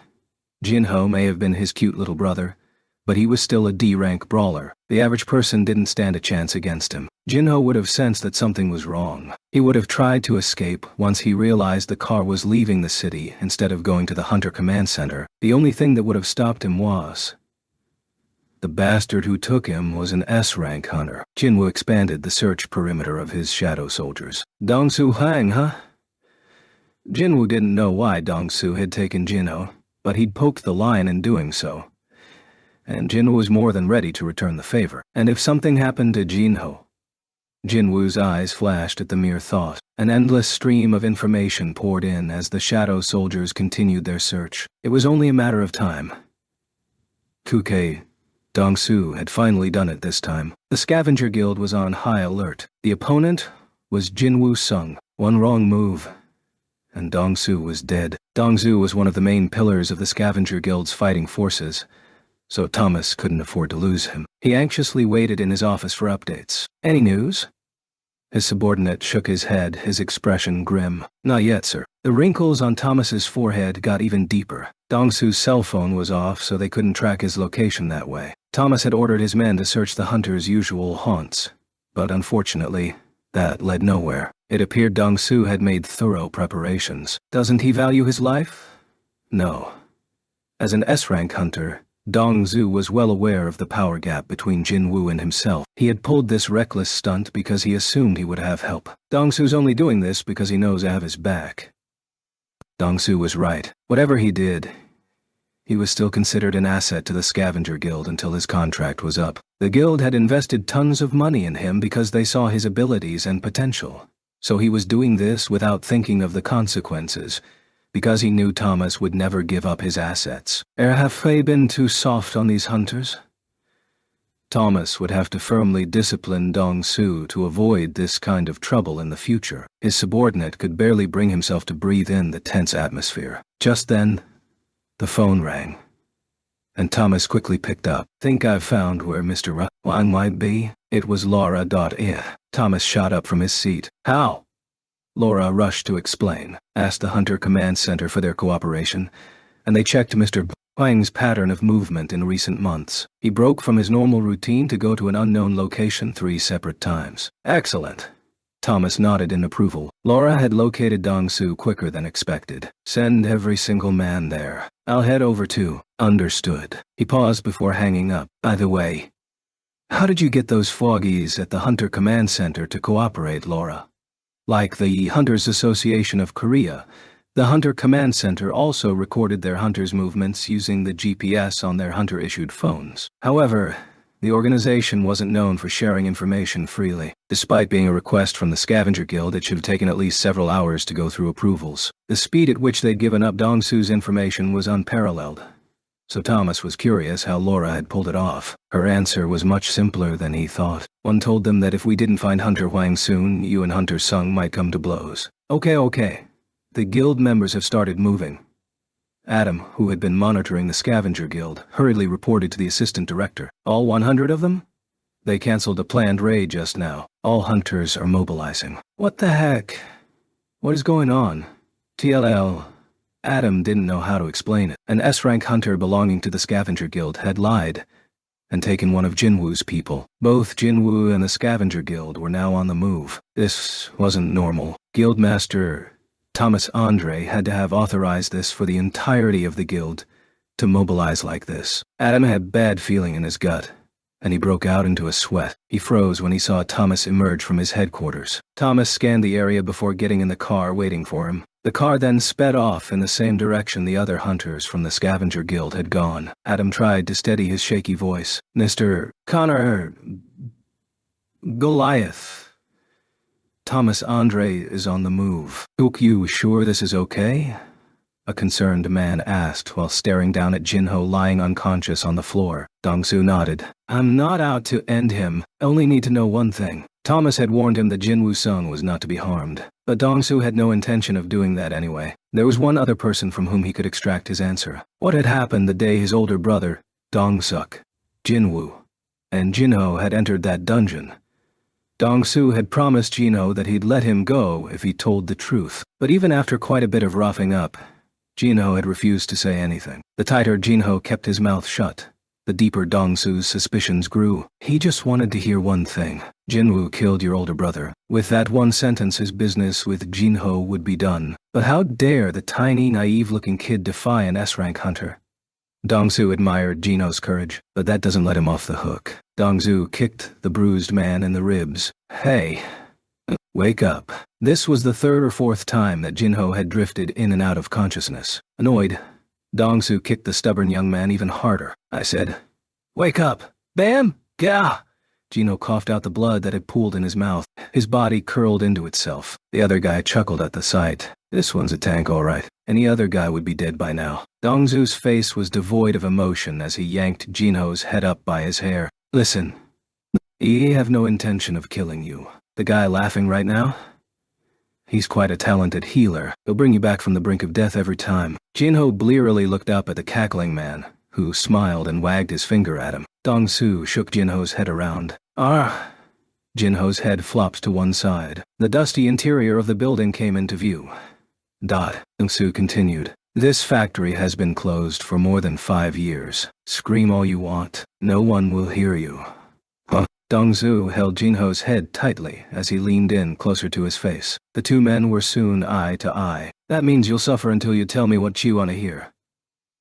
When they were close enough to touch noses, Dong-soo bared his teeth. "So? Do you want to talk now?" Jinho's lips moved, but Dong-soo couldn't hear what he was saying. "What?" Dong-soo raised an eyebrow and leaned in closer. Jinho whispered in his ear, "Fuck you." Dong-soo's face twisted. Whack!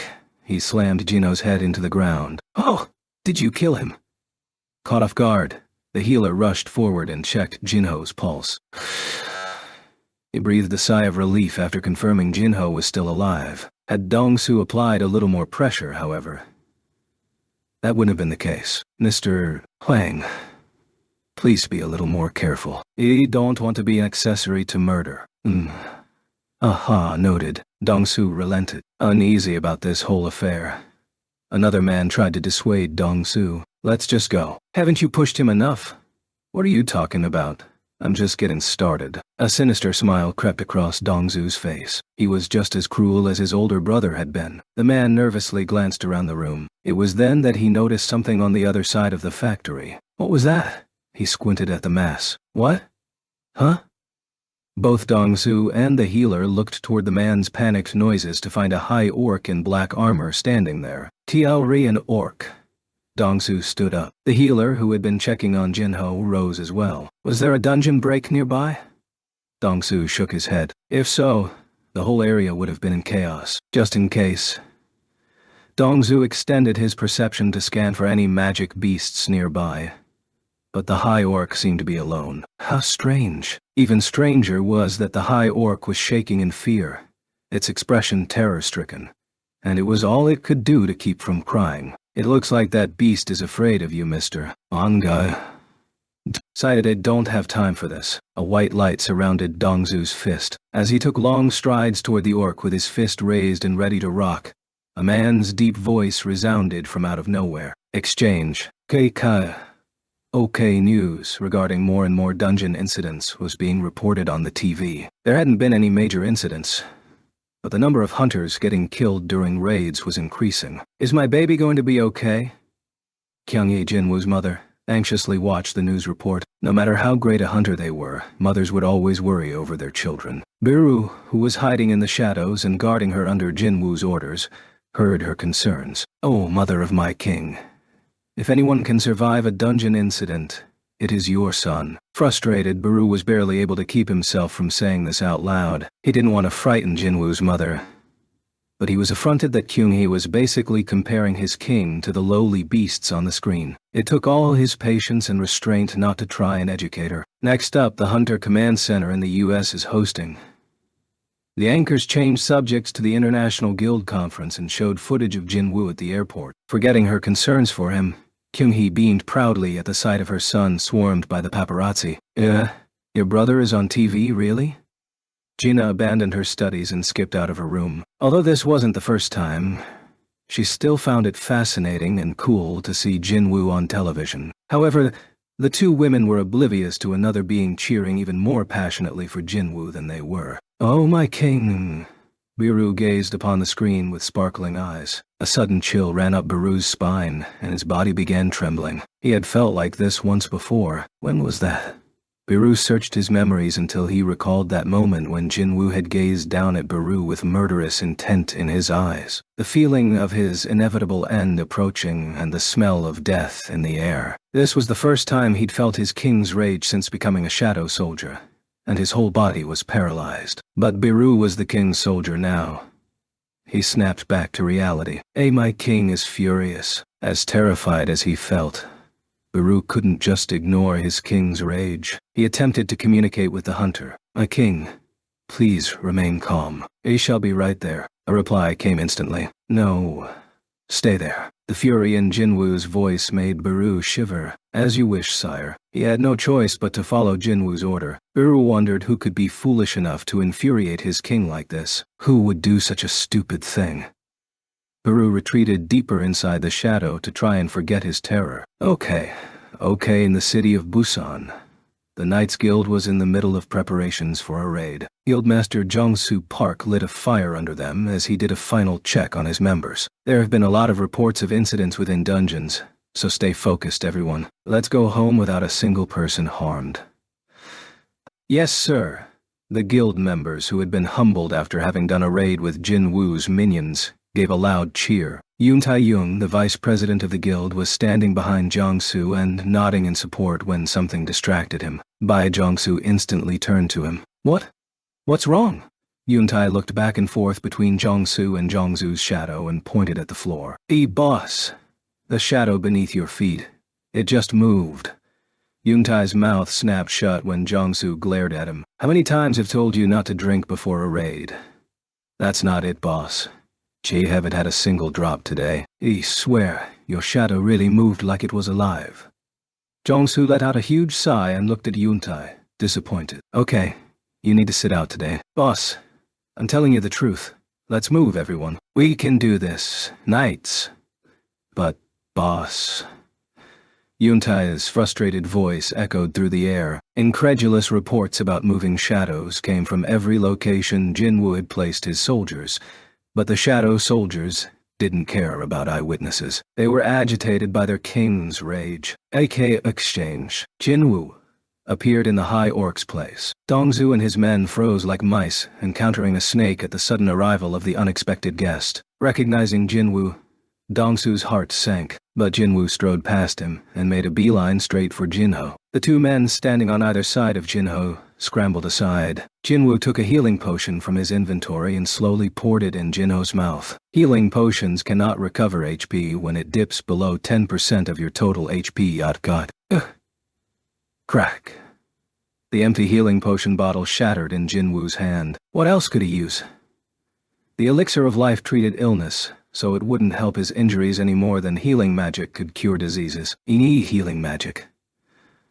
Baru was the only soldier who could perform healing magic, but he was in Korea. Even if Jinwoo summoned Baru, he wasn't sure how long it would take. Dongsu finally regained his composure. You... what the hell are you?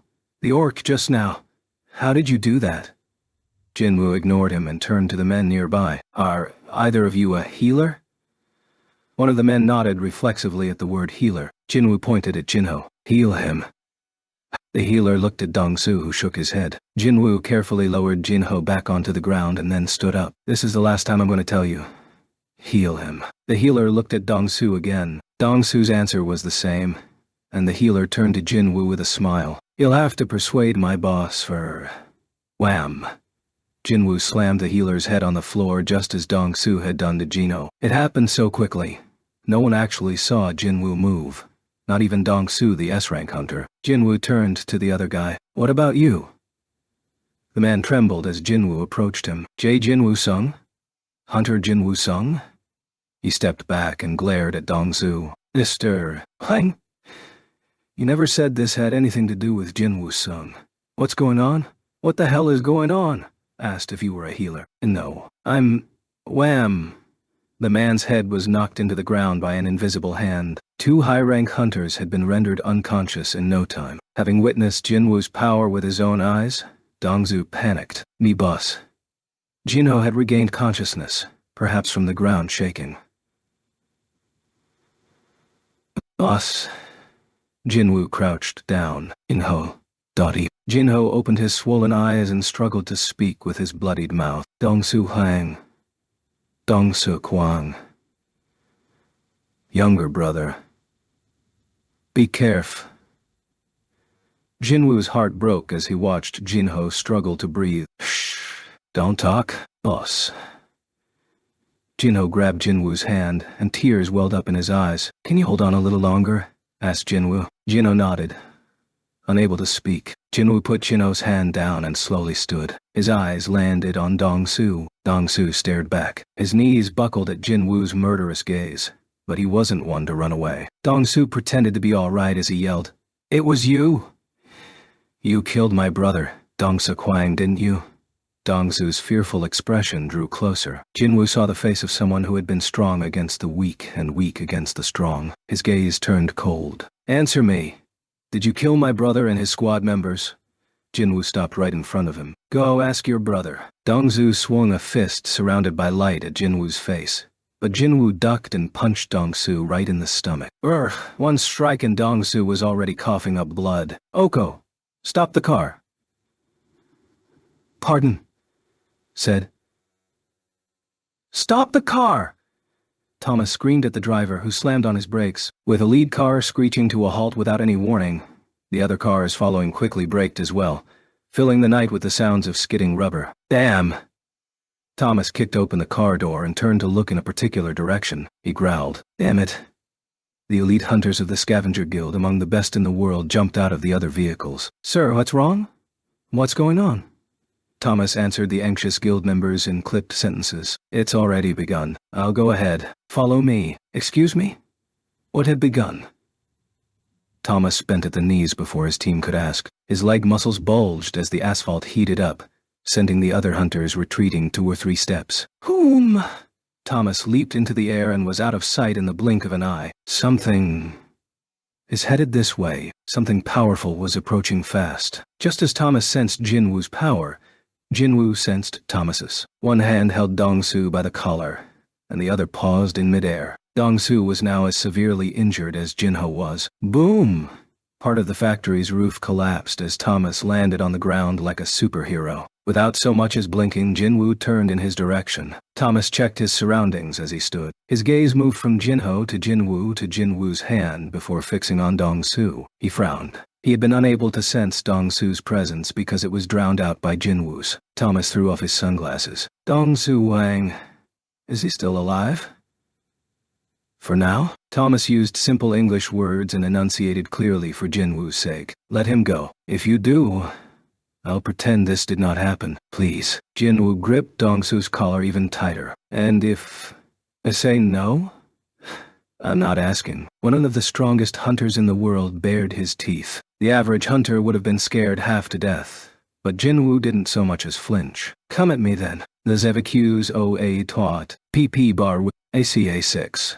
The level of a beast. Thomas raised an eyebrow. Had any other hunter responded to him that way, he would have torn them apart. As a national-level hunter, he had a kind of diplomatic immunity. It was a reward for saving 300 million American citizens from the worst disaster in human history. But his opponent this time was Jinwoo Sung, so he couldn't do as he would like. Thomas's fingers twitched as he tried to contain his anger. He ground his teeth as he glared at Dong-su. Told him not to do anything. Like he'd thought. Jinwoo wouldn't be an easy opponent. Seeing him in person confirmed this. If Thomas had to describe this feeling, he'd say it was like being stuck in quicksand. One wrong move, and it would be difficult to escape the dark and ominous mana flowing from the Korean hunter. Yet, Thomas couldn't step down either. Jinwoo had an ace hunter of the Scavenger Guild by the throat, and more importantly, his pride as a national-level hunter was on the line. Thomas frowned as he posed a question. By any chance, do you know who Udam? Jinwoo's response was clear. I don't care who you are. At that moment, Dong-su regained consciousness and yelled at Thomas. Sir, quick, kill this son of a bitch. Whack. Dong-su was out like a light, his body limp after a punch from Jinwoo. Thomas's eyes widened at the audacity. How dare you? Jinwoo was acting this way despite knowing who Thomas was. Thomas looked like he was ready to kill. He knew from experience how to deal with anyone who defied him. Thomas had been born to a poor immigrant family in an impoverished neighborhood. As the only white kid in a school full of African-American students, Thomas stood out. He made enemies everywhere he went. Often, making eye contact with the wrong person resulted in a fight. Many times, his opponents were armed. Most of the time, it was him versus several people. Though he had nothing else to his name, he was blessed with one thing: overwhelming physical strength. The power to literally step on other people. Ironically, the place where he grew up was the perfect proving ground. Thomas demonstrated his strength time and again, and soon saw how people treated him changed. He ruled like a king. Power, authoritative power, financial power, and physical power. He realized early on that the different kinds of power that existed in this world either made you a king or a slave. So when a new kind of power emerged, he seized the opportunity to set himself up as a king. If someone didn't listen to him, he simply used physical strength to make them submit to his will. He made those who looked down on him bow to him. He crushed anyone in his way. He had learned that physical prowess was his truth, and he lived by it. Time stopped. Then Thomas leaped toward Jinwoo, and the gap between the two instantly closed. As their noses practically touched, their eyes met. Blame your ignorance. Thomas reached out to grab Jinwoo by the head. His mighty grip was his special weapon, and with it, he could easily crush the skull of even the highest rank hunter. Now that Jinwoo was within range, victory was surely his. What? Suddenly, a light flashed before his eyes. The hunters of Scavenger Guild arrived in time to witness something crashing through the side of the abandoned factory at lightning speed. Kaboom! It took down the whole wall and skidded across the ground, coming to a stop right in front of the other hunters. They couldn't contain their shock. "Thomas. Sir, are you all right? Who could send Thomas Andre flying like this?" They couldn't believe their eyes. Steam rose from Thomas's whole body due to the great impact. Had this been an ordinary human, their skin would have ripped off as they slid across the pavement, or their body would have broken into pieces after being thrown through the wall. However, Thomas was completely fine, as expected of the tank who had withstood Kamish's fire. But as he got to his feet, his expression was less than fine. His face was dark as he looked around at the others. They belonged to the same guild, but the hostile glare of a national-level hunter was enough to make his guildmates go pale. Thomas wordlessly stomped back to the abandoned factory. Seething, the vice guild master snapped out of his stupor and barked at the other members of the guild. "Don't just stand there. Move. All at once, 100+ of the world's best hunters charged." Sungjinwoo clenched his fist tightly after sending Thomas flying. Had he arrived just a little later, Jino's life would have been in serious danger. When he saw Dong-su smack Jinho's head on the ground through the eyes of the high orc soldier, his blood had boiled. So Thomas's proposal that they forget any of this had ever happened was absolutely ridiculous. Jinwoo pushed himself to the limit again and again, so he wouldn't have to be pushed around by those at the top. What Thomas had suggested wasn't even worth considering. Yet Thomas's response to Jinwoo's rejection had been to launch a serious attack. The fight was far from over. Thomas returned, angrier than ever. Jinwoo tossed the unconscious Dong-su aside and summoned Kaizel and Igris. The shadowy winged dragon and knight appeared. Jinwoo carefully picked Jino up and handed him over to Igris. "Take Jino to the closest hospital. Make sure they do whatever it takes to help him." Igris bowed his head to Jinwoo, mounted the winged dragon, and left the factory. "Korea." Thomas paid no heed to the dragon flying away. He was focused solely on Jinwoo. Jinwoo's gaze finally settled on Thomas, and how his face was distorted in anger, as well as the guildmates rushing to join him. They numbered around 100, and Jinwoo guessed Thomas had brought every single elite hunter from the Scavenger Guild, the best guild in the world. So what? They have plenty of soldiers, too. Jinwoo summoned the shadow soldiers awaiting his call. Darkness slowly spread from underneath his feet as shadow soldiers leaped out one by one. The sight of them stopped Thomas dead in his tracks. They numbered in the thousands and filled up the abandoned factory all the way to the back. Thomas's eyes narrowed. It's not just the numbers either. He spotted several minions as strong as S-rank hunters among them, including a knight wielding a gigantic shield, a spellcaster in a hooded robe, and even giants bringing up the rear. He wasn't sure whether the Scavenger Guild could defeat them, even if they went all out. Jinwoo's impossible minions sent chills up and down Thomas's spine, yet at the same time, he was delighted. The thought of doing battle with such powerful beings sounded entertaining. He licked his lips and smiled. This no longer had anything to do with Dong-su. There was only one way to restore his broken pride. "I'll kill that disrespectful bastard." But before that happened, he offered Jinwoo mercy one last time. "Admit your mistakes and stand down, and I'll let you live." Jinwoo responded by flipping him off. The national-level hunter ripped off his shirt, a luxurious bit of apparel made from materials extracted from magic beasts, without a second thought. Crack! Crick! His muscles swelled and then hardened into bulging armor all over his body. Frighteningly powerful energy flowed from beneath Thomas's feet. His impressive magic power looked like golden steam rising from his shoulders. Here was the mightiest tank in the world in all his glory. After quietly watching this transformation, Jinwoo released his magic power as well. Phoom! The sight of the two monstrous powerhouses stole the breath of every onlooker. Oh, he was wondering who could knock down Thomas like that. Their hunters' eyes were then focused on the same thing. Jinwoo Sung, the man who had cut a swath through the giants in Japan. He of all people could take Thomas. The members of the Scavenger Guild gawked at the sight of him. In stark contrast, Jinwoo was cool and collected. This was the perfect opportunity to test how much he'd grown. He could unleash his full powers against them without worry. Jinwoo suddenly remembered what Kamish had told him. There exist 4 humans who have borrowed the powers of the rulers, right? Perhaps Kamish had been referring to 4 of the 5 national-level hunters who had survived battling the dragon. If so, there was a high possibility that Thomas might be one of them. Jinwoo made the first move. Go. As soon as their king gave the order, the soldiers charged. Thomas yelled, "Here they come." It was 1 man versus 1 guild. Nearly 1,000 minions and 100 elite hunters collided. Boom! Thomas thrust Iron aside, charging past the front line and searching for Jinwoo. Someone came at him from one side at an incredible clip. Over there! Thomas turned, but Jinwoo was faster. In an instant, Jinwoo was in Thomas's personal space and thrusted the Demon Monarch's dagger at his waist, but the weapon couldn't penetrate the Guildmaster's hardened skin. Jinwoo was startled. Pow! Thomas smiled as he slammed an elbow into Jinwoo. His opponent might have an edge when it came to speed, but Thomas was convinced Jinwoo would be unable to overcome his defenses. Let the Korean hunter despair after seeing the difference in strength between them. Predicting victory, he continued his attack and held out his hand. Son. Thomas pulled Jinwoo back toward him using a gravitational force, like an invisible fist. It was the same ability Thomas had used to yank Kamish's floating body out of the air and bring him to the ground. As the distance between Jinwoo and Thomas narrowed at an incredibly fast pace, Jinwoo's eyes widened. Ruler's authority. Wham! Thomas's shoulders strained from a powerful force slamming down on him. What? Thomas was taken aback to discover that Jinwoo possessed the same ability. Seeing his chance, Jinwoo punched Thomas in the face a second time. Cow! And for the first time since becoming a hunter, the man nicknamed Goliath bled.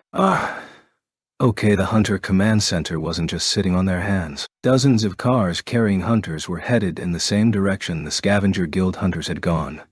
But the car leading the pack stopped short of the destination. Adam, who had been nervously looking out the window, was shaken by the sudden stop. What's wrong? The driver looked back at him. He was the only S-rank employed in the Hunter Command Center. Agent White, please tell me what's going on here. There's no time to expy. Adam stopped as he took in the driver's pale face. The driver had lived through a great many things that had hardened his heart, but Adam had never seen the man wearing this expression before. Adam sensed the situation was dire. Did something happen? The S-rank hunter was firm. If we go any further, we'll die. Okay, Jinwoo tore Thomas's lip open with one punch. Startled, Thomas was sent reeling backward. How does he have this much power?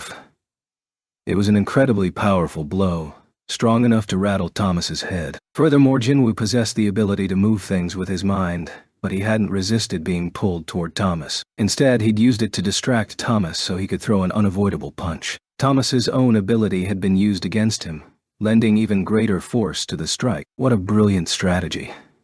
How many battles did it take for him to come up with a move like that? Although Thomas had acknowledged Jinwoo's power, he'd still considered him a rookie. But this changed his mind. Thomas landed safely on the ground. Karkak!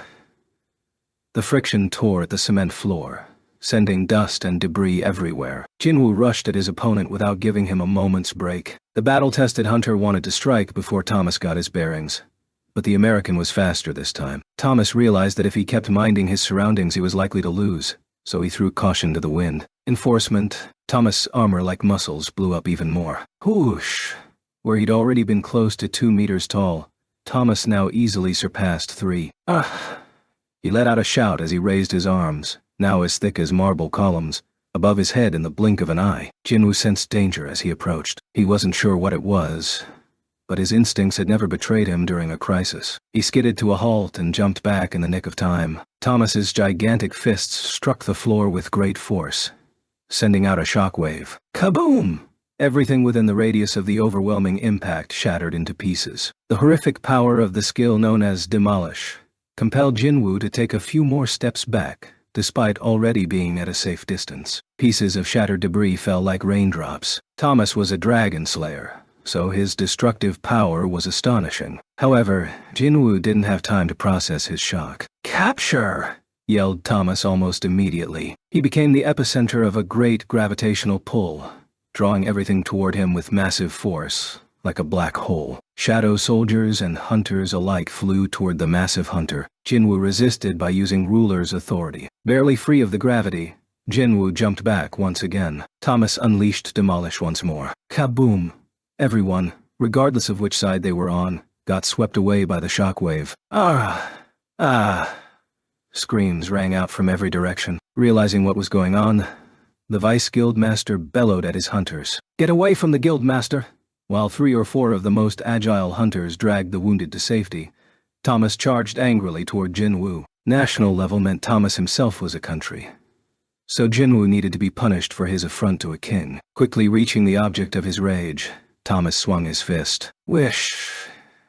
It merely sliced the air, but that was what he'd expected. He was too slow to hit someone who moved like a wild animal, especially since he was in reinforcement mode. As Thomas's physical strength and defensive power increased, his speed dropped proportionately. Fortunately, Thomas had a skill to cover this weakness. He stretched out his hand toward Jinwoo. Capture! Once again, an incredibly powerful gravitational pull materialized between the two hunters. Thomas was convinced he wouldn't miss this time. There was no way he was going to let Jinwoo pull off the same trick twice.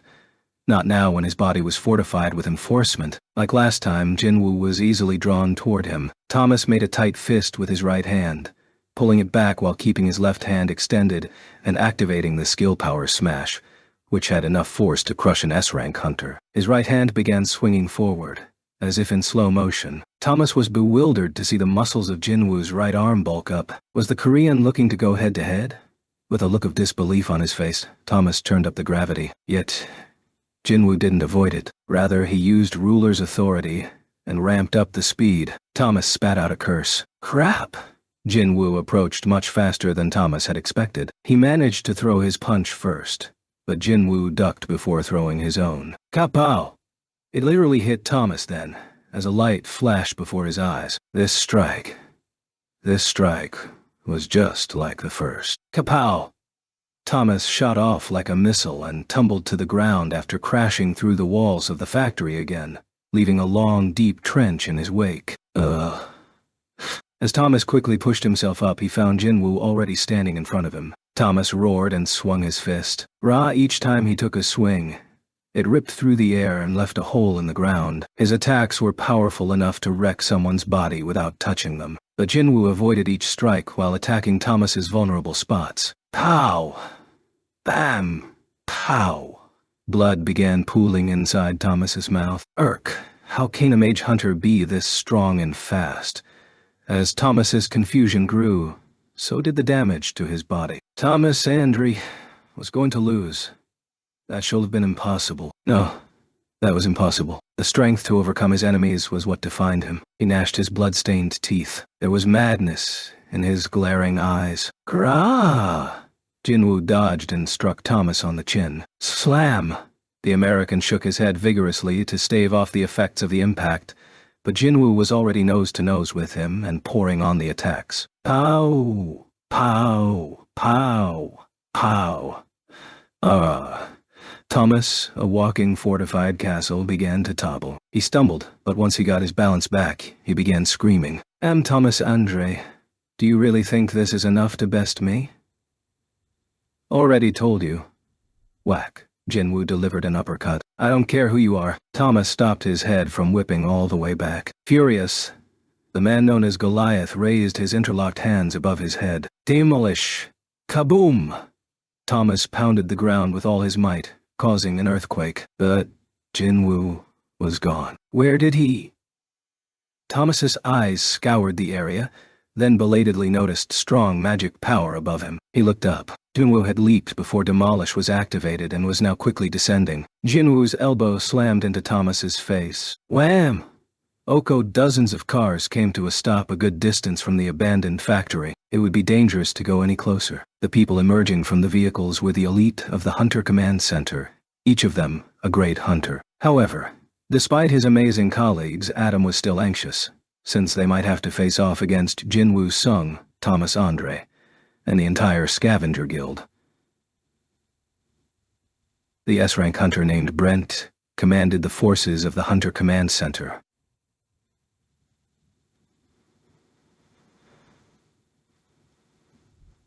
He shook his head with a grim look on his face. What kind of monsters were generating this much magic power?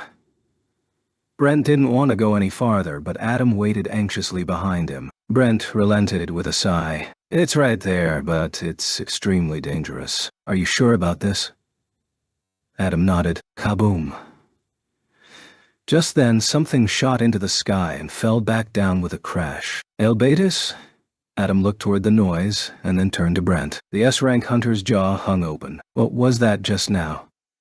If I'm not mistaken, There was no way he was, but the hunter hesitated a bit before continuing. I believe that was Mr. Andre. What? But I can't be sure. Horrified, Adam urged him along. Hurry, let's go. Brent gestured for the other hunters to follow them as he took off after Adam. They arrived at the scene of the collision. An Asian hunter was beating up the invincible Thomas Andre. Pow! Bam! Kapow! Shocked, Brent pointed at the two of them. Mr. Andre is getting pummeled by Hunter Sung. Can see that. Adam didn't know what to do. He could see from this distance that Thomas did not look good. Brent was at a loss. What should we do? We need to stop them. Are you really going to watch a national-level hunter get beaten to death? Stop who? Stop him. Brent stared at the Asian hunter emitting so much magic power that he didn't dare get closer. However, Adam darted toward them before Brent had a chance to stop him. Adam was an ordinary agent. He could lose his life just coming into contact with magic power from high-rank hunters. Brent hesitated but soon followed with a groan. Agent White. Okay, the elbow to the head knocked Thomas down on all fours. His hands dug deep into the ground. Thomas pushed himself up, but he had lost a lot of his strength at this point, and his fists lacked much of their previous impact. Seeing Thomas' sluggishness, Jinwoo knew that victory was his. The American kept missing his target, and his punches were weak. All he had left was his rage. Jinwoo effortlessly avoided his attacks, and then began counterattacking. Pow! Kapow! Unlike Thomas, Jinwoo was still going at full strength. Thomas couldn't handle the barrage. Urk! Blood splattered in every direction. His head was battered. He lost his balance and wobbled before Jinwoo kicked him into the air. Whack! Arr! The collision of magic power caused an explosion, and Thomas shot up like a rocket. Ruler's authority. Jinwoo then pulled Thomas back down to earth. Powerless, he tumbled onto the ground. Blood! Cough! Cough! Thomas lay spread eagle in the dirt and coughed up blood. Jinwoo got on top of Thomas and started wailing on him just as he had done to the demon monarch Balin in the demon's castle. Pow! Pow! Pow! Jinwoo felt Thomas's resistance gradually weakening. Pow! Pow! Jinwoo raised his fist for the final blow. A desperate cry rang out. Hunter Sung! Stop! Please stop. Jinwoo's face was devoid of expression as he stared at Adam running toward him. He charged his fist up again. A terrifying amount of formidable magic power emitted from his flexed shoulder and fist. No! Stop! Adam reached his hand out in vain. Jinwoo's fist was about to connect when Thomas parted his lips. Sayah, they've lost. Whoosh! Jinwoo's fist came to a halt at the tip of Thomas's nose. The national-level hunter passed out and went limp, totally spent. Jinwoo lowered his fist and quietly stood. The elite of the Hunter Command Center slowly gathered around the victor and the fallen. Okay. What the hell? Is this for real? Seriously?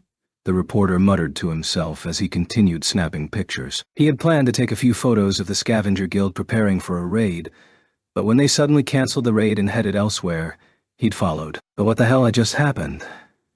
At first, the reporter thought there had been a dungeon break. Instead, he was witnessing something unimaginable. He zoomed in with his camera on the man lying on the ground. It was the unmistakable face of the national-level hunter Thomas Andre. Oh my God. Who in the world could beat Thomas up that badly? The reporter gasped as he reviewed the pictures he had taken, but at the same time, his heart raced with excitement at the thought of how much money he'd get for them. Oko Adam ran to check Thomas for signs of life. Ba-dump. Ba-dump. Ba-dump. He put his ear on Thomas's chest and heard a heartbeat. He cupped Thomas's nose to check his breath. Fortunately, there were signs of life, but Thomas was barely hanging on. To put Thomas Andre in this condition. How many hunters in the world could do this to Thomas? If this went public, the whole world would turn upside down. Adam had to respect Jinwoo's power, which far exceeded the Hunter Command Center's estimates. But this wasn't the time to be starstruck. Hurry! He gestured to the healers of the Hunter Command Center. One of the highest-rank healers kneeled beside Thomas and checked his vitals before casting some healing magic. He then sucked his teeth. Every single bone in his body is broken. The bleeding is severe. Can't do this on my own. We need every healer to work together. With this, other healers joined him in reviving Thomas, but it was like trying to fill a lake with tap water. Someone with Thomas's great stamina required extra effort to heal completely. As the healers struggled to help their shattered patient, Adam stood up. The rest of the Hunter Command Center staffers were busy removing the wounded from the abandoned factory. My leg. My leg. The elite hunters of Scavenger were in horrific condition. Adam hadn't witnessed who had done this to them, but he had a good guess. A single hunter just crushed one of the best guilds in the world. Seriously, Adam was astonished by both Jinwoo's audacity and the power he had to back it up. It was then that he realized Jinwoo was nowhere to be seen. As Adam scanned the area, he heard his ringtone go off. This is Agent White. Agent White, we've located Jinwoo. It was the Hunter Command Center calling with an update. Adam brightened at the good news. Really? Where? The caller relayed that Jinho had been found outside of a large hospital nearby. He was quickly treated in the ER and was now in stable condition. I'll be right there after T finished cleaning up the mess over here. Understood. Adam hung up the phone and breathed a sigh of relief. Ooh. Thinking about trying to deal with Jinwoo's anger if something had happened to Jinho made Adam's head spin. Spilled water could not be poured back in, but he counted his lucky stars that at least the cup hadn't broken during the spillage. The good news took a tiny bit of the weight off his shoulders. We're done. The healers treating Thomas stood up. Is Hunter Andre okay? Asked Adam. For now. What does that mean? His injuries were severe, so while his body is healed, it will take time for him to regain consciousness. See, healers had been able to mend his physical wounds, but mental trauma was another thing entirely. Thomas would be spending a significant amount of time in a hospital room recovering from this ordeal. A healer tried to comfort the unhappy agent. He lived through this because he's Thomas Andre, a national-level hunter. If it were anybody else, this much damage would have killed him at least 10 times over. Well, that's cool. Adam was about to agree with the healer but stopped. Thomas had survived only because he was a national-level hunter. A chill ran up Adam's spine. Then what had happened to Dong-Soo Hwang, the initial target of Jinwoo's rage? Was he here too? With a stunned look on his face, Adam ran inside the abandoned factory from which injured hunters were still being extricated. Someone called out to him. Agent White?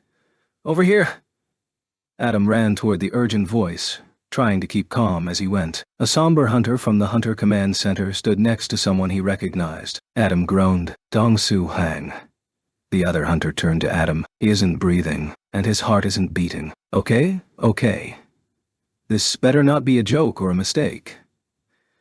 The editor-in-chief of the best-selling newspaper on the east coast of the U.S. was not happy about being out this late at night because of a phone call from a reporter. Normally, he wouldn't go out of his way for a freelancer like this, but he was compelled to make an exception based on what the reporter had told him over the phone. If it ended up being a load of shit, though, he'd see to it that the reporter rotted in jail one way or another. He was pissed about having to change back out of his pajamas. Seeing the suspicion in the editor's eyes, the reporter waved his hands. It's all true.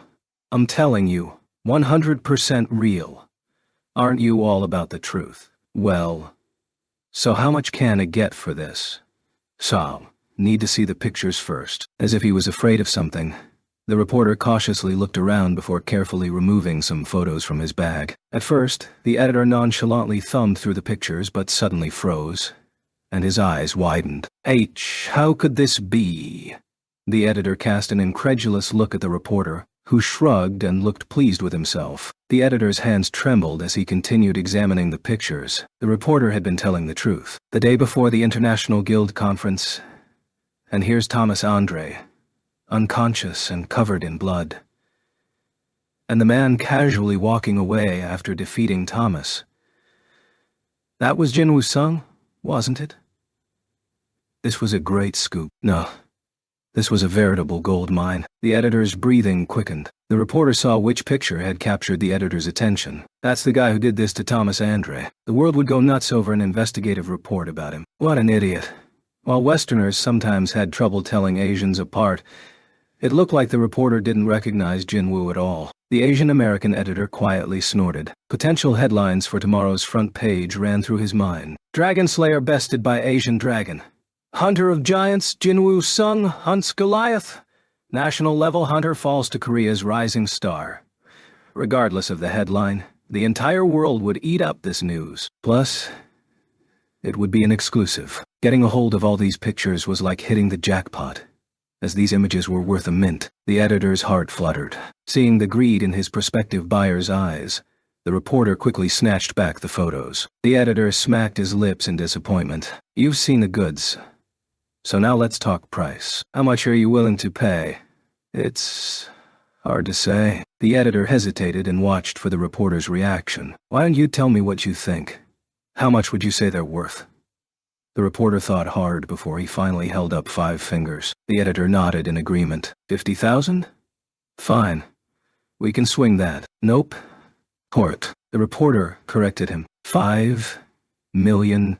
$5 million. The editor was taken aback. If it's too much for you, can go somewhere else. The reporter turned to leave, but the editor quickly stopped him. No, wait, people shell out millions for pictures of celebrities' babies.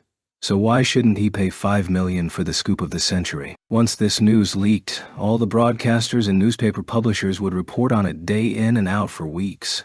He couldn't pass up this opportunity. He finally came to a decision. We have a deal on the condition that you hand over everything and any originals, and we make it an exclusive. How's that?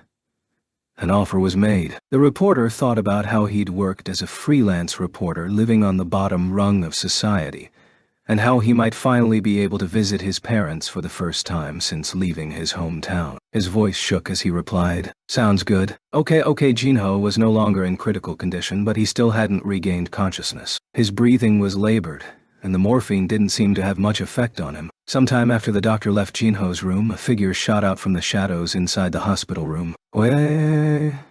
It was Biru trading locations with Jinwoo via shadow exchange. Biru stretched his hand toward Jinho to heal him, as per his king's order. Soft blue light spread from the tip of his hand, and the pained expression on Jinho's face soon eased up. Possessing power beyond an ordinary S-rank hunter, Biru had healing magic that was also next level. The ant slowly healed Jinho's wounds in order to allow his psychological healing to begin. Jinho, who had been tossing and turning in his bed, opened his eyes at the warmth enveloping him. Two. He laid eyes on a huge ant head that put a finger to his lips and made a shushing sound. She must be dreaming. Jinho closed his eyes again and fell asleep with a happy look on his face. Meanwhile, Baru quietly continued healing him into the night. In Seoul, Korea, there was a 14-hour difference between the east coast of the US, so it was morning there. In a deserted playground next to the swings, a black knight was laying prostrate on the ground, balanced on his feet and forehead. My king, how long must you stay like this? Jinwoo quietly sat on a swing. Until Biru tells me that Jinho's treatment is done. Sven. The knight said no more. Knowing he had spoken out of turn, Jinwoo shifted focus from the knight to his hands. The backs of them were a mess. Thomas had been an unbelievably sturdy opponent, so Jinwoo himself had been injured punching him. Of course, they would heal thanks to the power of the passive buff health and longevity once he had a good night's rest. He felt a little fatigued. The crazy day was about to end on a quiet note. After a while, the shadow soldier spoke up again. My king... What? Please bestow a name upon me as well. Jinwoo looked at his newest shadow soldier. Elva. On general rank, right? He had to name this one too. Jinwoo thought about it briefly and smiled bitterly. Since you died because you were so selfish, why don't we call you Greed? B7. What happens in the Xi'an Turnapona R's Wilder Conference? What happens in the International Guild Conference the next day? Almost every broadcast station and newspaper in the U.S. covered the hunters attending the International Guild Conference. But one newspaper on the East Coast had a unique headline. Thomas Andre knocked out! Thomas Andre was a household name in the U.S. But how had a national-level hunter been knocked out? Was he sick?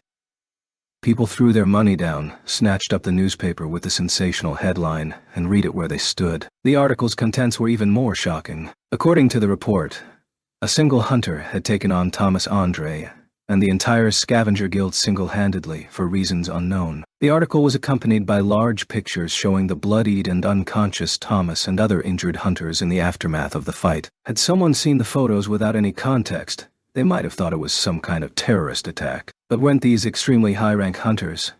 Thomas, in particular, was a national-level hunter who had survived the raid of Kamish. Everyone who read the article was flabbergasted. They were floored, just like the editor of the newspaper had been when he first laid eyes on the evidence. And once readers reached the part of the article revealing the identity of the solo hunter, they couldn't contain their shock. There was a picture of Jinwoo, the man who had been praised by the international media for rescuing Japan from a great disaster not so long ago. He was walking away from the scene with no emotion on his face, a stark contrast to Thomas lying on his back on the ground. With most of the media focused on the International Guild Conference, the article had an even greater impact. In Korea, the contents of the report spread faster over social media than through traditional news sources. Lol, did Jinwoo Sung beat up Thomas Andre Afra? Link to article here. Whoa, it's true, says Thomas Andre's entire guild got their butts kicked. And fake news. Makes no sense at all. He crushed the national-level hunter super elite hunters by himself. Read the article first. It's true. But why were they fighting? No clue. No reason stated. All Yanks love to brag about their national-level hunters, but that's all they got? Lame. Thomas is no slouch. Jinwoo's just that good. Yeah, Hunter Jinwoo Sung is the pride of Korea. Hey, bartender. Feel great. Give me a glass of patriotism. Most of the comments from Korea expressed surprise, but on the other hand, comments from Japan expressed how proud people were of him. It's obvious Thomas Andre is no match for Hunter Sung. America probably refused to help us because they didn't want to reveal how weak they actually are.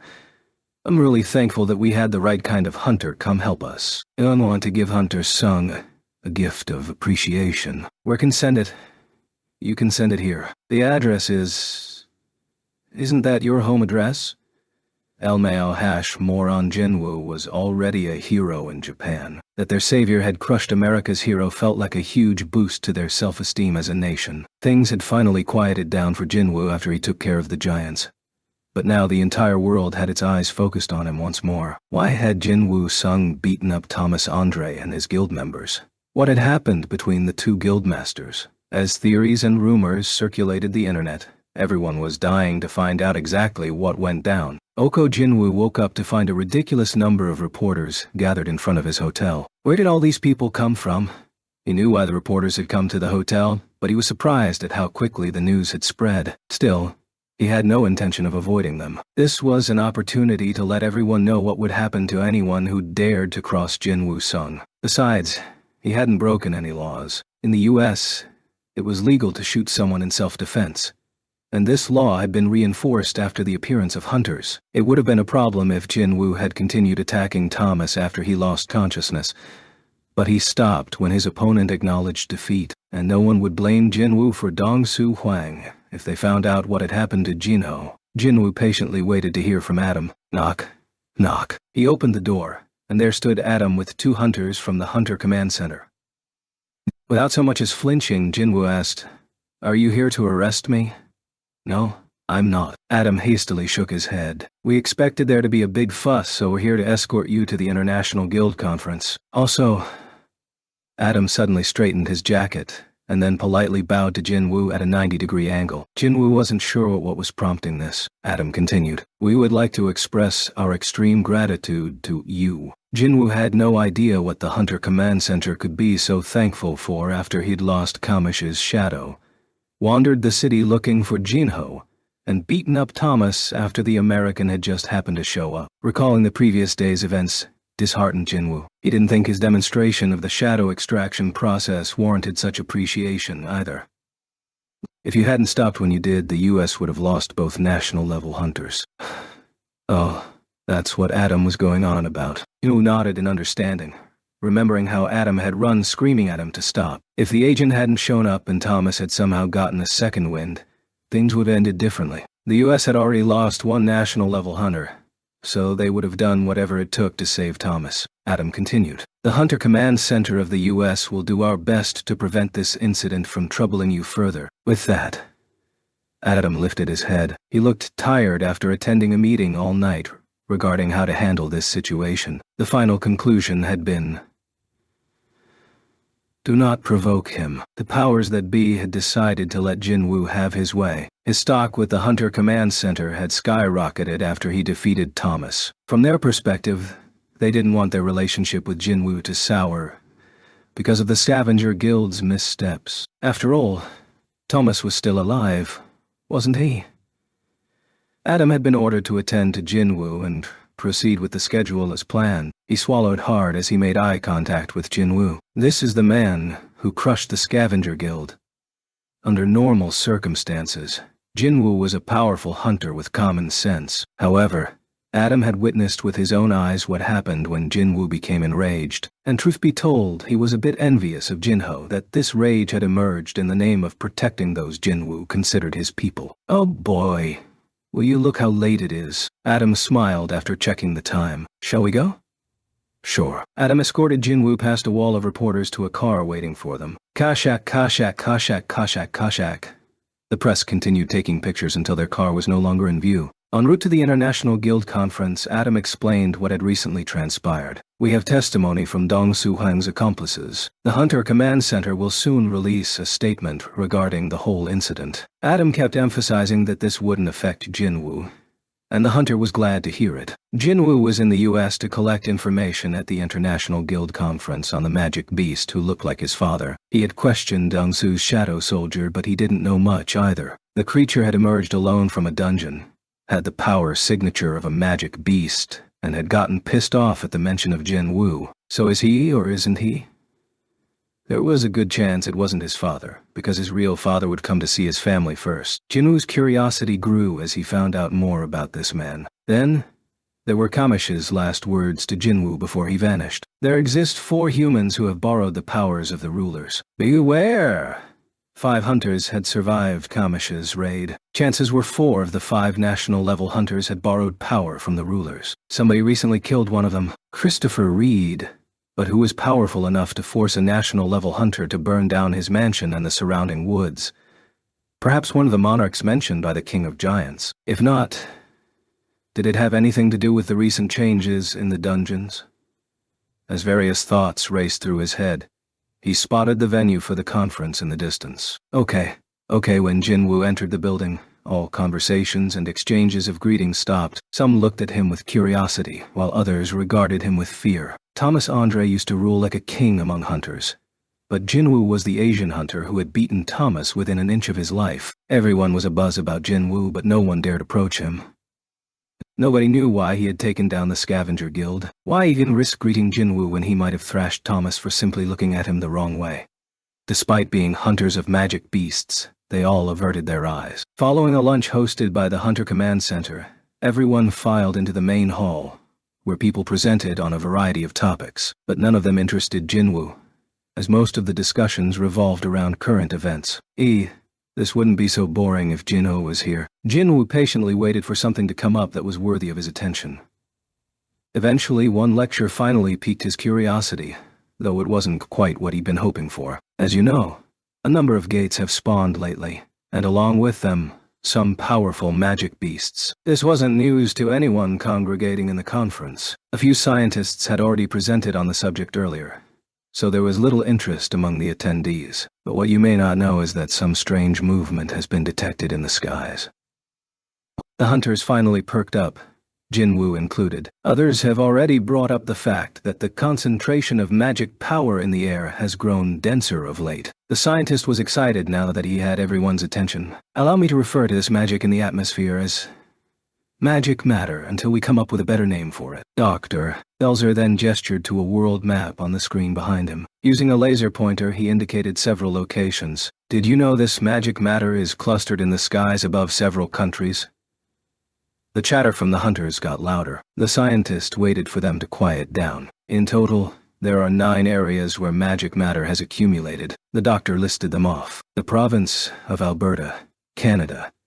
And finally, where the most magic matter has accumulated, Seoul, South Korea. No sooner had Jinwoo heard this through an interpreter on his earpiece than the other hunters in the room looked over at him. Jinwoo had read the article about himself on the ride here, and judging by the way everyone was staring at him over an unrelated matter, it was clear that everyone else had too, and it was coloring their view of him. When Jinwoo scanned the other hunters, every one of them avoided his gaze. He sighed, seeing the fear in their eyes. Looks like there's been a huge misunderstanding. Still, Jinwoo had no choice but to wait for the Hunter Command Center to clear the air. Dr.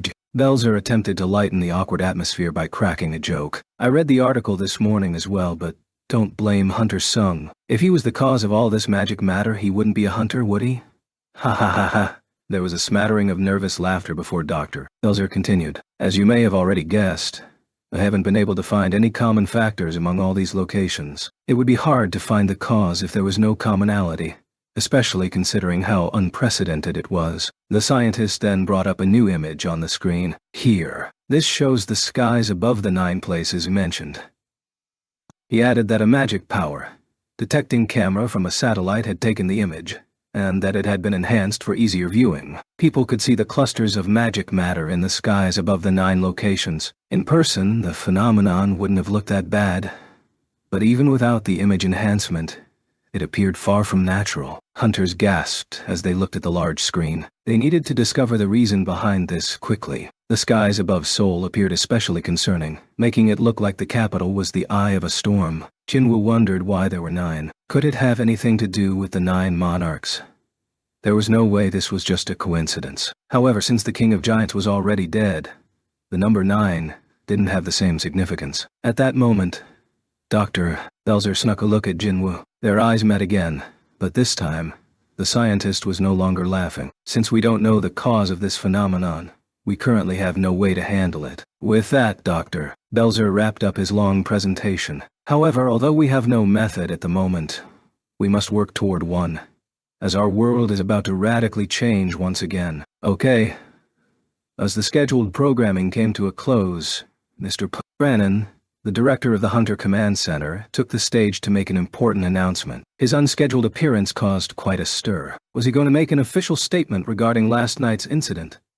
The director had to ask the audience to settle down. There is an urgent matter must bring to every hunter's attention. The hunters gathered here were the top in their field, not a gaggle of rowdy schoolchildren. The director's sentence sent a chilly silence through the room. The average person could not fathom the level of concentration the highest-rank hunters possessed as a basic instinct. Mr. Brannon nodded as he scanned the room until he spotted Jinwoo. Hunter Jinwoo Sung. Mr. Brannon had been briefed on every single detail about yesterday's incident, and he greeted the man at the center of it all with his eyes, expressing his appreciation to the hunter for sparing Thomas' life. Without knowing exactly what was going on, the other hunters stirred upon seeing the director acknowledge Jinwoo. After a brief pause, Mr. Brannon continued, with a heavy heart, "I regret to inform you that the time had come." Jinwoo realized this was the moment he had been waiting for. 2 weeks ago, Hunter Christopher Reed was killed by unknown assailants. Okay.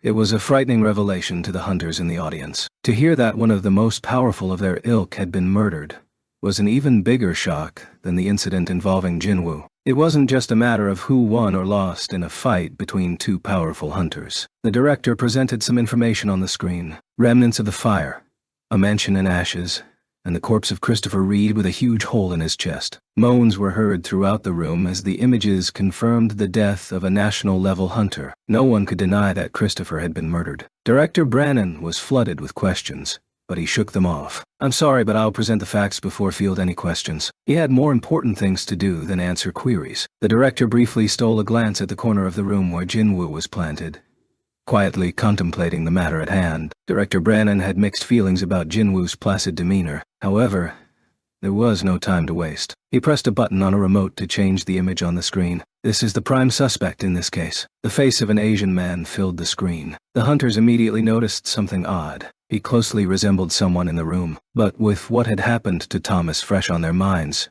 no one dared share their thoughts. Jinwoo pursed his lips. The photograph, which had to have been taken when the man was brought to the Hunter Command Center to be identified, resembled his father to a T. Jinwoo bit his lower lip. "Why was my father Dungeons were the territory of the rulers, but Jinwoo had no idea why they would send out a magic beast in the form of his father. Whatever the reason, he could feel the rage building inside him. The other hunters mistook the reason for his anger, so they tried real hard not to glance his way. Don't look back. Don't look back. They only look alike.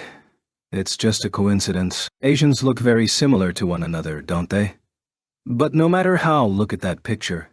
The director referred to Iwan Sung as Suspect S. He went on to explain where Suspect S had been found, what had happened during this discovery, as well as what had followed. The hunters were taken aback to hear he had beaten up Dong Su Hang during the interrogation and escaped. Dong Su Hang was someone the Hunter Command Center had recognized for his abilities and scouted to the U.S. He was an ace hunter with the Scavenger Guild, one of the best guilds in the world. Since Dong Su's death had yet to be made public, the news of his defeat was shocking. Heck, even a national-level hunter would have lasted long if they went up against a group of hunters at Dong Su's level. No wonder Suspect S was the Hunter Command Center's prime suspect.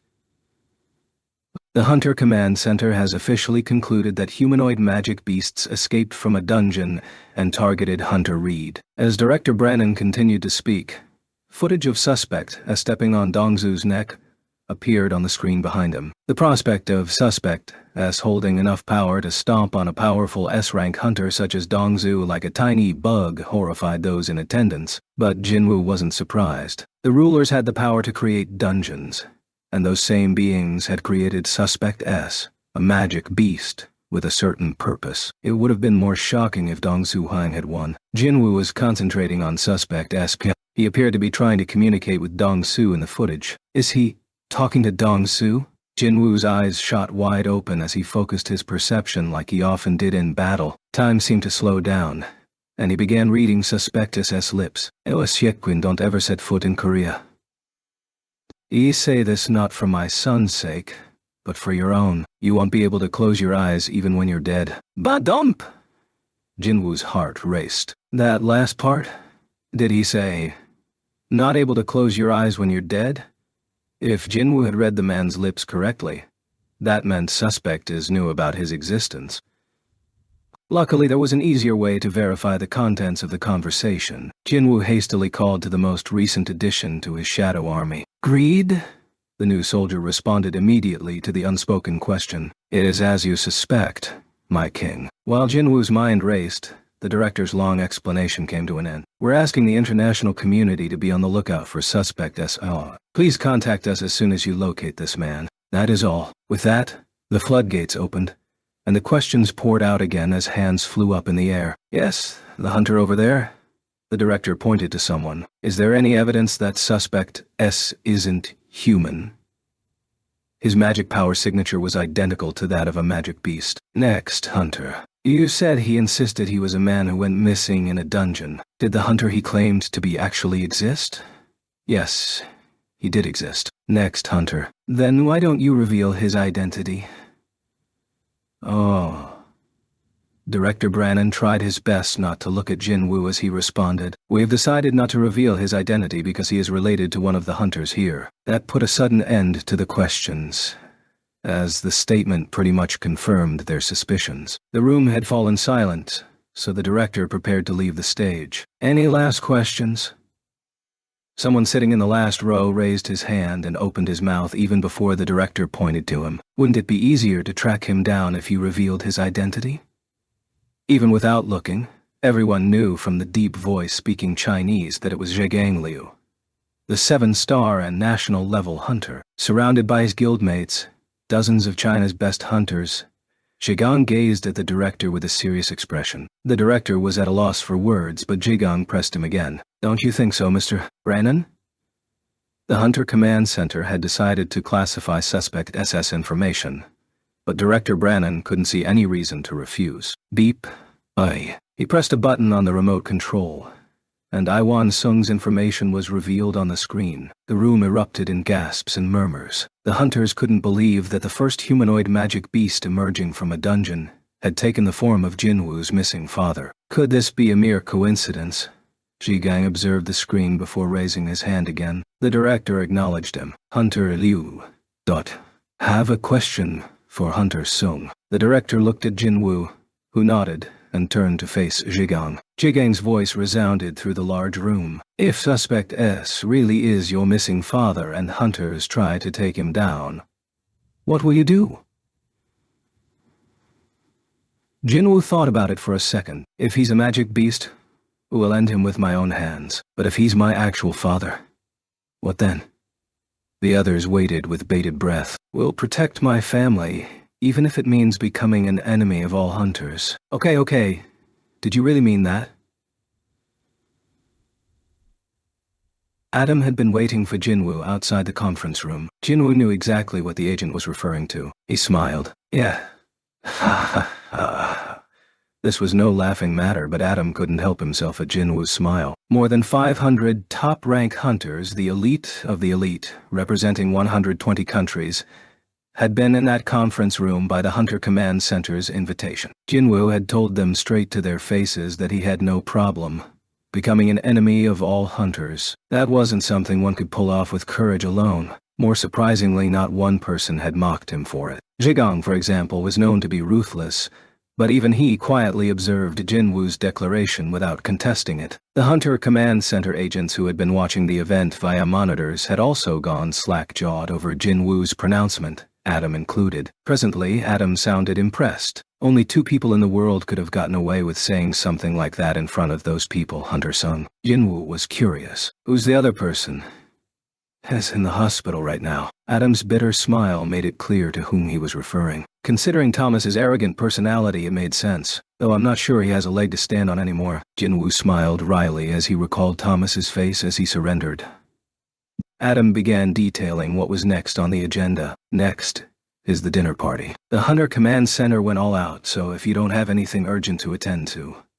Jinwoo shook his head. I'm planning to go to the hospital. Pardon? Adam was puzzled. Had Jinwoo sustained an injury last night? That was to be expected. It had been such a fierce battle that Thomas, a national-level hunter, had been so seriously injured he couldn't even be revived by healers. It stood to reason that Jinwoo would have been wounded here and Vim worried about Jinho. Oh, Adam had been presumptuous in his concern for Jinwoo. Still, he had to ask, are you experiencing any pain in your shoulder or wrist from last night?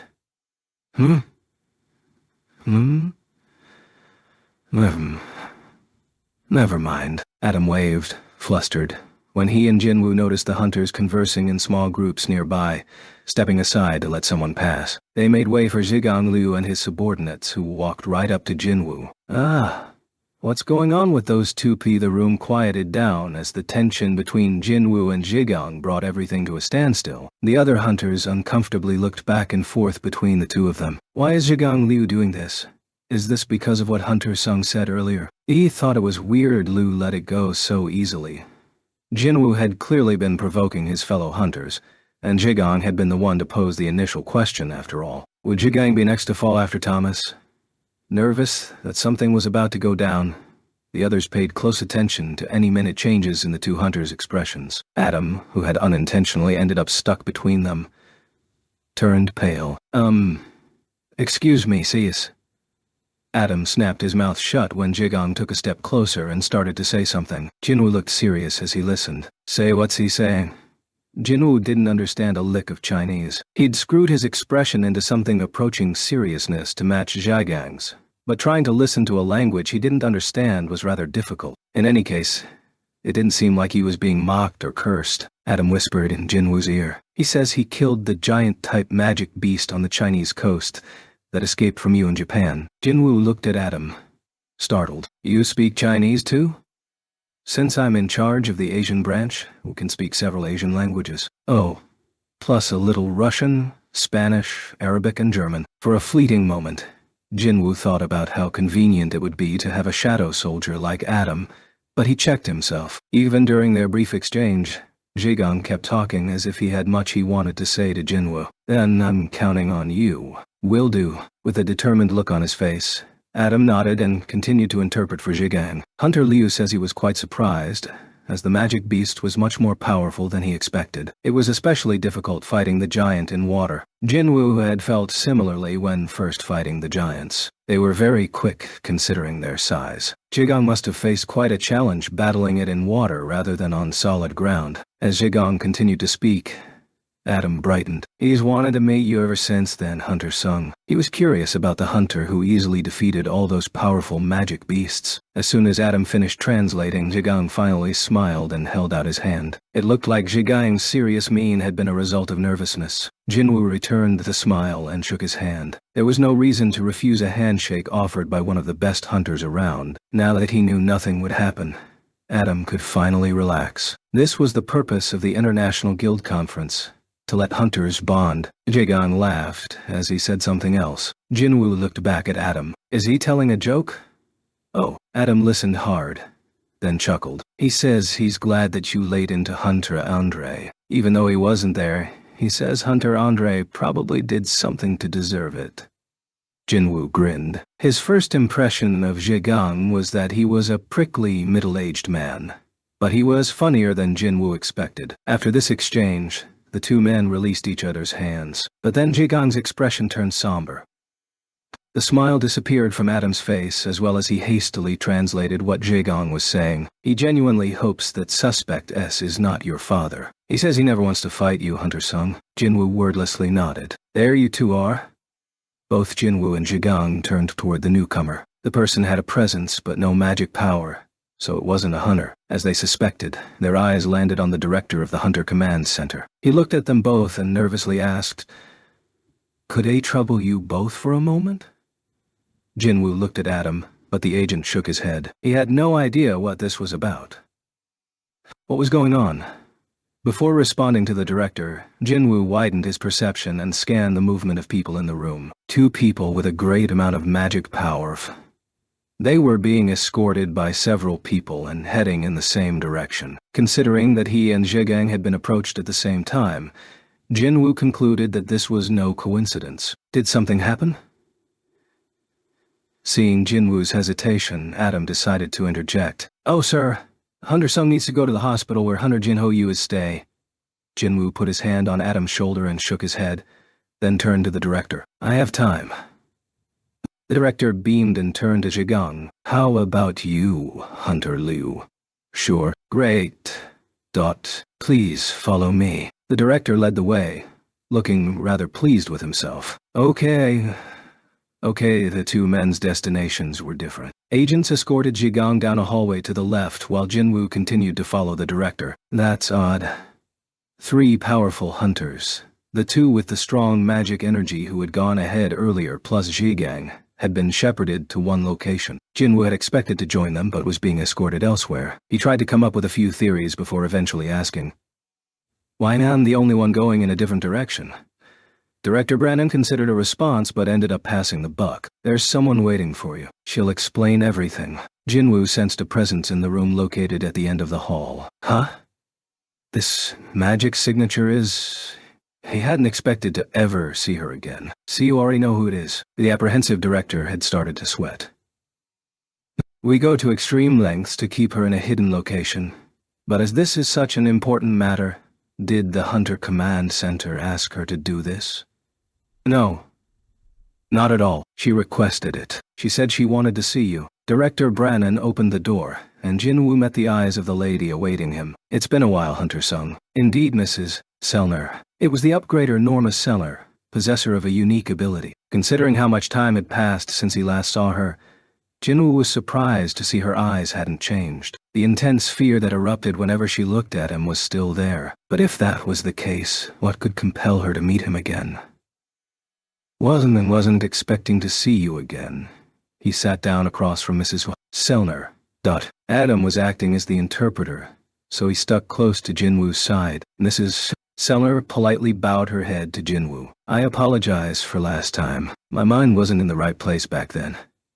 Jinwoo raised his hand to stop her. He didn't mean to bring up the past and solicit an apology from her. "Mears." Sellner looked at the director, who gave her a resolute nod. She hesitated but finally spoke with some difficulty. "Recently, keep having the same dream every night." Jinwoo assumed he hadn't been called here to interpret her dreams. "What kind of dream is it?" Every night, see the top hunters becoming the hunted. Someone hunting hunters. Jinwoo had a hunch this had something to do with him. And a few days later, that dream comes true. You mean Christopher Reed? Mrs. Seller nodded. The director took over the explanation. We warned Mr. Reed about the danger, but he didn't listen to us. The result was, well, I'm sure you know. Her voice shaky, Mrs. Seller continued. Powerful hunters who defend this world will continue to be killed. The ones hunting them will never stop. In other words, Jinwoo calmly cleared his throat. You're here to warn me to be on the lookout. No, Mrs. Seller shook her head firmly. This wasn't a warning? Jinwoo wasn't sure how to react. Yours. Selner pleaded. You must protect them. Okay. I've lost. 2 words Thomas had never expected to come out of his mouth again. The phrase repeated over and over in his head as he opened his eyes. He was in the hospital. When was the last time he was in a hospital? Unlike Jinwoo, who had practically lived at the hospital for most of his career as a hunter, Thomas hadn't been in one since awakening. Jinwoo had started off as the lowest of the E-rank hunters, while Thomas had been an apex hunter from the start. How the tables had turned. The result of their match left quite an impact on Thomas. Really lost. He felt as if his soul had left his body as he sat up. Tak. Someone stopped typing on a keyboard. Thomas turned to see that Laura, the head manager of Scavenger Guild, sat by his bedside at an appropriate distance. Her fingertips hovered above her laptop keyboard. You're up. Thomas avoided eye contact with her as he rubbed the bottom of his chin. He was relieved to see by the length of his beard that not much time seemed to have passed. It's been about a day? Yes, sir, Laura nodded. The doctor who examined you initially said we should be prepared for you to be out for several weeks. His condition had been that bad at one point. Laura couldn't decide whether him waking up a day after that diagnosis was very much like Thomas, or him being unconscious for a day was very unlike him. Laura drew closer to him. Should I call the doctor? No, not yet. Thomas shook his aching head while massaging his temples. He could still feel the impact from that man striking his head. It was a horrible pain he never wanted to experience again, and there was nothing any doctor could do about it. Besides, there was something he needed to check first. What happened to Mr. Huang? Laura opened her mouth but didn't know how to phrase her response. Instead, she just shook her head. Oh, you see. Thomas thought about it for a moment and then casually changed the subject. Any other damages? Many hunters were injured, but they've all recovered thanks to the Hunter Command Center's quick response. Thomas couldn't help but raise his voice in shock. There were no other fatalities? Yes, that's correct. He blew out a breath. No casualties after such a fierce battle could only mean that their opponent had gone easy on them. It was a crushing defeat. It was difficult to feel upset about such a loss. In fact, Thomas found himself in awe of Jinwoo. The Korean man had not only destroyed Thomas but the elite hunters he had brought with him. Rather than fear, he felt respect for Jinwoo. Thomas had always thought that power equaled truth, so the loss was a major shock to him. But though Thomas had been soundly defeated, he didn't feel bad about it. Did his lack of regret come from the awareness of the power gap between himself and his opponent?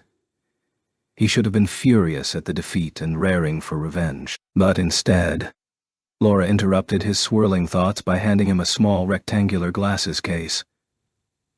Thomas looked at Laura curiously. Your sunglasses were collected at the scene, but they were badly damaged, so... Clack. Inside the case was a brand new pair of Thomas's favorite sunglasses. Thomas chuckled as he put them on. I owe you as always. Laura had been worried that Thomas would awake in a fit. Seeing him react so calmly brought a pleasant smile to her face. Just doing my job. Thomas stared off into the distance, then quietly spoke. Mr. Wang. Make sure he gets the best funeral. He was still a member of our guild. Understood. Laura looked up from taking notes. Please tell Hunter Sung that Scavenger Guild. No. Thomas Andre, offer him an official apology. Co-protect the hunters. Why would Mrs. Selner say something like that? Jinwoo was confused. Why me?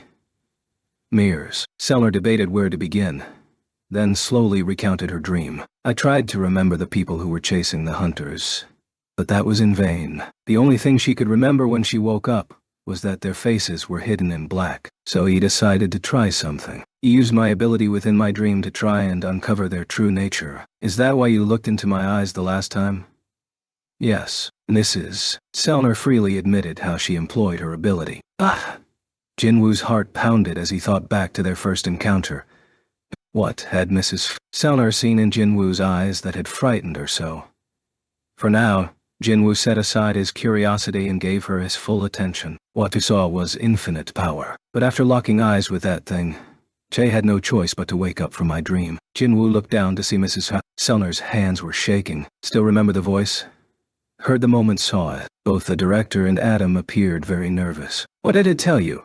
Asked Jinwoo. It told me to go back and quietly wait for the war. Mrs. Sellner got goosebumps and she quivered as she recalled the dream. The voice in this dream was vivid and unlike anything she had ever heard in real life, but the words provided a clue for Jinwoo. That matches what the King of Giants said. The King of Giants had told Jinwoo about the impending war between the rulers and the monarchs, but the rulers couldn't be the only ones getting ready to battle. So the question was which side the creatures in Mrs. Sellner's dreams were on. Meanwhile, Jinwoo hadn't gotten an answer. So he asked again, what does any of this have to do with me protecting the hunters? And because it was the same power as the one within you, Hunter-sung. Those words sent a jolt through Jinwoo. On that day, Mrs. Sellner had seen the power of the Shadow Monarch. So she had seen the same kind of power in the killers within her dream. That meant they had to be Ray the Monarchs. Jinwoo's face darkened. Mrs. Sellner quickly continued her explanation at Jinwoo's peculiar expression. They are beings above hunters, so in order to stop them, we need someone who possesses the same level of power they do. The director spoke up. Actually, we're quite torn whether you're the only one who can protect the hunters, as Mrs. Sellner claims. But if they had arranged this meeting despite objections, has the Hunter Command Center changed their mind about me after yesterday's fight? With the truth laid bare, Director Brannon responded awkwardly. That is correct.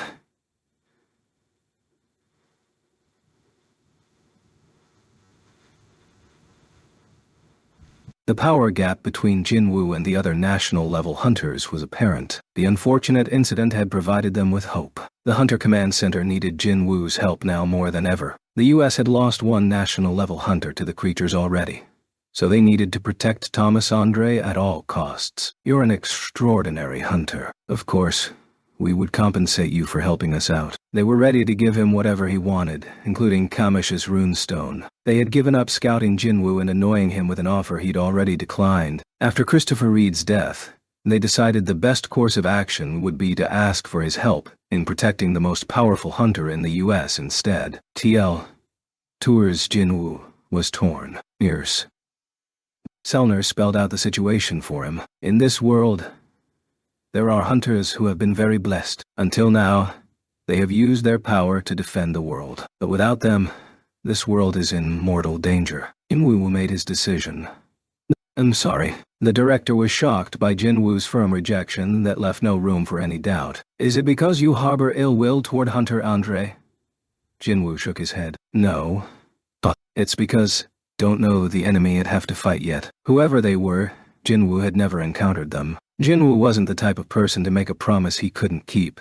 So naturally, he couldn't promise to protect Thomas Andre from an unknown threat. I'll keep an eye on the situation for now. He'd take care of things as best he could in his own way. This was the same cool attitude he'd had when he first entered that double dungeon. His perspective hadn't changed since then. Plus, Jinwoo had countless shadow soldiers he could rely on to pass him information. If he planted one with every hunter the Hunter Command Center was keeping an eye on, he could respond to any attacks without delay. If that's all? With a plan in mind, Jinwoo rose from his seat. Okay. It had been quite a busy day for President Go-back in South Korea. A fight had broken out between Jinwoo and Thomas the day before the International Guild Conference. Worried, he'd requested more information from the Hunter Command Center. Finally, he'd received word that, based on their investigation, the Scavenger Guild had been at fault, and Jinwoo wouldn't suffer any consequences from the incident. Finally able to relax, President Go plopped down in his chair. He'd had quite a fright at the prospect of Jinwoo ending up in an American prison. Wait a minute. If he thought about it, who could hope to detain Jinwoo in the first place? He'd knocked out Thomas Andre of all people. President Go let loose a hearty laugh. He may have been worried for nothing. Ha! He laughed so much that his throat felt dry. A bottle of water sat on a side table a bit farther from his desk. President Go quietly stared at the bottle, and then held out his hand. The water bottle flew toward him, and he casually snatched it out of the air with practiced precision. Smiling, he twisted the lid open. Director Wu will surely have a story to tell me when he gets back. Ha ha!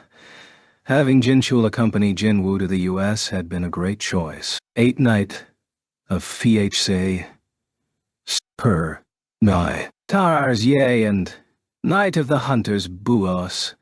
Jinho went in for a hug with tears in his eyes, but Jinwoo easily evaded him. Jinwoo raised an eyebrow at Jinchul, who had volunteered to look after Jinho while Jinwoo attended the conference. What's gotten into him? Showed him this when he woke up. Jinchul held up the newspaper he had been reading. The front page contained pictures of the defeated Scavenger Guild members, plus the face of the bloodied and unconscious Thomas. Jinwoo had thought it natural to save Jinho, but Jinho had only found out through the article. Who would have thought someone would take on both the best guild in the world and its guildmaster, Thomas Goliath Andre, in order to save Jinho's life? Jinho was moved to tears, and he was unable to contain himself upon spotting Jinwoo. Uos. But Jinwoo's agility was well above an S-rank hunter's, and no matter how hard Jinho tried, he couldn't hug the man. Dodging Jinho's attempt one more time, Jinwoo turned quizzically to Jinchul while pointing a thumb over his shoulder. Are you saying this guy read the article in English? Oh. The interpreter from the association felt bad that she was being paid to do basically nothing, so had her translate the article for Hunter Yu. Ag. The tip of Jinho's nose was red, as if he was upset by Jinwoo's continuous dodging. Boss! Here. Jinho took the tissue Jinwoo handed him and blew his nose hard. Huh. Jinwoo understood how Jinho felt, but he couldn't let him slobber all over the expensive suit he'd brought for the conference. Calming down, Jinho wiped away his tears. By the way, boss, when did you learn English? It looked like Jinho remembered Jinwoo's conversation with Thomas, even as he was passing out. Had a lot of time on my hands when Ale was a low-rank hunter. Jinwoo had basically been jobless when he wasn't scheduled for a raid, so whenever he could, he'd taken the opportunity to pick up some English to prepare for the future when his hunting days were over. He never thought I'd use it like this. He had fond memories of teaching himself the English language, but he never would have dreamed that his first conversation in English would be with Thomas Andre. Oh, right. Jinho nodded. Considering Jinwoo's past, he was even more touched by Jinwoo's loyalty and willingness to fight the whole of the Scavenger Guild just to save him, a mere D-rank hunter. Jinho began to tear up again. Boss, we'll always believe in you and follow you to the ends of the earth. His eyes turned red, and his nose began to run again. Jinwoo smiled, but hey, damn this keen perception stat. His extremely keen senses heightened his perception of Jinho's emotions, and it made him emotional in turn. He looked to Jinchul to avoid Jinho. Guess he can go now. Yes, Hunter Yu's doctor was quite surprised that his injuries had completely healed overnight. Okay. Then let's get him discharged and head to the hotel. The Hunter Command Center has a car waiting for us. Understood. I'll get ready, boss. Jinho began to pack with swollen eyes. Jinwoo watched him fondly, thankful that he was safe. Yet at the same time, he still felt bitter and angry at the culprit behind the whole incident. Greed. You know what to do when we go back to the hotel, right?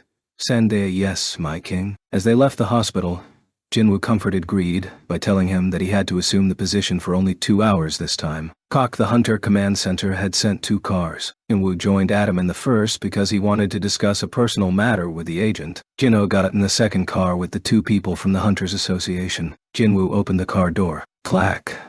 Dot.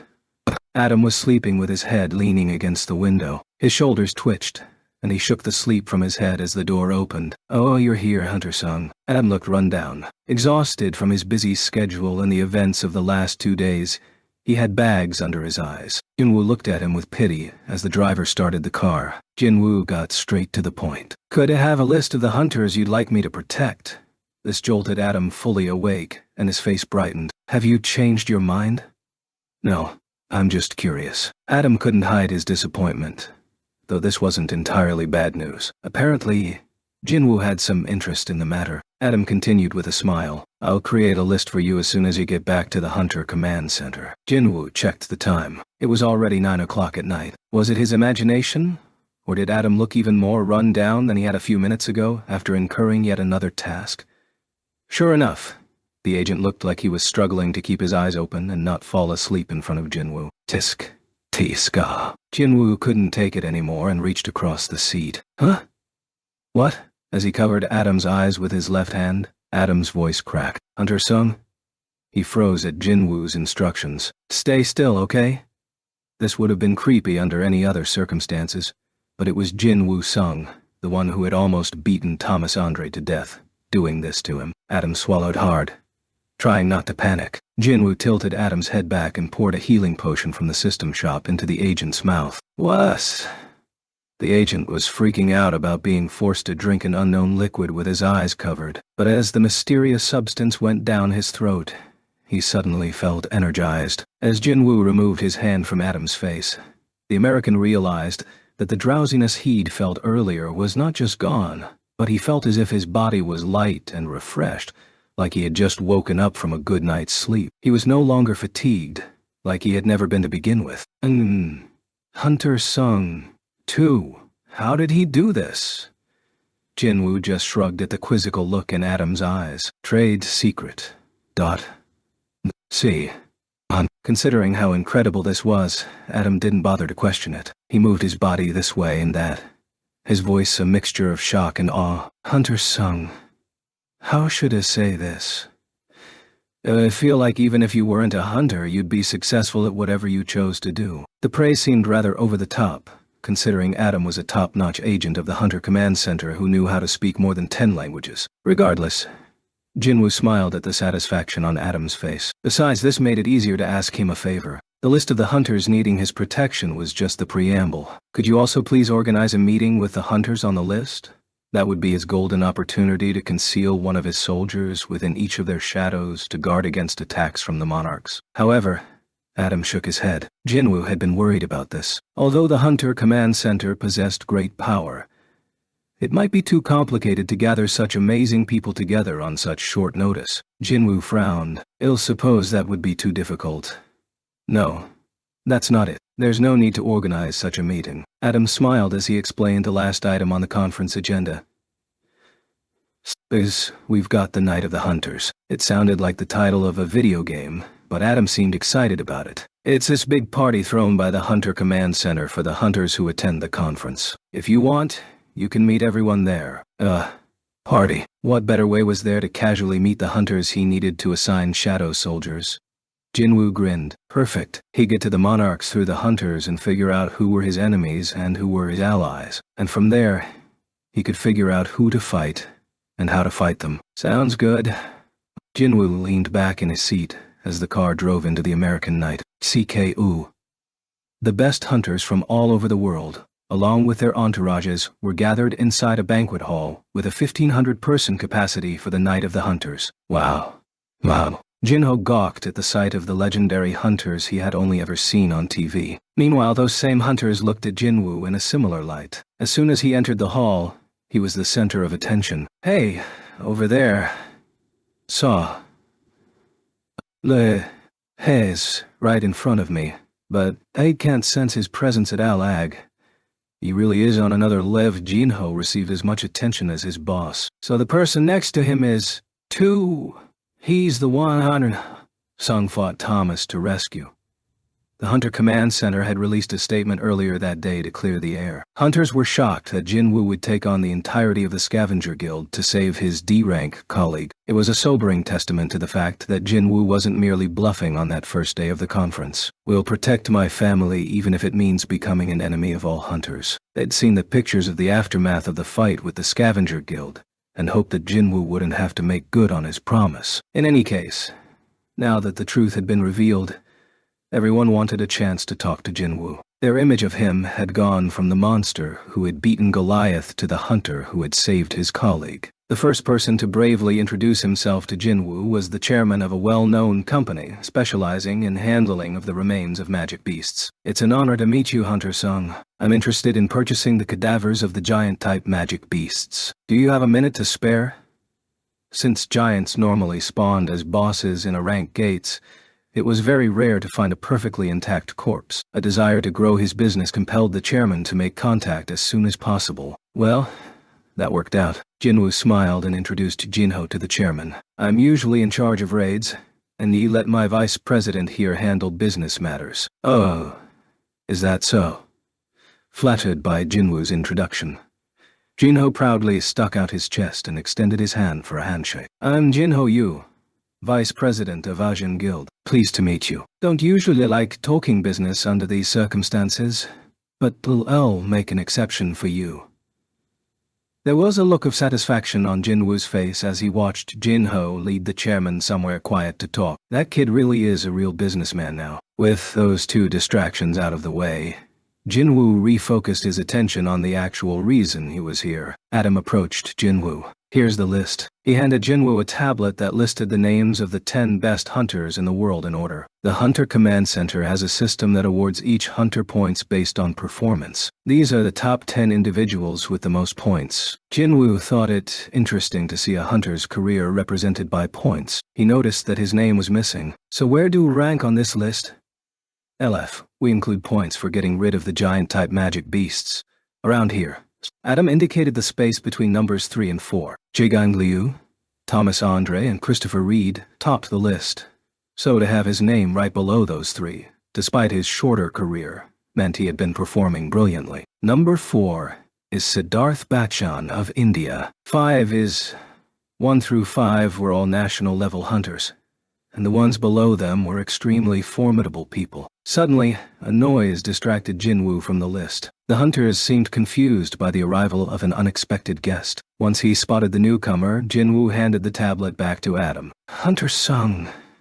Don't worry. As expected, the newcomer strode toward Jinwoo without any hesitation. Jigang tried to intercept but was brushed aside. The guest soon stood before Jinwoo and took off his sunglasses. Thomas Andre. Everyone was unnerved at the sight of the cool Jinwoo and Thomas, whose arm was bandaged, facing each other. Thomas stood a head taller, so he literally looked down on Jinwoo. Hunter Jinwoo Sung, I'd like to ask you something. What could Thomas possibly have to ask him? Jinwoo thought it odd, but the national-level hunter didn't seem hostile, so he acquiesced. This arm... Thomas raised his left arm wrapped in bandages. Healers told me they couldn't fix it because the magic power that hit me was so strong. Doctors told me the same thing. They said it was healing but would take a long time to fully recover. Thomas had used his left arm to block a punch from Jinwoo packed with magic power. By the end of the fight, Thomas's bones were shattered almost into dust. There was a good chance he wouldn't be able to use his left arm again. It had mended to this extent thanks to the healer's quick response and Thomas's own regenerative ability. Jinwoo's attack was unimaginably destructive. One question plagued Thomas's thoughts as he suffered through the pain of his injuries, but he could only get an answer by approaching Jinwoo like this. Jinwoo wondered if Thomas was here to show off his injuries. Thomas continued, You could have ended me along with everyone else in my guild. Thomas and his subordinates had been responsible for kidnapping Jinho in a foreign country, and then attacking Hunter Sung when he came to rescue his colleague. Hence why the Hunter Command Center had recognized that Jinwoo had acted in self-defense. They wouldn't have punished him, even if he had killed everyone there. Not that there's any way to actually punish him. However, Jinwoo had spared everyone apart from Dongsu Hong. If Thomas had been in Jinwoo's shoes, he wouldn't have let anyone live. He would have had power as well as the justification to do it. But why had Jinwoo chosen not to? This question had plagued Thomas's thoughts for the last 2 days. Why, did you let us live?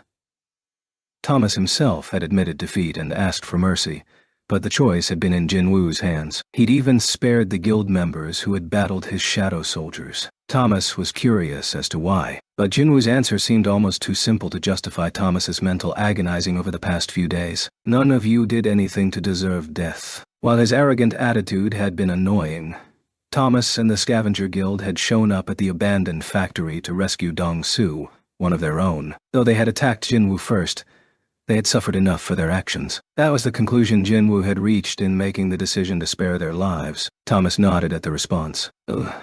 See, considering Dongsu's fate for his crimes, Thomas realized that Jinwoo was being genuine. What a simple and clear reason. Thomas had even more to ponder on, but he felt at peace. He smiled. When my arm gets better, I'd like to have a meal with you. If you leave your number with my manager, I'll drop you a line later. With his cautious invitation extended, Thomas turned. Laura, who was waiting behind him, bowed her head. And with that, Thomas left the banquet hall without looking back. The hunters in his way parted like the Red Sea. Laura watched as Thomas walked off before turning to Jinwoo. My boss was expressing his gratitude for sparing his and our guild members' lives. Jinwoo didn't know how to respond to that. How was he supposed to get any of that from what Thomas had said? Laura explained. He may not look it, but he gets embarrassed quite easily. If she said so. Jinwoo nodded. More importantly, this exchange meant he didn't have to track Thomas down to assign a shadow soldier to him. Having given a proper interpretation of her boss's words, Laura then pulled out a small notebook and prepared to write something down. If it's no trouble, could you let me know how to contact you? Oh, and... The blonde beauty smiled. Our guildmaster would like to give you a token of his appreciation. If you need anything, please let me know. Oh, thank you, but no. Jinwoo politely declined her offer. Laura's smile turned awkward, as if this troubled her. Our guildmaster is a very competitive person. He doesn't like being indebted to anyone, so, please, it can be anything. Jinwoo was about to decline again, but sensed it would be rude to do so. The issue was, Seal don't really have anything in need. Jinwoo had already made quite a lot of money through raids. Ajin Guild's profits were well above most large guilds thanks to the sale of the Giant's remains alone. Of course, it wasn't comparable to the financial might of the Scavenger Guild, but it was more than enough for them. I don't think I'd need their help either. But just as he was about to decline the offer again, something popped into his head. Wait a minute. This is the Scavenger Guild. The guild consisted of the most elite hunters ever gathered. They had cleared countless dungeons, so they must have also acquired a great number of artifacts. Perhaps there was something worthwhile in their inventory. Jinwoo reluctantly asked, maybe a useful dagger. The Demon Monarch's dagger hadn't worked on several adversaries with incredibly strong defense, so the Scavenger Guild might have something that could help. If it wasn't up to par, then he just wouldn't use it. A dagger. Understood. Thank you, Hunger Sung. Laura finished writing down her notes with a wide smile and then left the banquet hall. Adam had been tense throughout Thomas's unannounced visit, but he finally exhaled in relief. Hunter Sung, are you going to meet with the other hunters on the list now? Should. Let me help you find them. Our agents are stationed throughout the banquet hall so we can locate the hunters quickly. No. Thank you. Jinwoo grinned. There's no need. Jinwoo had already deployed some shadow soldiers, and they had found the hunters within the banquet hall. All Jinwoo had to do now was greet each hunter. Adam was perplexed by this refusal. Pardon? Jinwoo asked him a question instead of answering him. So why is there one hunter missing? Can't find number 6. How did you know? Jinwoo shrugged, and Adam nodded as if he understood. Ah, another trade secret, Adam explained. We haven't been able to reach that hunter over the past few days. The Brazilian government is secretly searching for them, but they haven't turned up yet. Jinwoo nodded. He had placed a shadow on number 2, Thomas. Numbers 3 and 6. Christopher Reed and the Brazilian hunter weren't present. That leaves 7 people. Jinwoo turned to Adam. Let's get started. Jinwoo walked around the banquet hall and talked to all the hunters on the list. He asked Adam to introduce him, as he wanted to find out more about the hunters he was leaving with his shadows. He started with number 1, Jigang Liu, and finished in order with number 10. Huh? Is Hunter Sung trying to network here? But he's only talking to hunters who are... After having seen with whom Jinwoo was choosing to converse, they hoped the Korean man would also approach them. He's coming this way. Yes, of course I'm next. The hunters who had been anxiously awaiting Jinwoo lowered their heads in disappointment when he passed them by. Soon Jinwoo's work was done, and he left the banquet hall with his entourage after assigning shadow soldiers to all the hunters on the list. Hunter number 10 cheered, but others sulked and drank in silence. The next day, the Hunter Command Center was at a loss as to why alcohol consumption had been so much higher compared to previous years. Okay. Tomorrow is the last day, right? Assistant Director Connor handed a cup of coffee to Adam, slouching in his chair. Adam sat up immediately and politely accepted the drink. Thank you, sir. Michael patted Adam on the shoulder and took a seat next to him. Started to hyperventilate when AL first heard that Goliath and Hunter Sung were fighting. But I'm glad everything turned out okay. Thanks to your efforts. Good job. You don't need to mention it, sir. Despite his words, Adam's face lit up at the praise. His reaction brought a smile to the assistant director's face. So what's it been like with Hunter Sung? Adam pondered the question. Sir, did you know? Hunter Sung still works out every day. He works out? Yes. I've witnessed it with my own eyes. He runs 10 kilometers, does 100 push-ups and sit-ups and squats as well. What? Michael's eyes were wide with wonder. Jinwoo was the most powerful hunter in the world. Yet he still did a daily workout routine. Jinwoo's physical status was already beyond human, so it wasn't like a bit of jogging would do much for him. The assistant director couldn't understand why he'd go through the trouble. Adam explained, I think he's doing it more for the mental discipline. For the mental discipline? Adam nodded. Based on Jinwoo's casual attitude toward advanced technology, his commitment to not skipping a workout, his mysterious ability to heal an exhausted body and mind, Adam considered Jinwoo the living embodiment of amazing. Michael couldn't agree more. He truly is a great man. How great would it be if Jinwoo were an American hunter? Michael couldn't help feeling jealous of Korea. Huh? The coffee tastes different today. He usually found this coffee quite flavorful, but today he couldn't bring himself to drink half of it. He found it to taste quite bitter. There was a rumor in Korea that if one wanted to locate the office of the president of the Hunters Association of Korea, just look for the room with the lights on late at night. President Go was in his office late again, trying to finish his work. There had been more incidents recently due to the growing number of more powerful magic beasts and awakened beings. It was the president's job to handle these matters. It was also the source of the president's headache. President Go put his paperwork down on his desk and rubbed his tired eyes. Sinner, how strange. He'd had continuous heart palpitations as of late. Ba-dump. Ba-dump. It had been a while since he was first diagnosed with heart problems, but something was not right these days. Is this the end? His doctor had told him he'd be dead within 6 months if he didn't retire. He'd made it 1 year and then another. Even if this is the end, I've had it good up to now. Gun-hee laughed in spite of himself. Ha ha. In the past, he would have pushed himself to stick around for just a little while more, but he no longer felt as anxious. What's changed? What was the difference between then and now? After some quiet thought, President Go chuckled at the obvious answer. Thanks to Hunter Jinwoo Sung, Korea now had the power to stop an S-rank level disaster. The country's status had gone up because of Jinwoo's existence. Maybe his heart had held out until now so he could meet Jinwoo. A bittersweet smile crossed his face. What kind of nonsense am I spouting? President Go's voice echoed in the empty office. Speaking of Hunter Sung, isn't he back in Korea tomorrow? He perked up at the thought of Jinchul debriefing him on everything that had gone on with Jinwoo. Ring. It was his phone. Who's calling me at this hour? Had there been a terrible accident somewhere?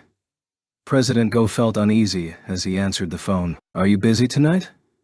It was his wife. Ah, my dear. He relaxed when he realized she was checking on him because of the late hour. Of course not. I'm heading home.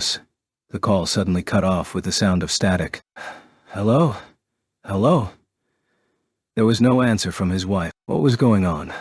President Go happened to glance out the window as he put down his phone. He was rendered speechless. Everything he should have seen through the window, buildings, roads, even people, were gone without a trace. The scenery outside had changed to pitch-black darkness in a matter of seconds. Something impossible had happened. How in the world? Startled, President Go stood up and realized someone he had never seen before was sitting on his couch as if they had always been there. A human? No.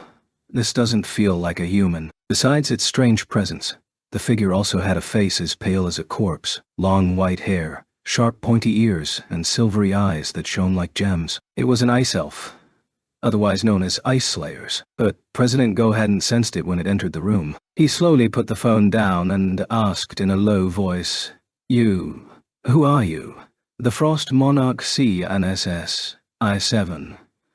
Why mine degree? The Frost Monarch, would it be possible to communicate with a magic beast?" President Gun-hee Go's eyes were locked on his uninvited guest. The creature did not say a word. However, unlike other magic beasts, it also did not show any immediate aggression. It just sat there quietly, ignoring the occupant of the room. In this momentary silence, Gun-hee took the time to observe the intruder. It looked similar to an ice elf. Ice elves, otherwise known as ice slayers, usually appeared in high-rank dungeons. Their unique appearance was well known among hunters. The uninvited visitor before Gun-hee had the universal characteristics of ice elves, but was also different enough to make Gun-hee to doubt himself. It's as if ice elves were like individual trees, this particular creature would be the ancient tree that guarded the forest. Its skin was cracked like bark, its fingers were tapered, hair appeared here and there on its chin,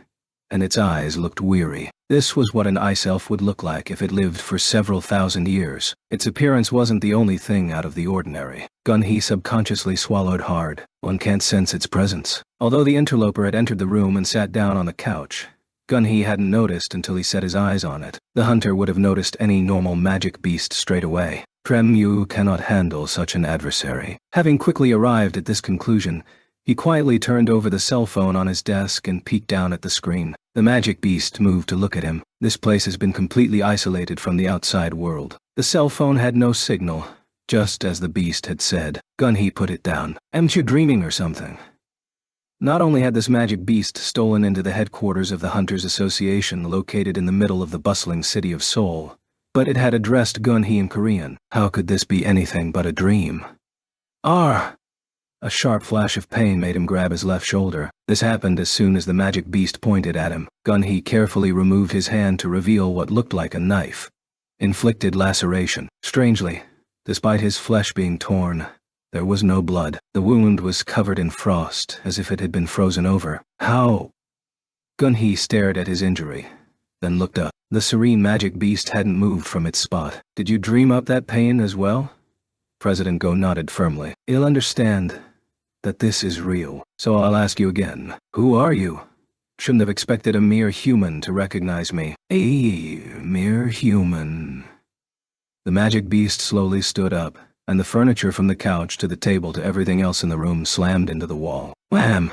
Oh my God. Gun-hee's eyes widened. A cold air slowly crept into the office. "Don't mess around with weaklings. Show yourself, fragment of luminosity." No one had ever dared to call President Gun-hee Go a weakling, but he couldn't refute this creature. The magic beast possessed great power, and each time it opened its mouth, its voice shook the room like a thunder. No! This magic beast was on another level. Gun-hee's extraordinary perception gauged the power gap between him and his opponent, and his forehead broke out in a cold sweat. "Are you concerned about damaging your vessel? But this vessel will expire soon in any regard." But if it was hiding because it was scared, the magic beast raised its palms and aimed them at Gun-hee. Cold wind gathered around its hands. "Suppose there is no use continuing this conversation." "Eh?" Gun-hee had no idea what his opponent was talking about. The cold air shot out from one of the magic beast's hands. Boom! The blast swept where Gun-hee stood and covered the room in a white fog. It was so thick.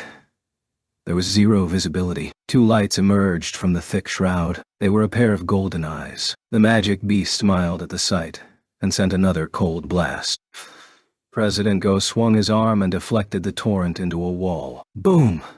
The wall crumbled to show an endless black void. As the fog slowly lifted, President Go was fully revealed. A powerful golden aura surrounded his entire body. "You've confined us in between dimensions." Impressive. Gun-hee's voice was completely unrecognizable. The magic beast spoke. Finally, we meet, O bright fragment of luminosity. I've searched a long time for you. Who knew you'd be stuck in a broken vessel, unable to use your power?" Despite sounding thrilled, its facial expression hadn't changed this whole time. It continued with the same frozen look on its face. "We've located all 7 of you. 2 of the fragments have already been destroyed." Gun-hee was stunned. Not only had he been found, but 2 of his comrades had lost their vessels. The rulers hadn't expected this kind of counterattack. That face, the magic beast smiled. "I've always wanted to see panic on that arrogant face of yours. Now can crush your vessel with no regrets." "You can try, Frost Monarch," Gun-hee roared. The golden aura covering his body intensified until light emanated from his body. He was the brightest beacon illuminating the dark. Still, even after this display, a mocking smile lingered on the Frost Monarch's face. "Are you going to fight me?" How futile. White light then emitted from the monarch's eyes, and frost began to creep up from underneath its feet. Just as Gun-hee's body was covered in light, a chill wrapped itself around the monarch. The Frost Monarch bared its teeth. You've only borrowed that human's body. Well, I've taken over this form completely. Do you really think you stand a chance? The monarch had let its guard down. Gunhee seized this rare opportunity and immediately lunged to get a hold of it. But the monarch reacted quickly. Boom! The entanglement of hot and cold energy caused a tremendous explosion. Krakoom! Boom! Kaboom! As the fight progressed, Gunhee's attack slowed significantly, and his injuries increased proportionately. With each labored movement, he exhaled a cold white breath. In this extreme chill, this frail body could only last about 2 minutes. As the monarch had proclaimed, the result of the conflict was a foregone conclusion. Gunhee's body had reached its limit. He had consumed more mana than was possible, and his eyes were as red as the blood trickling from his mouth. His efforts proved meaningless. Shh! A sharp spear of ice pierced Gunhee in the chest and emerged from his back. Ak! Gunhee coughed up blood. The Frost Monarch had delivered a fatal blow by producing ice from its fingertips. It sucked its teeth in pity. Is that all your vessel can handle, fragment of luminosity? How pathetic. Panting, Gunhee lowered his head. The Frost Monarch gazed down at him. How long do you think you'll need to find a new vessel? A year? 2? But our army has already arrived. Everything in the world would be gone before the ruler's soldiers could arrive. It was your mistake to try to protect the citizens of this world. Oh, did you consider us inconsequential and forget about us? The Frost Monarch gave a victorious grin. Well then, for its finale, the monarch raised its other hand. Cold energy began forming, as the creature readied the final attack meant to end the life of the human vessel the ruler had been occupying. Ha ha ha ha ha! Gunhee laughed with his bloody mouth. The monarch stayed its hand, breathless. Gunhee glared at the monarch. Did you picked a meaningless fight with you?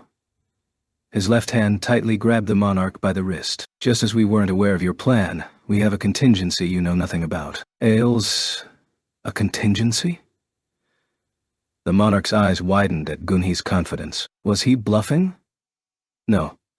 Gunhee looked too resolute. Just then, the monarch quickly jerked its head to the side. In that instant, an immense blast of magic power brushed past his face, so intense that it burned Gunhee's right arm. It hit the wall that separated the dimensions and caused an explosion. Kaboom! The entire room shook. What would have happened if the monarch had been hit by the blast?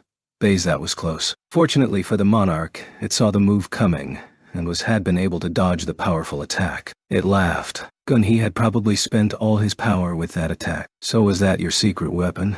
It smiled mockingly. But Gunhee returned the smile. That's right. The grin on Gunhee's face, pale from blood loss, made the monarch uneasy. Why was it getting chills when victory had been claimed? It didn't have long to wonder. Crack! The monarch turned to see the barrier it had erected splintering from the mana blast. Is this what he was trying to do? But this was a futile effort, no? Tearing down the wall between dimensions changes nothing. But the spirit of the ruler within the old man's body smirked. Do you really think so? Crash! The barrier completely shattered, and the world reverted to its original appearance. The lights from buildings, the cars on the streets below, the president's office. It was all back to normal. As soon as order was restored, Gunhee unleashed the last of his energy and cried out to the floor. Now!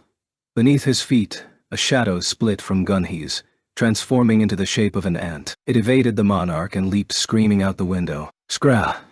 The monarch stared after it, confused as to where this denizen of chaos had come from. But it was a single ant, a mere foot soldier of the insect king. Still, the monarch could not take his eyes off the shadow as it receded farther and farther away. Wait.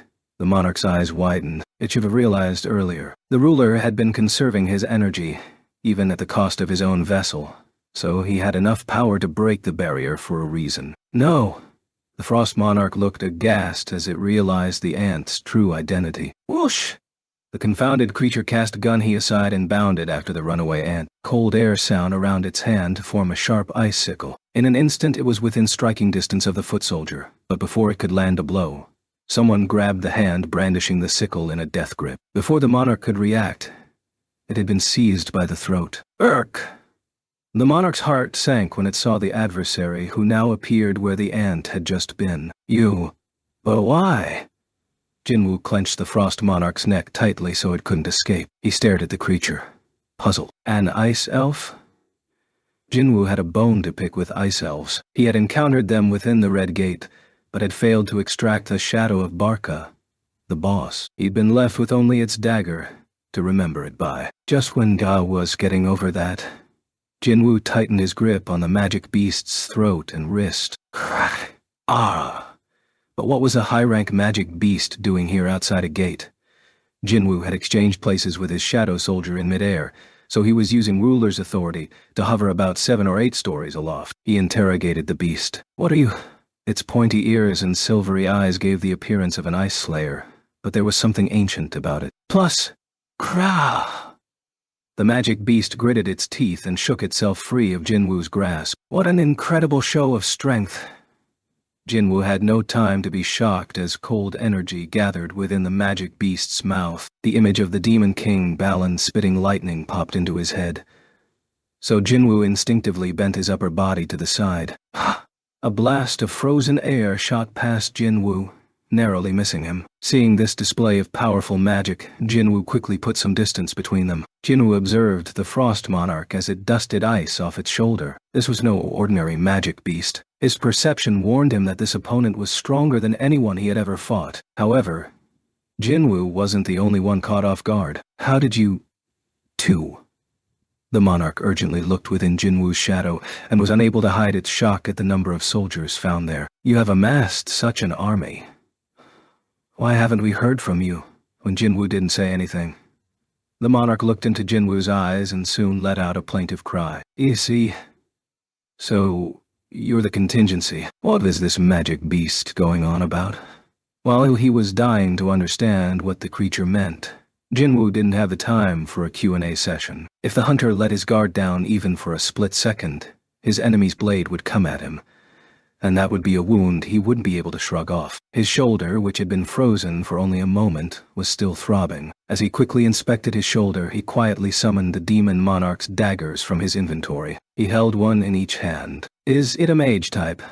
Considering how it had struggled to break free of Jinwoo's grip, it looked like its strength and defensive power were lower than its magic power. Jinwoo was okay with that. From his numerous experiences fighting magic beasts, mage-type enemies were the easiest to handle. One hit was usually all it took. Even if they had the same level of magic power, Jinwoo simply needed to avoid its magic spells to eke out an advantage, and the Frost Monarch could tell from the hostile energy emanating from Jinwoo that an attack without a plan would be inadvisable. After briefly agonizing over its next move, the Frost Monarch reached a decision. We are done here. I'm not interested in a fight to the death. What? Jinwoo frowned. He had no intention of letting the magic beast off. So what did it mean that they were done? His opponent possessed an incredible amount of magic power. Jinwoo couldn't even imagine how many experience points he'd gained from defeating it. He might level up close to 10 times like he had after killing the King of Giants. Wait a minute. He had a sudden realization regarding the magic beast's identity. Could it be?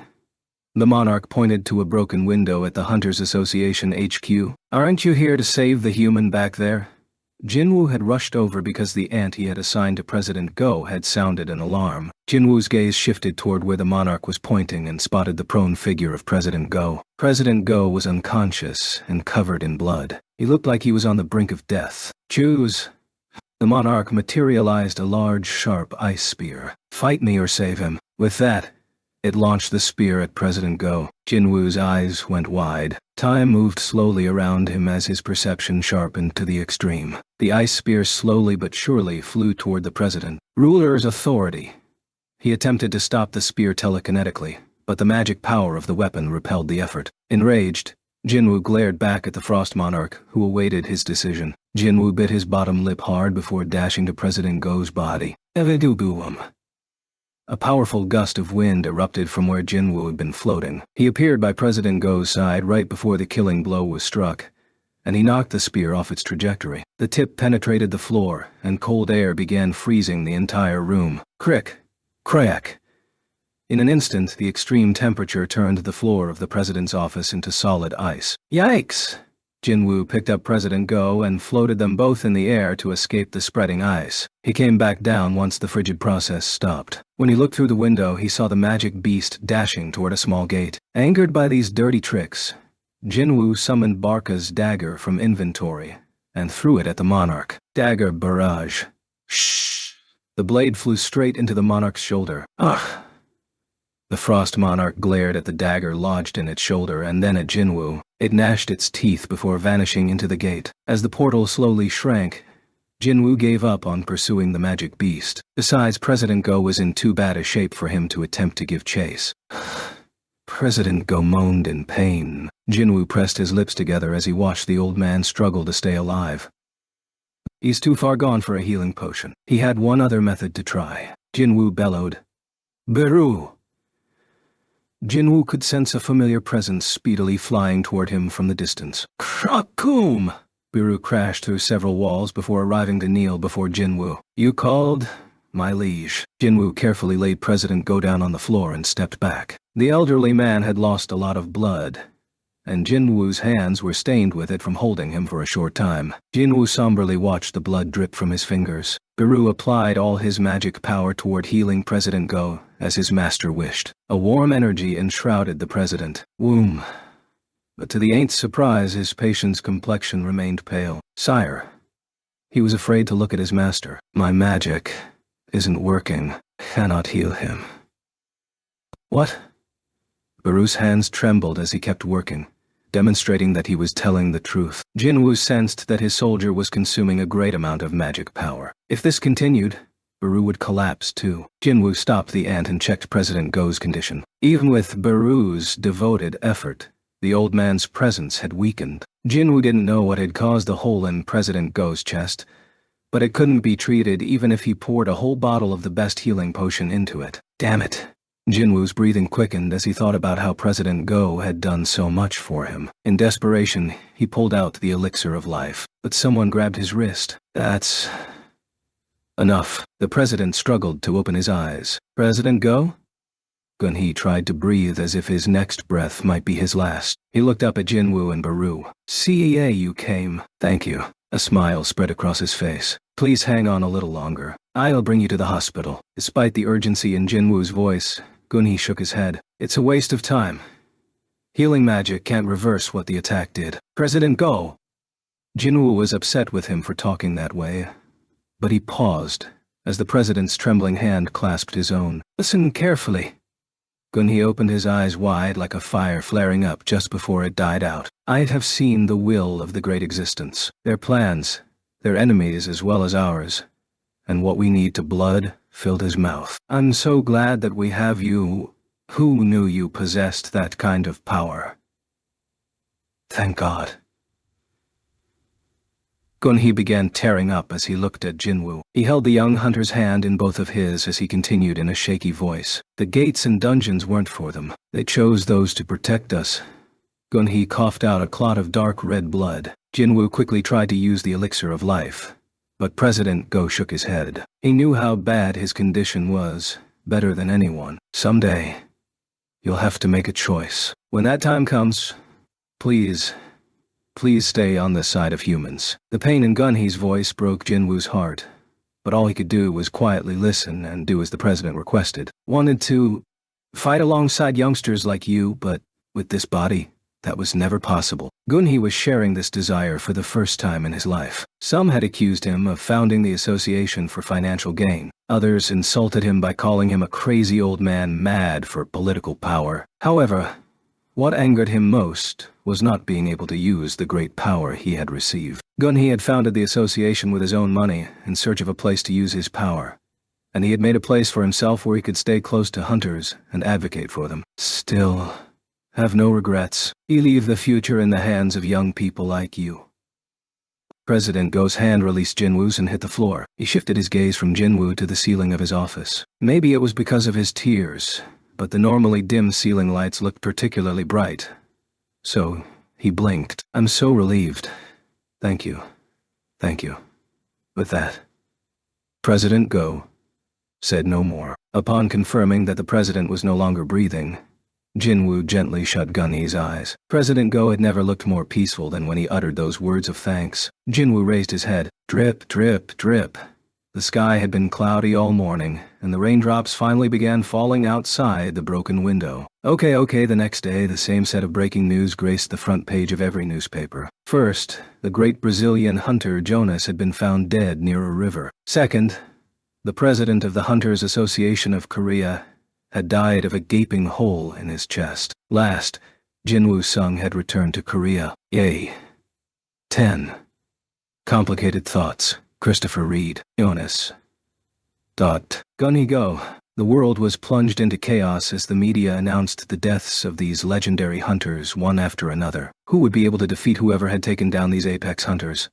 The mainstream media across the planet reported on the legends' deaths. The Hunter Command Center of the U.S. released an official statement on the situation, indicating that they were working in cooperation with guilds internationally to try and apprehend those responsible. Understandably, this did little to settle people's nerves. The defensive walls that had protected everyone from the threat of magic beasts had been torn down. Amid the chatter of the media and the hunter community, the Hunters Association of Korea released some video footage from the security camera in President Go's office. Oh my god.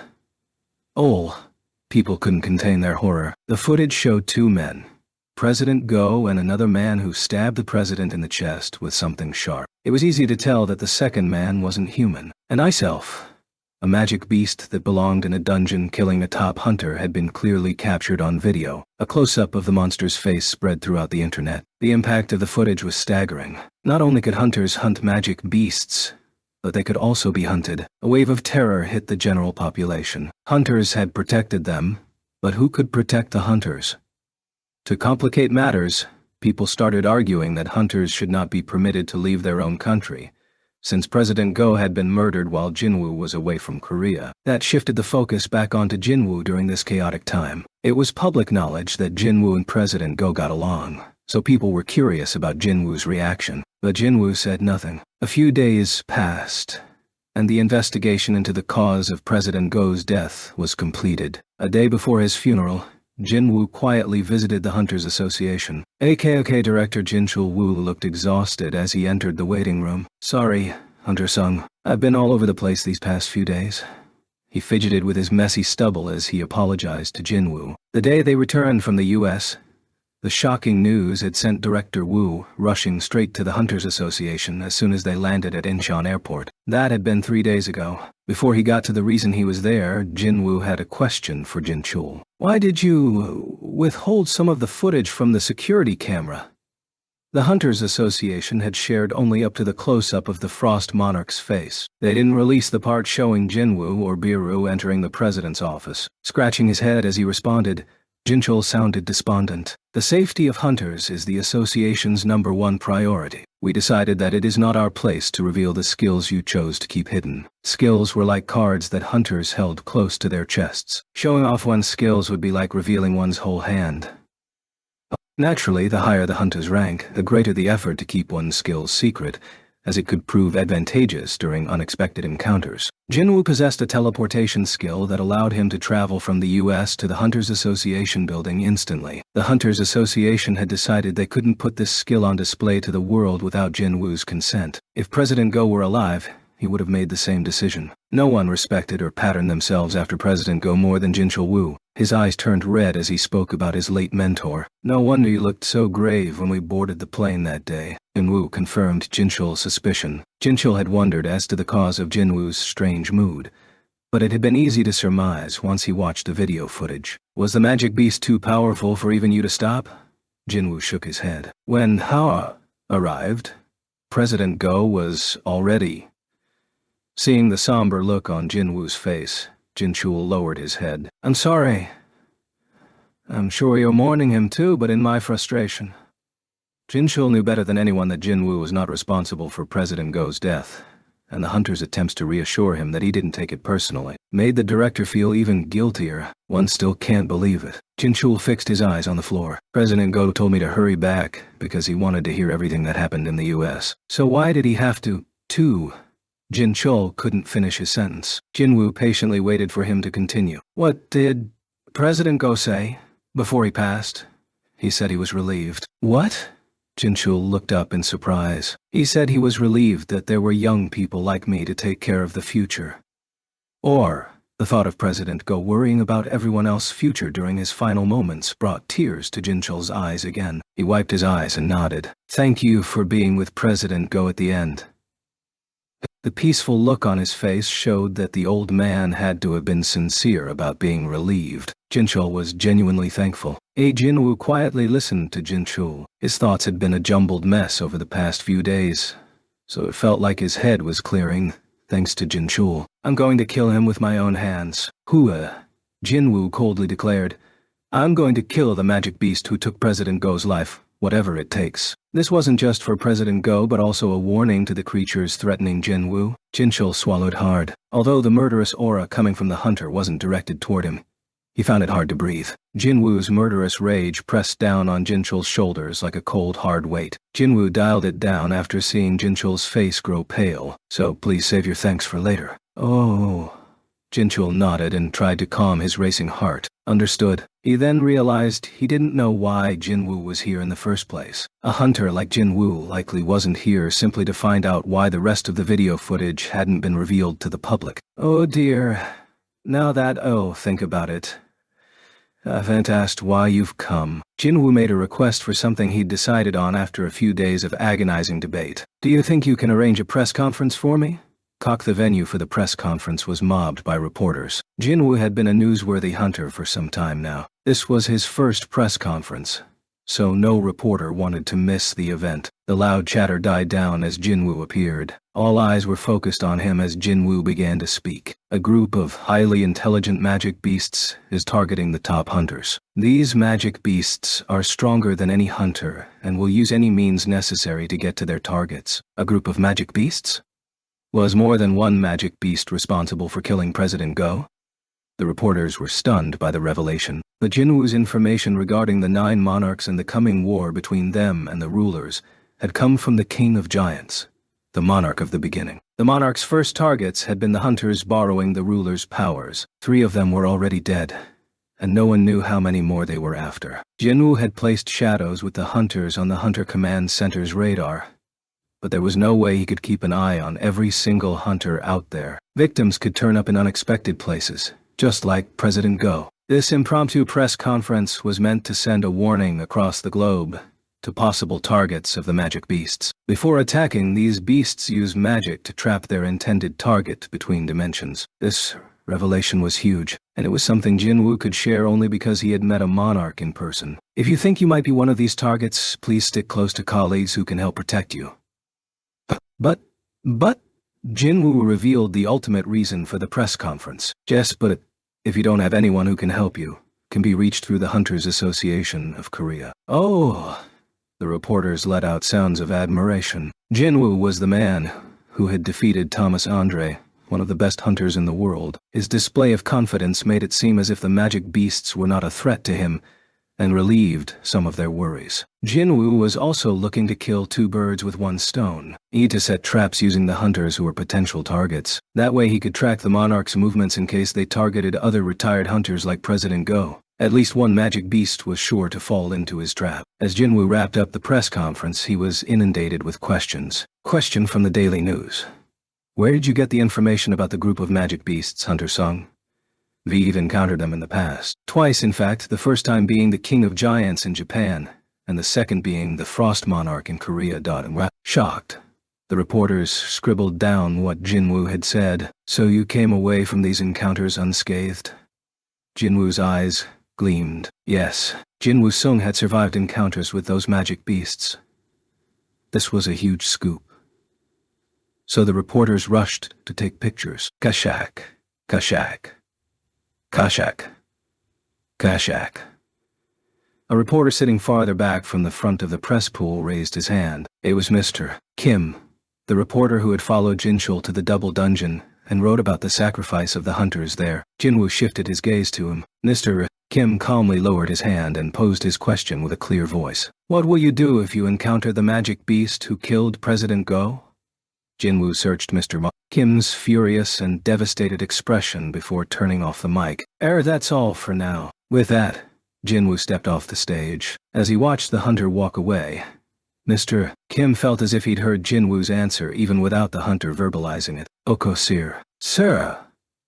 The two security guards were surprised to see Thomas. He gestured for them to stay seated. Beep. Thomas placed his thumb on the fingerprint scanner, and the automated door quietly opened for him. Thomas and Laura entered the storage room located in the basement of the Scavenger Guild headquarters. The two A-rank security guards were among the few people who had access to the storage room. If anything happened, there was a direct line to the penthouse where Thomas worked. Thomas strode to the innermost part of the chamber. Are you really going to give those to him? Beep. Another fingerprint scanner gave them access to where the items were stored. Why? You think they're worth too much for the lives of my guild members and me? No, don't, but do you think he isn't good enough to use them? It would be a waste of time to answer that. Laura's mouth snapped shut as she realized there was no point arguing with Thomas. The guildmaster stood in front of the items he had come to retrieve. Although they weren't his choice of weaponry, his heart stuttered whenever he saw them. They amaze me every time. Thomas admired them. Laura was still reluctant to give them up. There are only two of these in the whole world. That's right, which won't change in the future either. You're probably right, but you're still giving them away? That's exactly why I'm giving them to him. Thomas grinned. 8 years had passed since the weapons were forged, yet the incredible energy they emitted hadn't diminished at all. The best weapons for the best hunter. You wouldn't want them to just rot in here, would you? As if in response to Thomas, the two daggers in the case gleamed, reflecting the light above. Okay, a certain gloom permeated the streets. The first president of the Hunters Association. Someone had to do it, but no one had stepped forward. No one except Gun-Hee-Go. When the country needed someone to rally its powerful hunters, President Go had closed his own successful business without hesitation and rolled up his sleeves to build the association. The Hunters Association of Korea had accomplished many things under his leadership. It both regulated and protected hunters, and was also proactive in rewarding hunters who sacrificed their lives by discreetly compensating the families they left behind. Many of the people who had received help from President Go over the years had gathered at the memorial service to publicly mourn him. Citizens descended on the area until it could no longer hold any more people. They held a candlelit vigil and shared their sorrow. Networks interrupted their regular programming to highlight President Go and his life's work. Footage of President Go calling out Congressman Junwook Nam played on a huge digital billboard in the middle of city. Hope you all think carefully about who exactly will keep you safe when another S-rank gate appears on this land.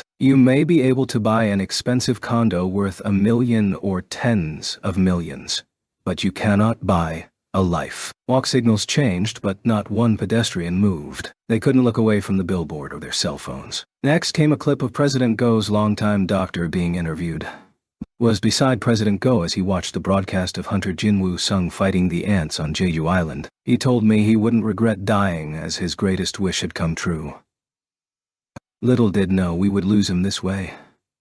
Oh, the doctor, whose eyes had been red since before the interview, eventually broke down in tears. It reminded viewers of the time President Go had silently cried with the families of the hunters who had lost their lives during the failed mission to stop the ants on Jeju Island. President Go had as many critics as he did admirers. However, on this day, everyone paid their respects to him. Later that night, Jinwoo stood at the top of Daesung Tower, a 100-story skyscraper, unbothered by the wind. The bright lights of downtown Seoul caught his eye. A documentary about President Go played on a huge outdoor monitor. Jinwoo scanned the entire city like a hawk searching for prey. Having done this before, his shadows efficiently combed the downtown area. The information they gathered bombarded his mind, but none of it was relevant. There was no trace of the ancient Ice Slayer anywhere. This isn't going to work. Jinwoo knew very well that it would be difficult to capture a magic beast able to use gates to move in between dimensions.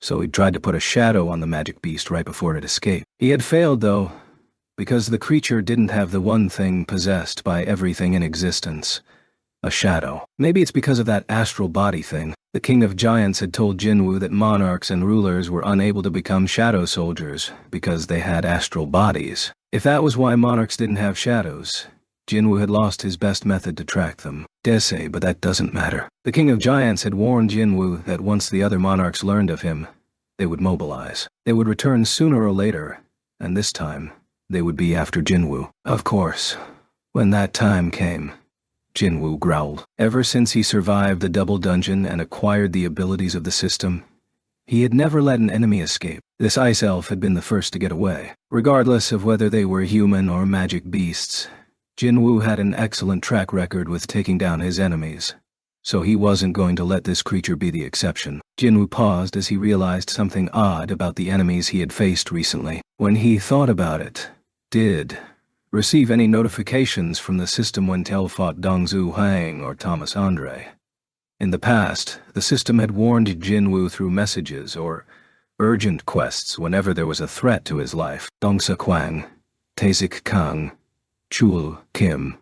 There had been no exceptions. Not only that, but the system had sent Jinwoo a warning when Ryuji God had gone all out during a sparring match. But the system never warned me about Dong-Su when he came after me to avenge his brother's death, or when Thomas threatened to kill me. That was strange. Anyway, Jinwoo sliced it. He couldn't make heads or tails of it. Jinwoo took out his cell phone to confirm something.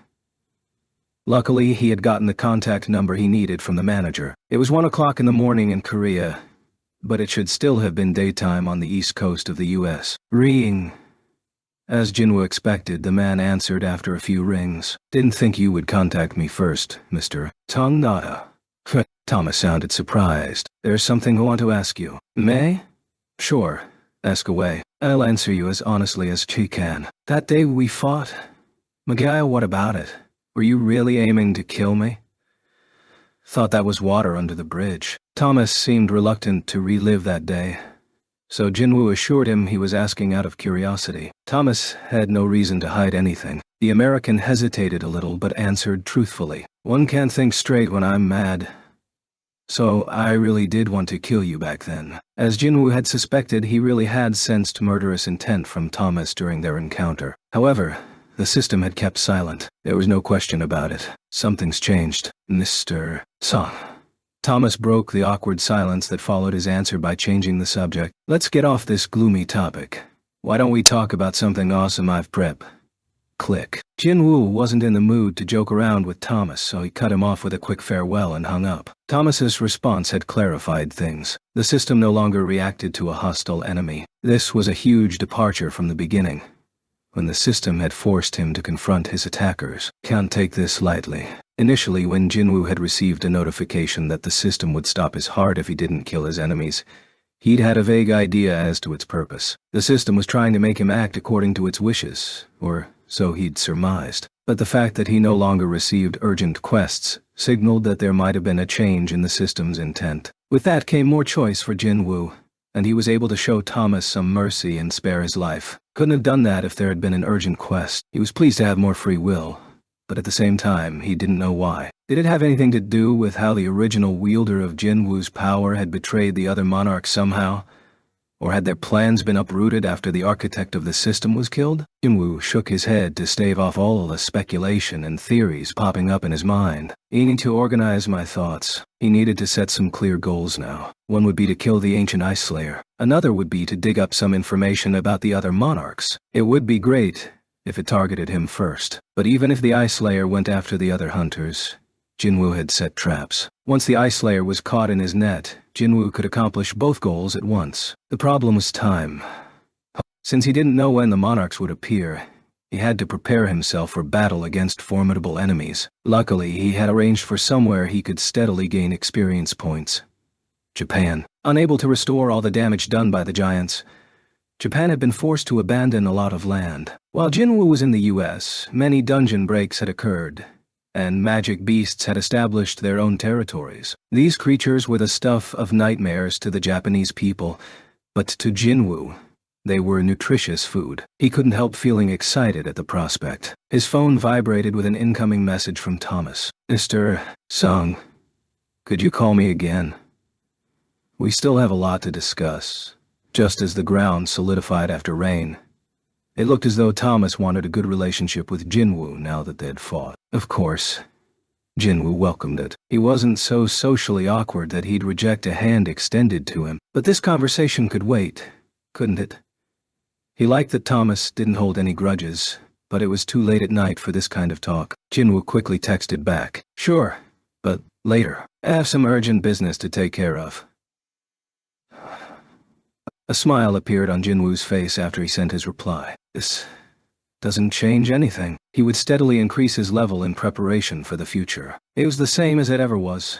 Good. Jinwoo felt better than when he'd first set foot at the top of Daesung Tower. Now, as he descended the tower, there was a spring in his step. Jinwoo wasn't the only one who was preparing for a fight. The Frost Monarch had escaped to its hideout and summoned all the monarchs currently inhabiting this world. 3 men and 1 woman appeared in its ice cave. The Frost Monarch spoke before the 4 royals. The Shadow Monarch is here. It explained to them what had transpired. It was cold enough in the cave to freeze a human's blood, but it didn't bother the monarchs. The real chill in the air came from their mood upon hearing this unwelcome news. Didn't you tell us there were no vessels strong enough to contain his power? The King of Wild Dragons was unable to find purchase in this world for the same reason, but the Frost Monarch shook its head. I saw him with my own eyes. It was him. 2 of the monarchs who had already experienced the Shadow Monarch's power on Jeju Island agreed. The Frost Monarch proposed something to the somber group. He represents a bigger threat than the fragments of luminosity. Shall eliminate him. Will you help me? But the other monarchs were unmoved. This opponent was the most powerful king among the 9, who ruled the world of chaos. Fighting him would be suicide, so the other monarchs erred on the side of caution. One of them spoke up. Wouldn't it be better to wait for the King of Wild Dragons? The King of Wild Dragons was the monarch of destruction, and more than capable of punishing the traitor. The Frost Monarch bared its fangs. Despite being outcasts, we each rule an army. How long will we drag our feet waiting for the King of Wild Dragons? The dagger that had pierced the Frost Monarch hadn't been just injured its shoulder. It had dealt a blow to its ego. The Frost Monarch had to repay the Shadow Monarch in kind. If we want to eliminate the Shadow Monarch, the best time to strike is while he's still human. Help me send him back to the void. Despite this display of determination, one of the monarchs withdrew. I will not participate in this. Remembering the fate of Balan, the King of Demons, who had fought the Shadow Monarch, another monarch vanished. Do not want to end up like the Monarch of Lightning. Hey, cowards! The Frost Monarch clicked its tongue. Only 3 monarchs remained. A hulking figure turned to the Frost Monarch. Where is the evidence that he's still human? As if awaiting this moment, the Frost Monarch showed off the dagger Jinwoo had thrown. A green substance clung to its surface. He applied poison to the dagger. It was manticore poison. Although ineffective against monarchs, it would rot the skin of an ordinary denizen of chaos with a single touch. Jinwoo had applied the poison in advance as a secret weapon. It was a detail-oriented and clever move, but wasn't the Shadow Monarch's style. It was clear evidence that a human currently controlled the Shadow Monarch. The Frost Monarch politely asked its 2 lingering brethren, "Are you with me on this matter?" The Frost Monarch had power comparable to the still human Shadow Monarch, but with the combined might of the others, it was sure that it could overpower their enemy. The 2 monarchs exchanged glances and considered. Eventually they agreed. We'll help you. Let us kill the Shadow Monarch. Frost Monarch resolved to instill true fear in the human who had wounded its shoulder and sneered.